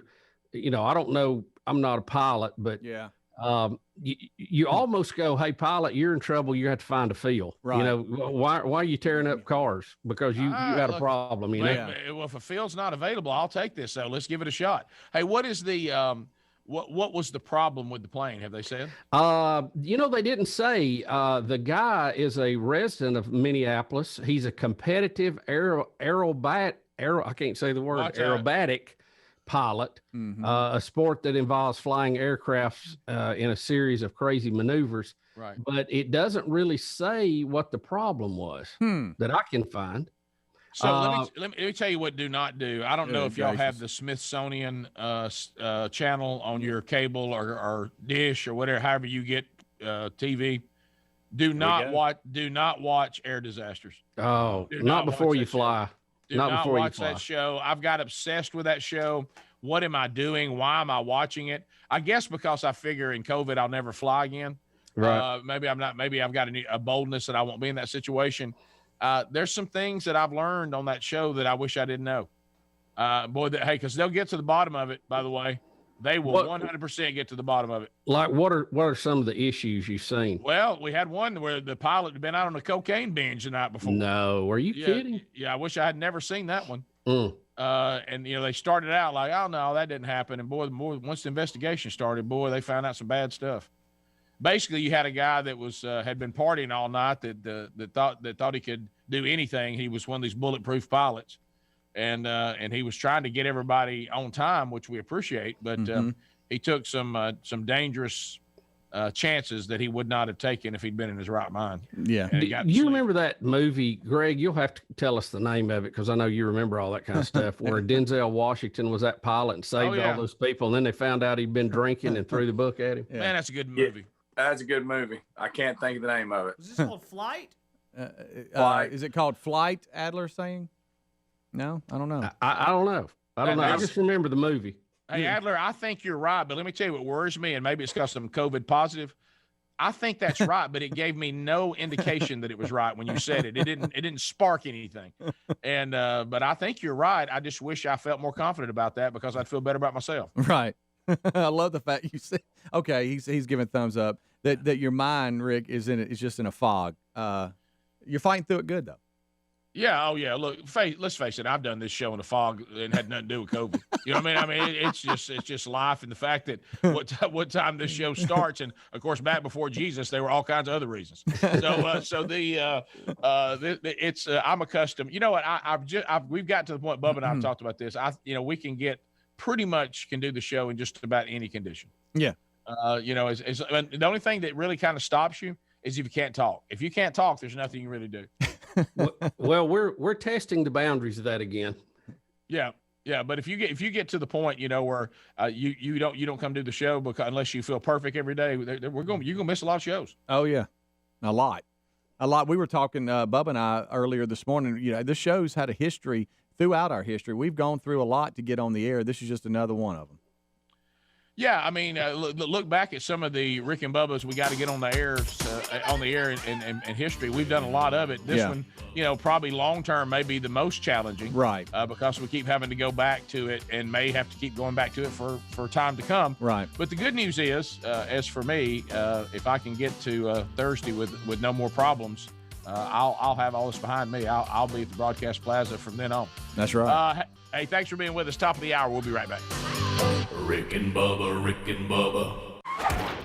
All right, so Joe Biden, we talked about pandemic. That's one of the big issues and probably the biggest.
We're back 8 minutes to the top of the hour. Rick and Bubba Show. Thanks for being with us today.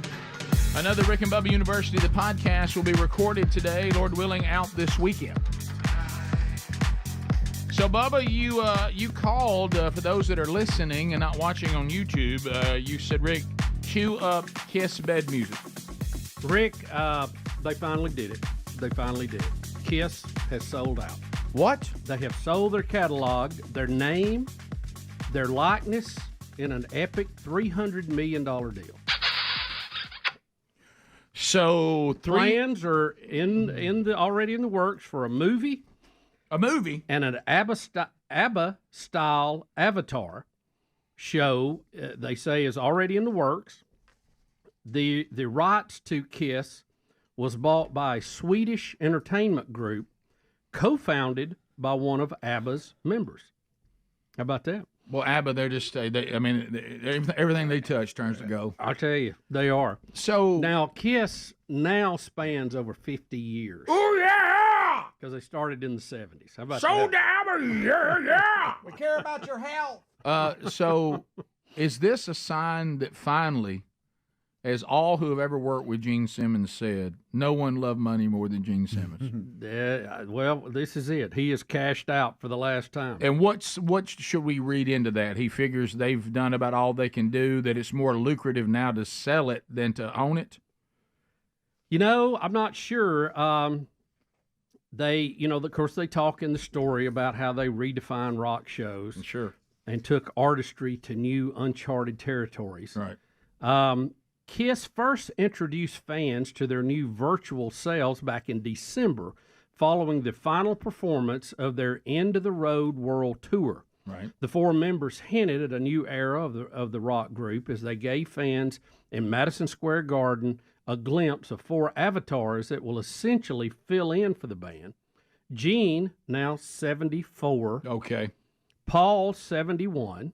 Interesting. Eric, 65. Tommy Thayer, 63. All right, I didn't realize that even the filling guys have gotten old. You know? Oh, yeah! Mm-hmm. So the avatar them, what does this mean? That I can go watch? Adler, I don't help know. me. What do we mean, Avatar Kiss? It's going to be like watching a movie or something, Like, isn't it? right- Or is it like 3D lasers or something? Yeah, is it the same thing ABBA did? Okay. Yeah, it's the same company. It's one of their guys did it. So, but I see it. What am I seeing? Am I watching it like? Kiss will just show you. All right, I'm pulling up something. Sorry. Okay. Yeah. Or you can show them the ABBA Digital Voyage concert in London. Are they like holograms on the stage? Pretty much. It looks like the audience is too. And I think it's going to be like a mix of video, videos up on a screen, and then Just projected out. and then also the holograms. From what I can tell, you can see here some like, oh my goodness, they even got people to wear the little dots so they could map their motion. There you go. See, like they did in what's that movie? Well, they do it for a lot of Yeah, a lot of movies. Lord of the Rings and all those movies. There's Gene Simmons in the makeup with the head camera on. Avatar, yeah! Wow, they've been busy. Wow. Well, I guess. But all right, now since we're gonna go Avatar, couldn't we have brought Ace Frehley and Peter Criss back? The movie Avatar. The movie Avatar is the word I was trying to think of. That's funny. Okay. Thank you, Rick, for that. I want Ace back. Why not? I mean, if we're gonna make them timeless, let's go original members, original makeup. Yeah. Why not? I'm with you. I agree. I don't want to see the filling guys if we're going to go Avatar, right? Well, what's funny, in the story, all the pictures that they have are of the original guys. Really? Yeah. Okay. All right. Well, that one. Ooh, Or have they taken over the Ace Frehley, Peter Criss thing? Yeah, they just. They just painted like that. They are now? Because they used to not be. They used to not be. Oh, okay. They were their own characters. Yeah, I think the filling guys, you're right. There was a time when the filling guys transitioned where they just became. Like one of them was a raccoon, wasn't he? Yeah, but not anymore.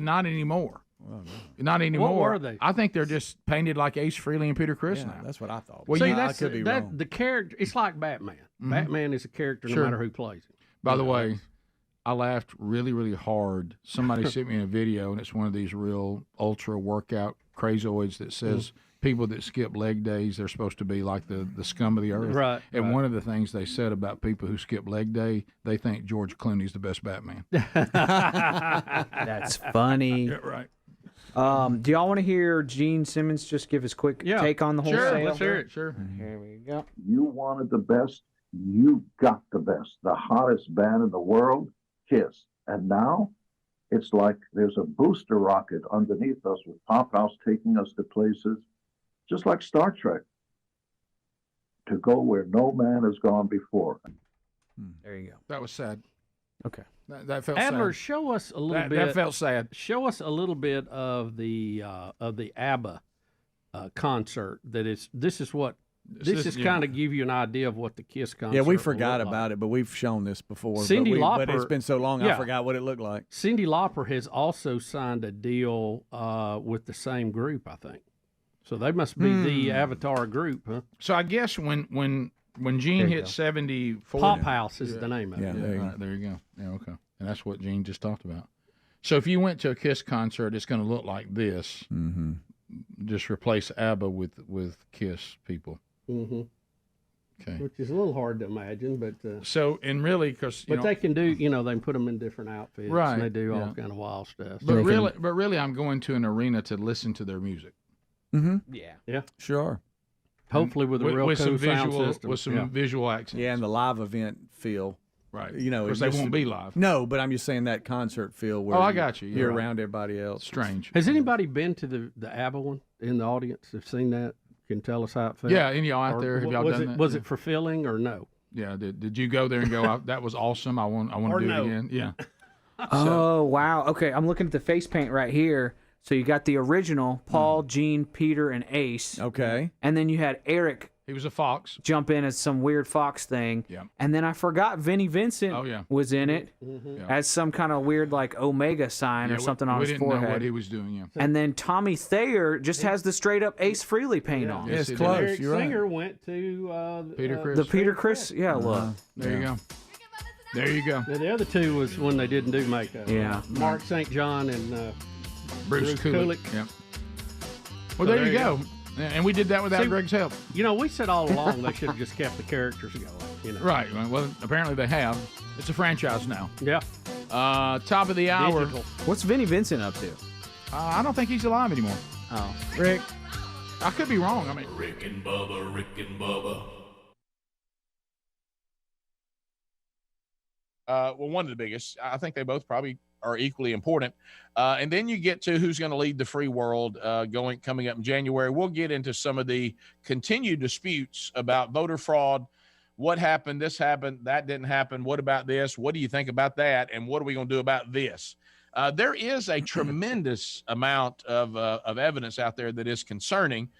So I do disagree with those that are claiming that there's no evidence that is of any value. I mean, it may turn out to accomplish nothing, maybe helping us in elections going forward. I'm not saying that that's going to change the current conclusion of who's going to be president, but talking like there's no evidence out there that anything was done that is questionable, that also is not correct.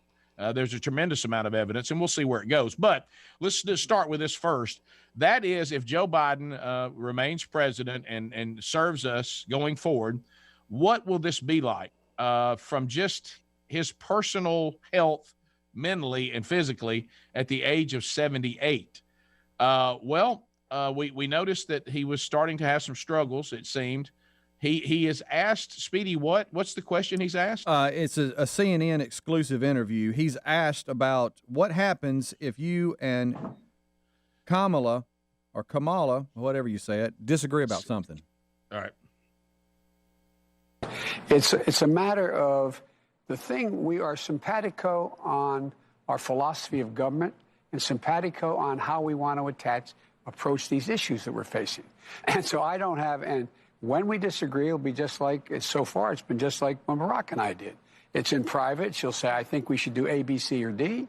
And I'll say, I like A, don't like B and C. Mm-hmm. And let's go, okay. Like I told Barack, if I reach something where there's a fundamental disagreement we have based on a moral principle, I'll develop some disease and say I have to resign. We don't have that. We haven't, and we discussed at length our views on foreign policy, on domestic policy, on intelligence, and. Well, what? Did he say he developed a disease? And he told Obama that if they ever got to where there was something morally, I guess, something he couldn't get past, that he would develop some kind of disease and resign. I guess he was saying, if I can't be a part of what you're doing from a moral standpoint, which, by the way, I don't know, what else there could be. He blew by a few on the way to where he is now. I guess he's saying that's what he would do, because he would say, I'm not going to go along with that. So I'm going to come up with a disease and then I'll just resign. We know that happens a lot in politics. We see it every day.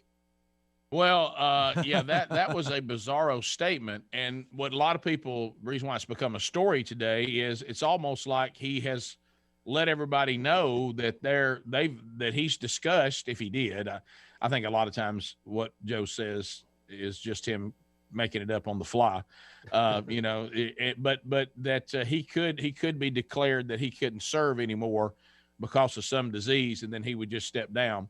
I think the most important part of that story was somebody saw Kamala Harris taking notes. Mm-hmm. Yeah, well, that was back when he was with Barack Obama, and like I said, they covered a lot of issues, and Joe never found one he was morally opposed to, shockingly. Now, I want you to know some of the things that we've done as a country, and I'm not, you don't have to, have a degree in divinity to know that Joe Biden claims to be a Christian who is Catholic, but yet the things that they did involving marriage, gender, and where life begins, Joe never developed a disease and left.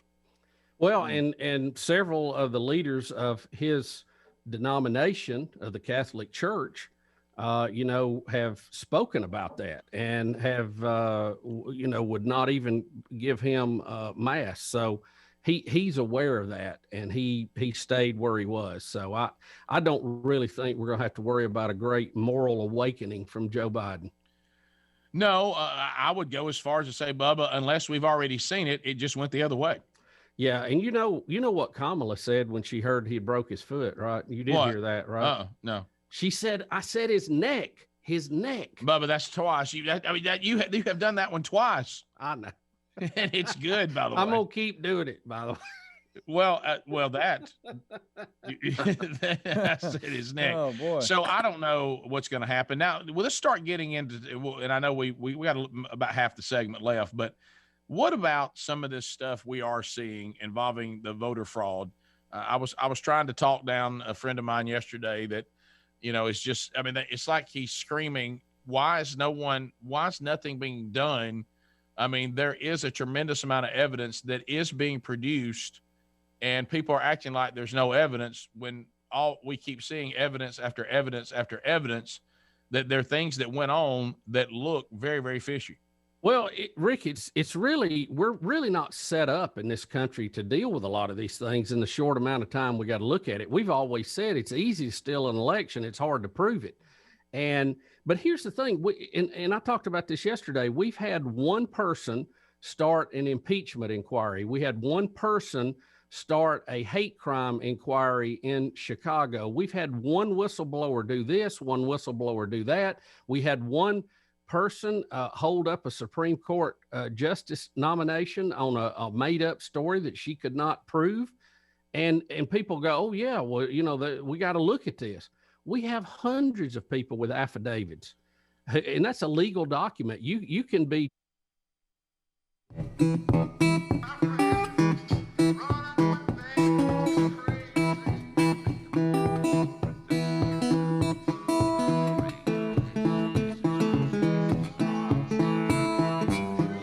6 minutes past the hour, the Rick and Bubba Show, coming to you from the Big Boy Studio out on the bleeding edge of technology. Speedy, Adler, Greg, and of course Helmsy out today, and welcome back, Bill Bubba Bussey.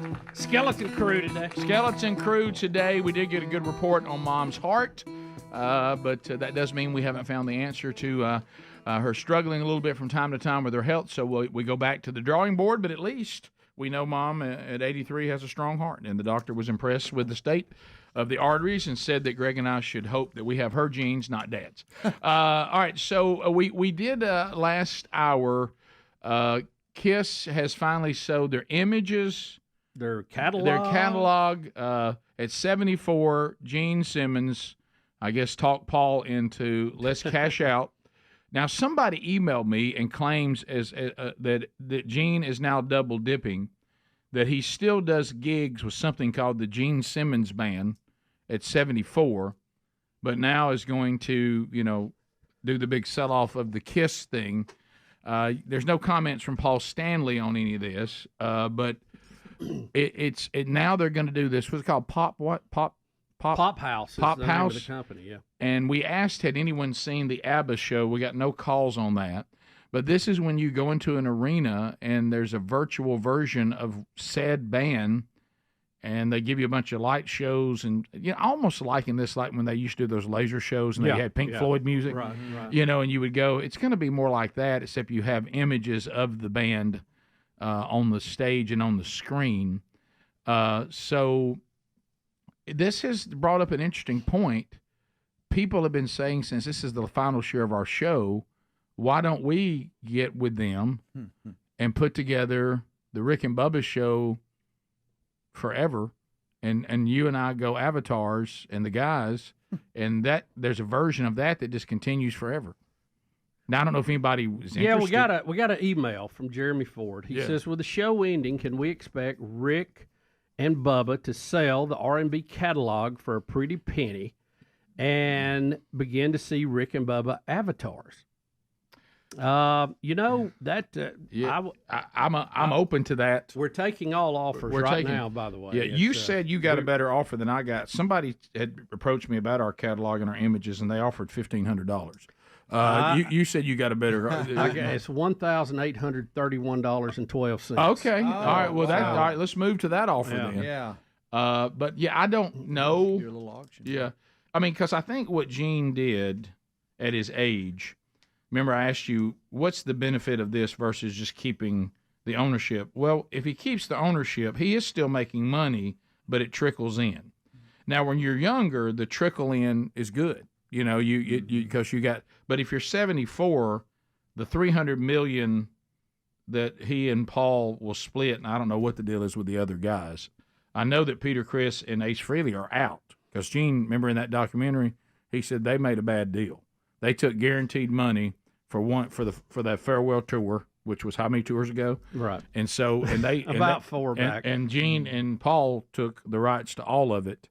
And basically, Peter, Chris, and Ace Frehley realized there was still quite an audience for KISS, original members, original makeup, and tried to go back on the deal. And Gene was like, "That's the deal you made." Yeah. So you made the deal, face the wheel. So I know they don't have to give them any.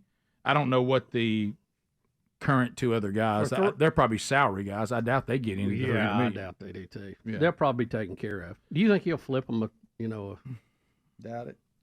Yeah, probably not with Gene. Well, Gene's probably said, "Look, we paid you what you agreed to," and I'm sure they were paid well. Don't misunderstand me. Yeah, they compensated very nice. But so that's what you see this. He's like, right now, the one cash offer is probably going to serve us better because I got more money sooner and I don't have much longer to live. Right. When I was younger, me owning the rights and continuing to get dividend. 74. I mean, you just play the numbers there. So, fourth quarter. Same thing with us. I mean, our stuff, I'm sure, will send in little trickles of nickels and dimes. But if somebody wants to go ahead and just give us one money, and then for them, the nickels and dimes work going forward, and they put together and they make money, and they give us one money. We're wide open for negotiations. So you just send me an email, and we'll definitely give it a look. And I'll say our current images and all of our best of material, we're looking for one money like it sits. Yes, yes. We can't go back and fix any of it. I mean, some of it is, it is what it is. Right. And you're going to have to go back and realize there's some phrases over time that became no longer politically correct. You get the name, too, and we've had several other groups try to use the name, have to run them off of that. That's right. Yeah, we got that for broadcasting and merchandise, too. So. Yeah, you have to watch Trade Day. Yeah. There'll be some Rogue T-shirts up there, and some of them are worth it. Cassette tapes. Some of them aren't, But and you're going to have to deal, like I said, with some phrases that at one time were politically. Well, they weren't politically incorrect. And it was common speak at the time. It But was, when you cover 3 decades, certain things are going to become on the no list. I mean, that's just going to happen. Yeah, I was watching, I forget which one it is, one of these famous Christmas movies with Bing Crosby and all that gang. Oh, yeah. Well, you know, we're not the only ones that time changes. Oh, just yeah. Is it White Christmas or Holiday Inn? I think it's Holiday Inn. The first time that Bing Crosby sang White Christmas, and it's one of these movies. I could be off on which one it was, where he does a full blown blackface presentation at the hotel, and then you think to yourself, okay, well things have. But what you're saying is these recordings they must be looked at in the era in which they were done. Yeah, you can't we'll pull those you things. What we got, you can't pull those things in today's standards. Yeah, right. Because we got video, we got audio, we got tapes galore that have never been on the best of. No, a lot you could go through and mill out some more stuff. Sure. So I mean, we're never before heard. We're sitting here waiting on one money, just like it sits now. So maybe we could take auction it on the day we auction for caddy positions. There you go. Regions or something. By the way, I've got somebody already emailing me asking when y'all going to do that. So I think that's a good time. I had a meeting about that yesterday. Did you ever go? I did. Really? I didn't think you would go. I did. I did. I'm glad I did go, but we will. You were right on the board on that one. We're going to do our roadshow live regions broadcast on May the 8th, and May the 6th. Gene will be with us. Okay. Too. Did you say who did you say was in blackface? Bing Crosby. Okay, I think it was the movie Holiday Inn. Correct. Yeah, okay. Yeah. I put that out there as an option, but I couldn't remember if it was Holiday Inn or White Christmas, and I thought it was Holiday Inn. I think it's Holiday Inn. Yeah, didn't know that. Yeah, have you ever seen the movie? I'm uncomfortable just looking at this picture. Okay. Yeah, I kind of wish you hadn't shown it. Right. Yeah.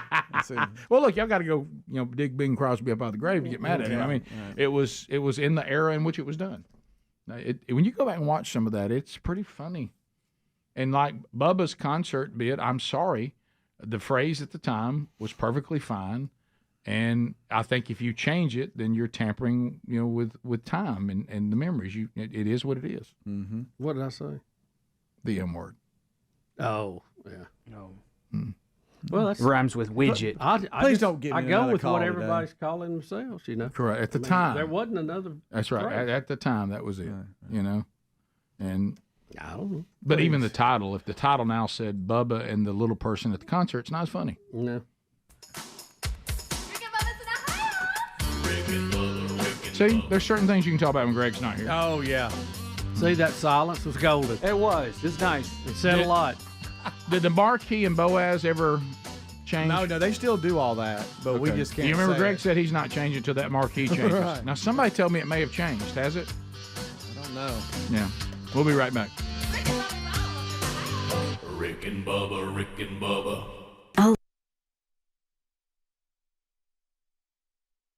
Under perjury laws, if you lie in an affidavit that said they saw things that were not right, and they, that's got a certain amount of weight with it with the public. But now we see these people coming and testifying. They're real people. They look and sound believable. They're bringing up points. And now we have this video out of Atlanta where the supervisor who is over where they're counting votes tells everybody to go home at about 9:30. Yeah. And everybody leaves but 4 people. All the poll watchers leave. The people are supposed to be, for Democrat and Republican, it's supposed to be watching over this. And on the closed circuit cameras, you see them pulling out 4 giant briefcases or bags of ballots and putting them into the system, and nobody can explain maybe there's a logical explanation for this, but it sure looks strange. Yeah, we're showing that now while you're talking, Bub. Yeah, I can sort of sense, and maybe we're wrong on this, but I get a sense that we're probably going to see the play go something like this. Yes, hey, there's a lot out there because there's a tremendous amount of evidence coming up. Things went on that shouldn't have gone on, and we're looking into it, but none of it was enough to sway the outcome of the election. The outcome is the same. The margin may be a little different, and we need to look at some of these things because there's some legitimacy to some of it, but it really doesn't change who won the presidency, so we go forward the way it is. So we'll see. But when we come back, I'll tell you why it matters in Georgia. Yeah. Okay. Yeah. Well, that's true. So we'll talk about that also. Also, if we can find it, that audio clip of Rudy Giuliani taking issue with someone saying that he had no evidence. We'll talk about that too when the Rick and Bubba show continues. Don't forget our website, Rick and Bubba, spell out the word .com. And then when we go to the phone troll, that means we also move the line quickly. So if you're on hold, people ahead of you will be buzzed one after another. Due to the fact of the situation that we're in, I'm going to call rough cut on this. 30 seconds is going to be king. There'll be no timeouts. So Speedy, when the 30-second clock goes off, set the buzzer to automatic, and that will be the end of that call. Now, we can comment on it ourselves if we want to after it's over, or answer a question or anything like that, but that will be the end of that on a hard 30 seconds. So if you're someone who's trying to get in, that's good news for you because we're going to move quickly. So Speedy, let us know where we begin. All right, guys, let's see. Let's go to Thomas in Montgomery, Alabama. Thomas, what's up? Thomas, 30 seconds. Go ahead, buddy. Hey, guys, Green Acres. Oh, wow. Oh, thanks for the call. All right, so I'm wondering, pretty much in life, you're playing a sport, taking a test. If you get caught cheating, you automatically fail. You can't win. So how can you get caught cheating in an election and still have the opportunity to win it? Well, I think one of the things that is accepted is that there's always going to be a certain amount of cheating, but we have things that would limit it so it wouldn't really influence the outcome of the election. And what I mean by that is it's a safeguard to have to show up in person. It's a safeguard for you to have to register ahead of time. It's a safeguard for your signatures to match when you registered and when you vote. And, it's a safeguard if you have absentee ballots that you have to have it notarized or two other people's signature in a legal affidavit saying that is you that cast that ballot. And a lot of that stuff was stripped away this time. So, what could have been a little bit of fraud, which I think we always have, and it's just, given human nature, you're going to have some of that. But I think it just opened the floodgates for all kind of shenanigans to go on. And that's why it should never have been allowed to happen. And that some of it appears to have been illegally allowed to happen when constitutions say the state legislature sets terms for elections. But in many of these cases, the Secretary of State changed it or a federal judge changed it. They are not the legislature. And I don't know why it ever went as far as it did. Yeah, Bubba hit the point, and it's not like taking a test in school because we do have cheating every time. Dead people have been voting for a very long time. You have to prove that not only did it happen, but it changed the outcome of the election. It's a different standard than a teacher in her test. Yeah, you're right. Let's go to Randy in Florida. There's TheraBreath confidence in every capful.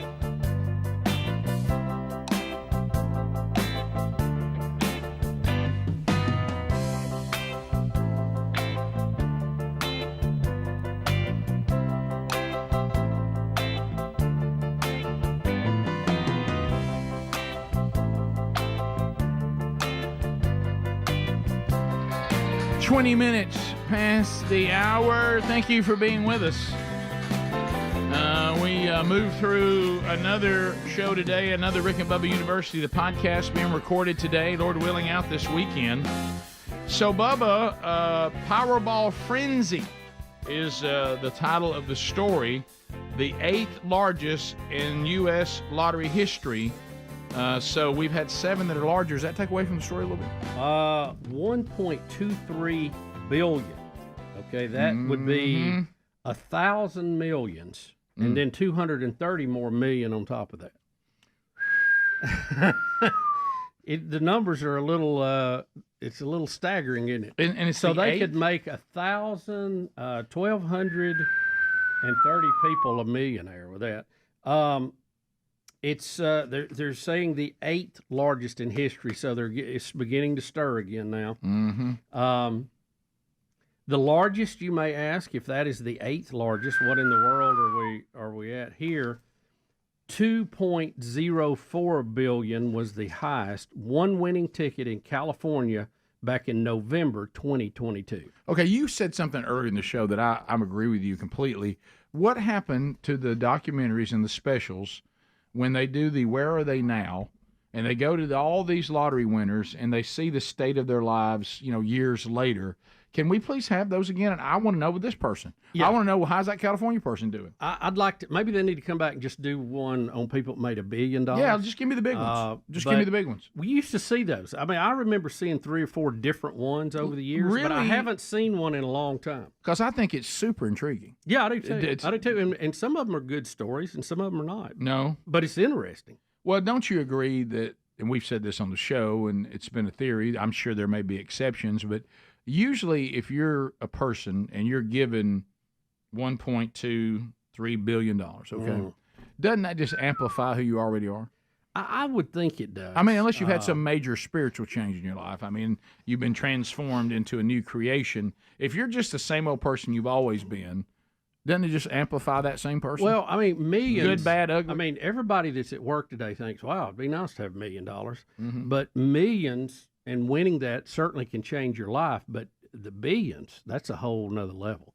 I mean, you probably got so many people coming out of the woodwork wanting something. Can you imagine? Oh, the misery. And you could set up your little nonprofit and give back. You've got plenty to deal with there if you want to do that. Every time this comes up, I bring it up, so I'm sorry. But lottery homes or whatever that's on HGTV or something, every night if you're flipping through it, yeah, well, they'd be kind of what the they same do thing, is lottery winners go out and they try to find them a home, depending on what they won, and it is all over the road. Some are like, no, we just need a house that's better than what we have.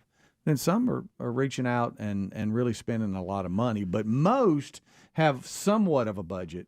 But it depends. Some people on there won hundreds of millions of dollars, and then some one of these little side ones where they give away like 1.5 million or something. It's all over the road. Well, interesting. I'll go ahead and won't even pot up Greg's mic. I'll just be Greg. I'll tell you what, I'll take a shot at it. Yeah. Hey, if it's so miserable, I'll take a shot at it. How about these? I love how you put your hands in your pocket. Yeah, because he would have said that off mic. He wouldn't have got right up in the mic. Yeah, he just shouted it over as he was finishing off something. Yeah. But to your point, though, Speedy, I bet if you went back and looked, this is just a theory. Now, let's take transformation, spiritual, and redemption out of it. You're just the person you've always been. Mm-hmm. I bet you'll find on that show the ones who are being sensible have always been sensible people. Right. And the ones who are not have never been. So all they did is just take this amount of money and do the same thing with it they did with a little bit of money. And so, even Jesus talked about, I can't trust you with a lot if I can't trust you with a little. Right. You know, too, that number is a bit deceiving because that is the number, the amount you win if you're paid through an annuity with 30 annual payments from the government. Okay. Winners, almost 99% take the cash option. Which would be here what? Which for this drawing would be around $600 million. Okay. So you're basically cutting it in half. I think I can make it on that. I'll be Greg on that one too. Powerball played in 45 states, plus Washington, D.C., Puerto Rico, and the U.S. Virgin Islands. I was surprised that I got an email from a guy that didn't know what one money meant. Yeah. Yeah, it means you just write a check, and that's it. It's all one lump sum. Yeah. We used to, back when I was a little more familiar with yard sales, you would always have the guy come up and say, "What's the one money for everything? Everything. Take everything out here, and the yard sale's over." And of course, it would be lower than what you could make, but you think, "Hey, I'm done. I don't have to sit out here all day." Yeah, kind of like what is it? Is it Storage Wars, where they go to these storage units and they can't open them up, but it's one money. It's like, all right, for everything in there, let's start. That's a blind draw right there. Yeah, it is. You don't know what you're going to get. It might be nothing. To me, and have fun with that if people do that to you. I don't know if you ever have any land, you are constantly peppered by people that are hoping they can find you in a time of duress and get a deal on your land, and because you just want straight home cash. Yep. And some of them can be quite aggressive. Mm-hmm. And so what I do is when they pepper me too much, okay, come on now. I mean, what would you take? You talking about phone calls? Is it like these random things? And letters, emails, and and what I do is I just give some outrageous number. I mean, I just tell you what I'm going to do. Well, today only. Yeah. What I do? $6 million. Yeah, I say that's it. Because if they take it, they can have it. I mean, it's True. you know, if, I'm headed to the bank. so I just go to the other end of the Get me a spectrum. sharp van. Because what they're trying to do is they're trying to undervalue it, hoping you're in a desperate situation. Yeah. So if they pretend that they just got to have it, I just do what they do on the other end. Yeah. I just give them an outrageous number and say, well, if you take that, you can have it. So we can play. Tell you that what game. I'm going to do. And be out by this weekend. And Well, you can quote me on this for the right. next 24 hours. Right. I said apparently $8 million. the offer that you're giving me is we're in a fantasy world, so let's just stay in the fantasy world. I'm going to be in the fantasy world too. I'm going to tell you it's worth this. Does that ever work? Do they ever find anything? That hadn't worked for me yet. I mean, do they ever make money on that? I mean, do they ever get anybody that sells them anything of value? Yeah, I think they do. yeah. Because I think what they do, and you and I know this firsthand, is they're looking. What they're doing, they're fishing, hoping to find somebody that the federal government's pressing on, and they're like, man, I need $100,000, and so they say, we'll give you $100,000 a day for land that's probably worth $300,000, and they try to find people that just need cash now. Right. Yeah. And they prey on the it's elderly too. it's Because it's a higher families- level car note, right. kind of family squabbles, they love those. Yeah. Squabble. Yeah, inherited groups. Yes. They can't decide anything. Sure. I've seen that a bunch. Yeah, those are always fun. That Storage Wars show, wow, they had a lot more seasons than I realized. Yeah. It's been around a while. Wow. I always enjoy that show when I watch it, but I never watch it. If I just happen to catch it on, boy, I stay with it. You never know what's I in want, there. I want No, the you old don't. school thing that Bubba's talking about. There used to be documentaries. Yeah. Oh, yeah. They would go Where to their are house. they now? And they go to all these big lottery winners, and we see the disaster their life became or the blessing it became. Yeah, they usually show what their life was like before. Right. Then they show what it's like now. Correct. And what they're doing I love and that. updates. Yeah, I do too. I mean, it's all over the road. But some of them were good. Now, there was quite a few that was not as good.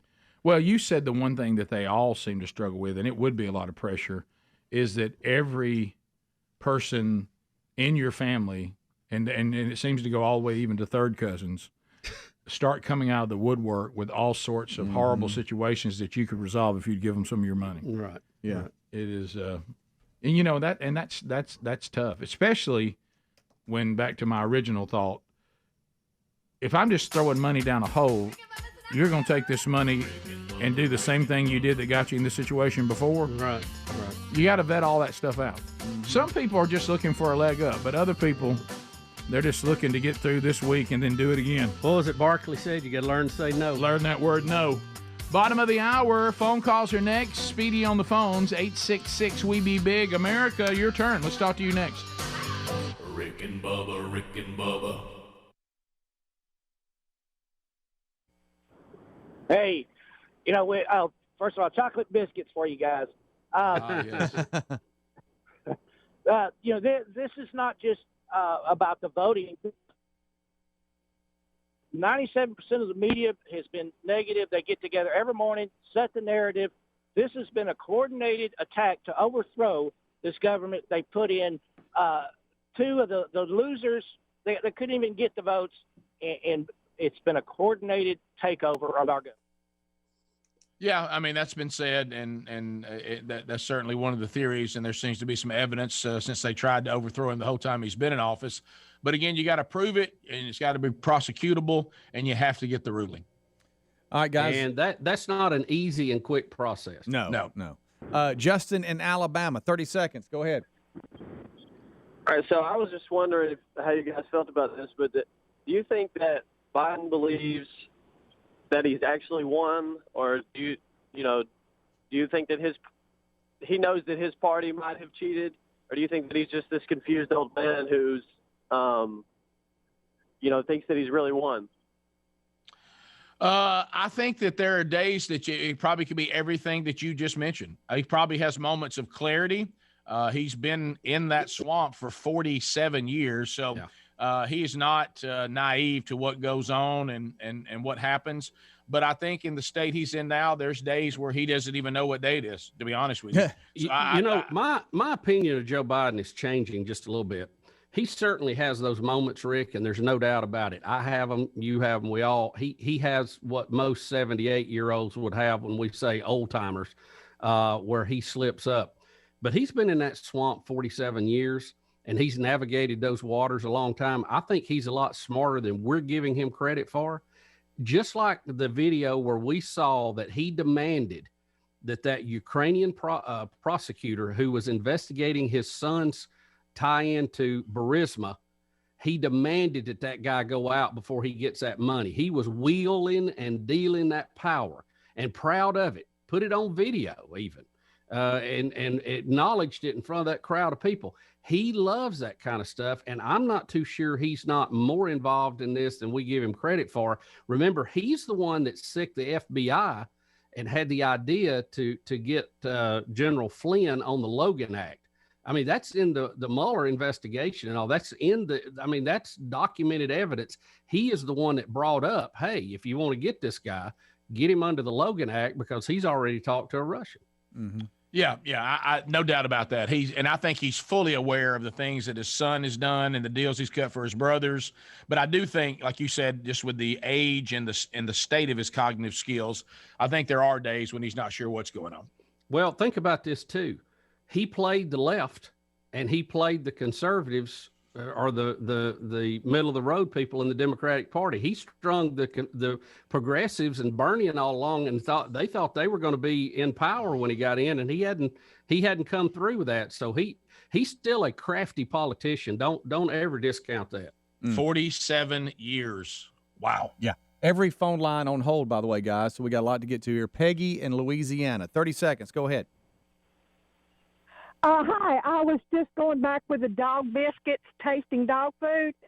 Years ago when they came out with flavored dog biscuits, my daughter who worked at the bank, she took some to the bank and she tested every so-called flavor or color. Couldn't tell a difference, so she called the company to complain. That's hilarious. Okay. Well, how about that, Rick? But you know what she proved? All this stuff that people do for your dog. Guys, y'all do know this, and it's perfectly fine, but just be aware of it. Y'all know they know that we will go out and get they're playing you through a human experience, and then they're hoping that we'll all be goofy enough to think the dogs and cats really see it the way we do. Mm-hmm. We do all these things thinking that their experience is like ours, when really they're just like, you gonna feed me today or not? Yeah. No, you're right. It's really that simple. Hey, look, I got a cinnamon one. He just wants one. He has no idea what cinnamon is. That's right. Let's see, squeeze one more in here maybe, guys. Alan in Mississippi. 30 seconds. Go ahead. Hey, look, I was watching TV on a pepper eating contest the other day, and I was wondering, if you do have COVID, if you can't test, could you eat like 3 or 4 ghost peppers for us and tell us if you can taste them? Boy. Helmsy, I can't hardly understand it, but I think I've got it. And this is going to be a great moment considering I'm in COVID-19 fog. Right. But I really honestly think he's saying if you have this no taste, no smell, could you then be the walking dog of eating hot peppers? Will you know whether they're hot or not? Uh-huh. And that's what I got too. Yeah, I think that's a great question. Does the temp, does that, I don't know. Well, Yeah. your body would still start.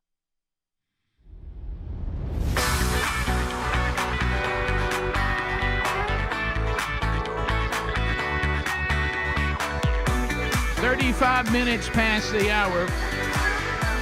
'Cause I was born lonely down on the riverside, but to get a fortune wheel, throw dice.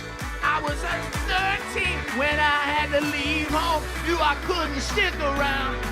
Had to roam. I ain't good looking, but you know I ain't shy. Ain't afraid to look a girl in the eyes. If you need a loving and you need it right away, take a little time out. Maybe I'll stay. I got to ramble, but I got to gamble. Lord, I got to ramble. I was born a rambling, gambling man. All right, so as we work our way back, your phone calls now at 866-WE-BE-BIG. Speedy's got them, lining them up. We'll chat with you. Speaking of Speedy, mypillow.com/Bubba, this is a Calvin Speedy Wilburn sale. $25 extravaganza sale. That means the items that are on special are all just $25. Premium Giza My Pillows, $25. My Sandals, $25. 6-pack My Towel sets, $25. 4-pack dish towels, $25. A 2-pack multi-use MyPillow set, $25. Bed sheets, $25. Beach towels, $25. There's a lot of other items that are on the $25 extravaganza sale as well. Find them all by going to mypillow.com/Bubba. That's mypillow.com/Bubba. Also, you get free shipping. mypillow.com/Bubba, the $25 extravaganza sale going now. Sam is standing by in Coleman. Sam, welcome to Rick and Bubba. Go ahead. Yes, this is Sam. I am. Hey, I would Sam. like to know if you would.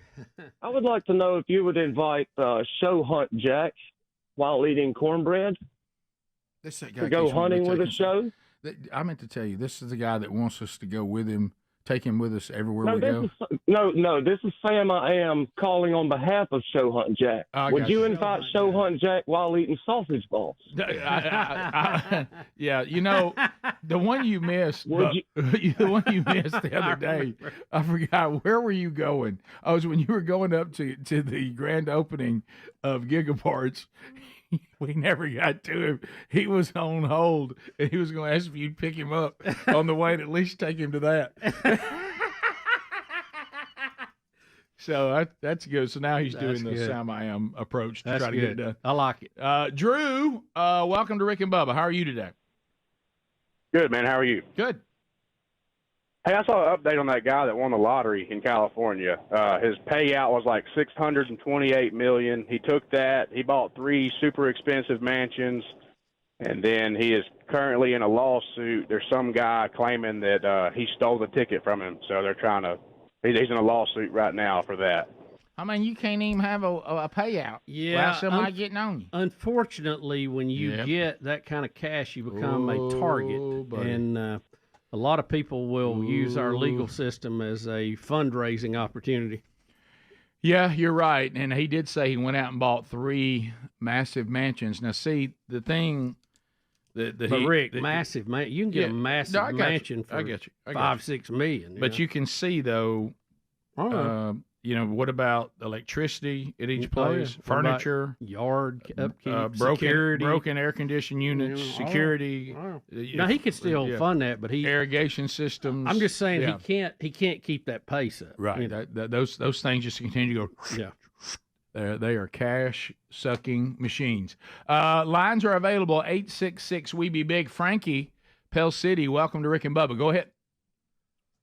Good morning. Hey. I was just going to say, Speedy mentioned Storage Wars a while ago, and there was 2 guys on there. One was Rick and one was Bubba that were a team, but the big guy, like 6'4", something or other, he was Bubba, and there was a guy like Bubba that he was Rick. I know. So see if Adam can find a clip on him and look at him. That's funny. You know, that leads to confusion a lot of times. A lot of times when people see me, they assume because of my size and my look that I must be Bubba. You know it because Bubba's so high tech. He's so, whatever. They almost think it's the opposite. And because I think people expect the way I look that I would be the Bubba. I think I have a Bubba look. Well, Rick, I hate to say this. I think so do I. Yeah. So we It's both like double Bubbas. Double Bubba. Hubba Bubba. Oh wow. Okay. What do you, I mean? It's been a while.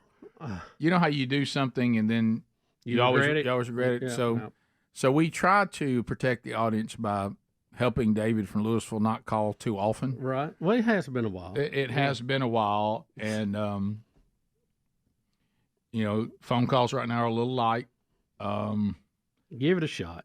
Is it time to Give try it a this shot, again? Rick. Come on. I can already feel impending. We got an eclipse coming out. Right. Well, you're right. But you know how you can just sense impending doom? You know, when you look back and go, well, I just won't learn my lesson. I keep taking this call. So we'll try it. David, welcome back to the show. Good morning, Rick. I'm a good boy now. I'm a good boy. Good boy. I've been missing you guys, and I hope that y'all don't retire at the end of this year because man, I've been with y'all on Rick and Bubba so long I've missed y'all real bad. Hey Rick, can I say hello to my girlfriend? Sure. Okay. Okay, Marshall Graham, I love you in Philadelphia, Mississippi, and can I give y'all a bit? What do you mean? Just by keep that? firing, Yeah, David. just you've got the floor. Okay. I'll make it count. Okay, if I got the bully pulpit, okay. This is David from Louisville, and you listen to Rick and Bubba and the David from Louisville show. I love you guys so much. Thank you, David. And everybody, oh, you're very welcome. You're very welcome. And I'm hoping to be able to come over there and be with y'all when y'all do the last show. I really want to come over. Really want to be in there with y'all. Well, and that's the last show. And that's what Speedy's kind of hoping. And he even And I know Greg suggested. He even suggested that he went to pick up Vicky, that he would come over and get you and bring you. Oh man! So I don't know if he'll do it, but I mean, there's been some talk about Please. it. I'm gonna encourage him to. All right. Okay. All right, please, Speedy. Yes, sir. All right, see you, buddy. Well, I mean, it's. Bubba taught us, coaching tennis, when the ball comes over on your side, you volley it back. Yes, right. I mean, that's right. And try to see if you can make Let the other side make the always error. hit to their backhand, right? Yeah. I would say that most of the time. Tyler. It's not a natural motion. Right, yeah. Tyler, welcome to the Rick and Bubba Show. How are you? Hey, guys. Hey, buddy. Rick, I had a very important question to ask you. I want to know, how old were you when you received your calling from God? And how did you know it was God? So, can you be more specific? Like, what do you mean? Do you mean like the call to do radio? You mean your call for ministry? Well, we're all in ministry. So everybody who has been redeemed has a call on their life to be a disciple, then make disciples. Are you talking like the specifics? What's happening, Tyler? Are you dropping something? Did you drop plates? No, sir. I am. There was something I'm real 22 loud. years old. Are you driving steaks? No, sir. Okay. All right. Go ahead. I'm 22 years old, and I'm a Sunday school teacher. Okay. I help teach sixth grade boys. Okay. So Thank you. I've learned my calling teaching. Uh-huh. And I just wanted to know if you had a calling like that. Is it worship? Is it teaching? Oh, I see what you're saying. Yeah, I see what you're saying. Okay, yeah. Well, and this is one thing that Bubba had mentioned one time, and I remember early on, and I took a note of that, and it turned out to be true. Sometimes when God is calling you to do something or is trying to keep you from doing something, he'll make you so uncomfortable you can't quite get at peace until you do it. And so, I've kind of gone through different stages of my walk with Christ. At one time, Sherry and I had lots of little kids, and so our church needed people to work with little kids at the church, and so we did, because we had kids that age, and we felt like that was something the church needed. But probably as far as getting real, like Sherry knew that she had been called to speak to women right before, Bronner went to heaven, and then she ended up being given the message through everything that we went through with Bronner in the book, and with me, the call to men's ministry, was about 10 years ago. And that was very, very specific. I just, looking at the influence of men and the headship of men, and I think just for the skill set that God's given me, that's a part of society that I think that he's gifted me to speak to. Other things, not so much, So we all have the call to do something, but you're talking about specific calls. I think sometimes that changes as you age. And right now, you being called to these sixth graders and trying to give them a good foundation, I think is great. But at some point of your life, you may be called to something else based on this different situation you'll be at that point of your life. So it kind of moves as you go. Like I don't really feel a call to youth ministry anymore. At one time when I was younger, and the show's popular, so bring in somebody from the entertainment business, and I certainly see how that's effective. Right. But then I kind of got to, you can't do it all, right. And then you end up not being very impactful at any of it. So you got to find out where God wants you. But I would just let you know, sometimes seasons change, and you have different calls at different seasons of your life. Yeah, you don't always have a burning bush type experience either. Many times it's a whisper. Yeah, and the men's ministry thing to me just came from our logical thinking. If everything we've ever seen keeps confirming that the most influential force in the home, in the church, and in society is the headship and uniqueness that God gave to males and men, it just makes sense for me to devote a lot of effort there, because it'll be the most impactful. I mean, that's logical. Yeah. The numbers kind of bear that out. Yeah. All right, we'll come back. We've got a couple of other stories to look at. Believe it or not, there was a major fight in a hockey game. I know, shocking. Have you seen this woman with the tumor? Why do you make me want to look at that? And then this woman with this thing, it's just awful. You don't want to see this. Yeah, and if we can squeeze another call or two, we might. We'll be right back. Rick and Bubba, Rick and Bubba.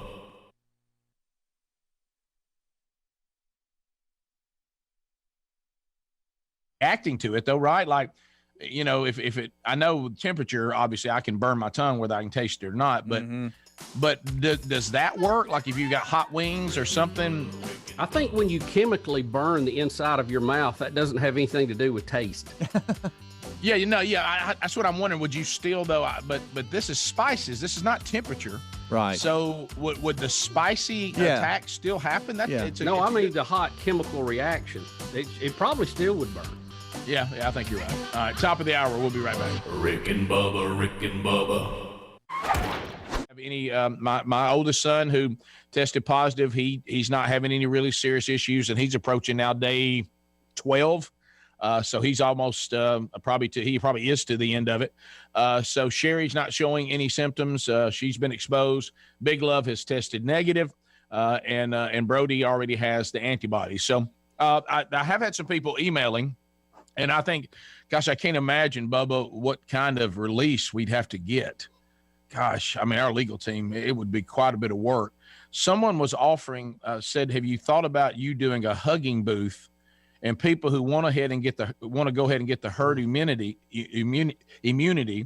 And since most people are having a pretty, easy time with it, not all, and the death rate is less than, for most people, less than 1%.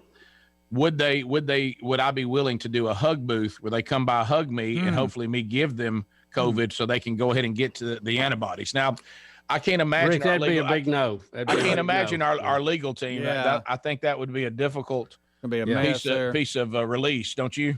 Yeah, I wouldn't advise that. The health officials are not advising that because you never know if you're going to be one of the unlucky ones that it hits them the wrong way. So you don't know. I would say skip on that overall. And if you just have something that you have to do this, head down to the ER. You can find plenty there. Yeah. Well, now, if y'all would like for me to, I could do an exclose a place that I won't be related to. I could lick something and leave it like in a mall parking lot. But so far, no. But I'll tell you one thing. If I get to the other end of this, Lord willing, if I get to the other end of this and I've got the antibodies, I will become very popular to the rest of the guys on the show, and I'm willing to give blood or plasma or whatever I need to. My daughter too, I've asked, I said, look, she had it. She just had an antibody test this week. She's good on antibodies. Why can't I just get a pint of plasma now and beat the curve? But nobody seems to be fired up on that. I don't know why. Of course, the disease is raging. So why is that a bad idea? I know. Well, by the way, on that note, ask me something off the air. All right, so let's talk about that. We've got. Is this a Texas high school football player? Rick, this is a Texas high school football player who was unhappy with being ejected from the game. He ran back onto the field and slammed the referee who threw him out. What? Yeah. Yeah, he's a senior at Edinburgh High School. He's a senior defensive lineman. He was disqualified for a late hit on the quarterback and responded by running back onto the field from the sideline and slammed the unsuspecting referee. Listen, I know we've all had this deep desire to do this, but you should not do this. All right, it's got audio and video as well, so enjoy. Okay, he's being escorted. On the defense, we got a personal foul. They hit on the quarterback, number 88, and unsportsmanlike conduct, number 88 on the defense, has been disqualified. Okay, that's Whitehat. He just made the call. He's picking up his flag now, and everybody's clapping, and they're walking it off. He's putting the flag back in his pocket, and here he comes. Boom. And he does. He absolutely oh, wow. He hit him good, guys. And you could see the coaches trying to chase him, another offensive lineman chasing him as well. They couldn't catch him because he broke away like Santa at the Titans game, Greg, and nobody could get him. So he slams the ref, then runs. Yeah, he didn't pick him up and slam him. He pretty much hit him from the side. Well, now it wasn't a bump. It was a full sprint, and he hit him. I mean that he didn't lock up around him. Right. He just hit him from behind. He knocked him a pretty good bit, and several of his teammates were chasing him, so they apprehended him just right after it. So was it a decleater, or he just moved his body? No, Did he it go was- on the ground? He knock him down? Yeah, the first thing that hit was the referee's left shoulder. You know this new form of tackling, guys, where they don't wrap up, they just hit you. That's kind of what happened here. Here it is Number again. 88, and unsportsmanlike conduct. Number 88 on the defense. Pass the gravy, please. 8 minutes to the top of the hour. Rick and Bubba show wrapping up another hour together. All right, so we got a couple things we haven't covered that we will. One I don't want to cover, but Bubba's making me. First, let's go to the hockey fight. What a shocker. It looks like a fight has broke out between the Rangers and the Devils. We know that New Jersey and New York, they just love each other. And so we had an all-out brawl in the hockey. Is it called a hockey match?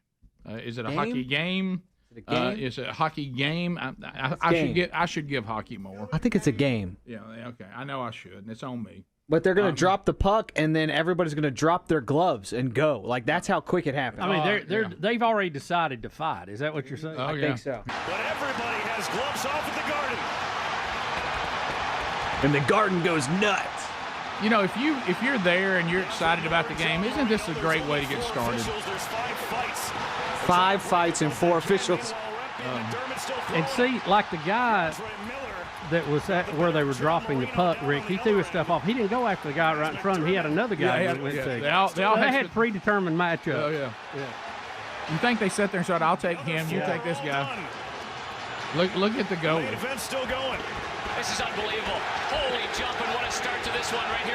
Wow. That's the way to get started. And so what do they call it? Are they the guys that fight? Are they enforcers? No, the Goonies. Goons. Not the Did you Goonies. say Goonies? I did for some reason. I was back Rick, at the that movie. one, they didn't even have time to get mad. That was almost like they knew they were going to fight, and they knew who they were going to fight too. Yeah, that almost looked fake. I hate to say it. Yeah, it was too quick. It's not It fake. was too quick. It was kind of like they wasn't mad. Let's get this over with. They were just ready to go. Let's get it over Well, with. there was obviously some feud and some things that happened that led to that. Yeah, don't y'all think this is hockey's version? Bubba, you were a pitcher.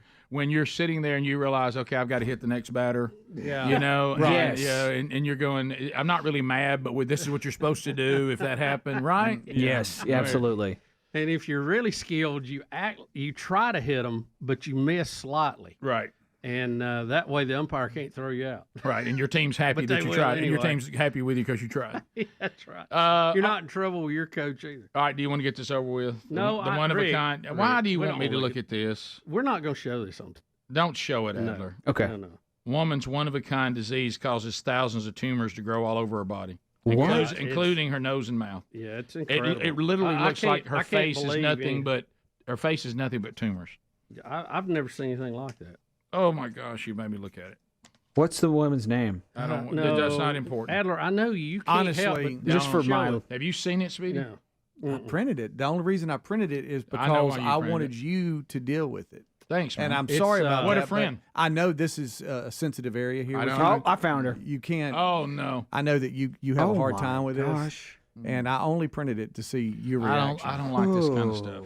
That is it's just, funny. You talking about your genetic code going south? Oh man. My God. Greg would print it out and post it in his Yeah, office. I can't do that one. That's tough. It's bless her heart. That's all I gotta say. All right, can I move on to the archaeologist? Y'all, she looks like, I mean, I don't know how she breathes. Well, Rick. she can't. She has problems with it. Does she? Yep. I bet. Yeah, what story says that? I mean, it's if you were to like boil water and it were to bubble, that's what it looks like. I Like know. her whole skin is just bubbles. Have you ever seen like a? Are you talking about the giants they found out in Vegas? Yeah, Is can that I- what can- you're Okay, talking we about? can move I on. go We can there? move on. Let's go Yeah, you're right. Let's go. Stunned archaeologists probe claims of giant skeletons in Nevada caves where they found a 15-inch sandal that had been worn down, as well as a massive handprint or handprints on the walls. Are we calling Nephilim? Are we calling giants? What we calling here? So I mean, this is skeletal remains. This is real, right? sure. I mean, it's not. Sure.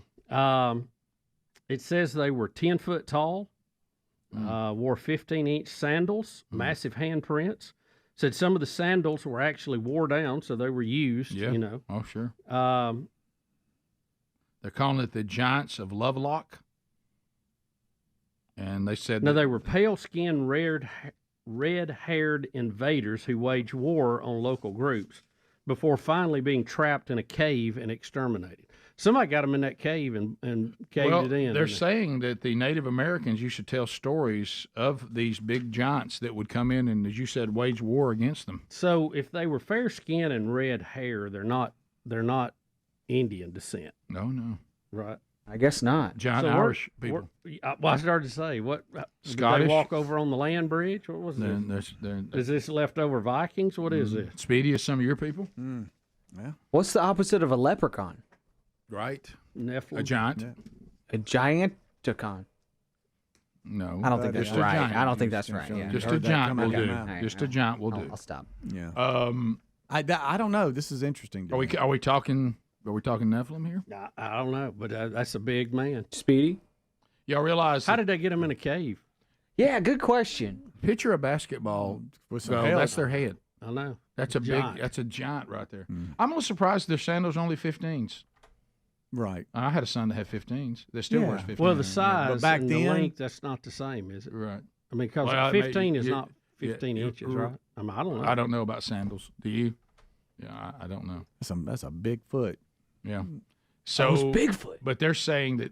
So we have found the bones, and they're saying they're human. Mm-hmm. We found the bones. I haven't found any pictures of bones. I just saw the sandals. Skulls. It says skulls, super-sized human skulls, 15-inch sandals, and the handprints we keep talking about too.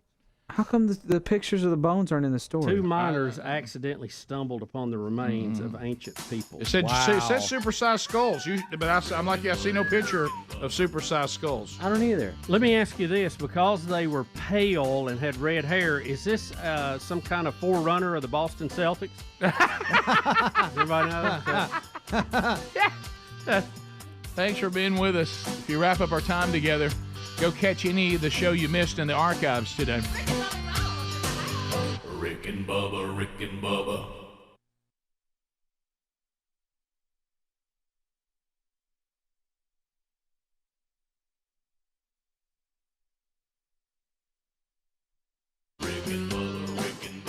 This is the Rick and Bubba Show. Watch more at blazetv.com/Rick and Bubba.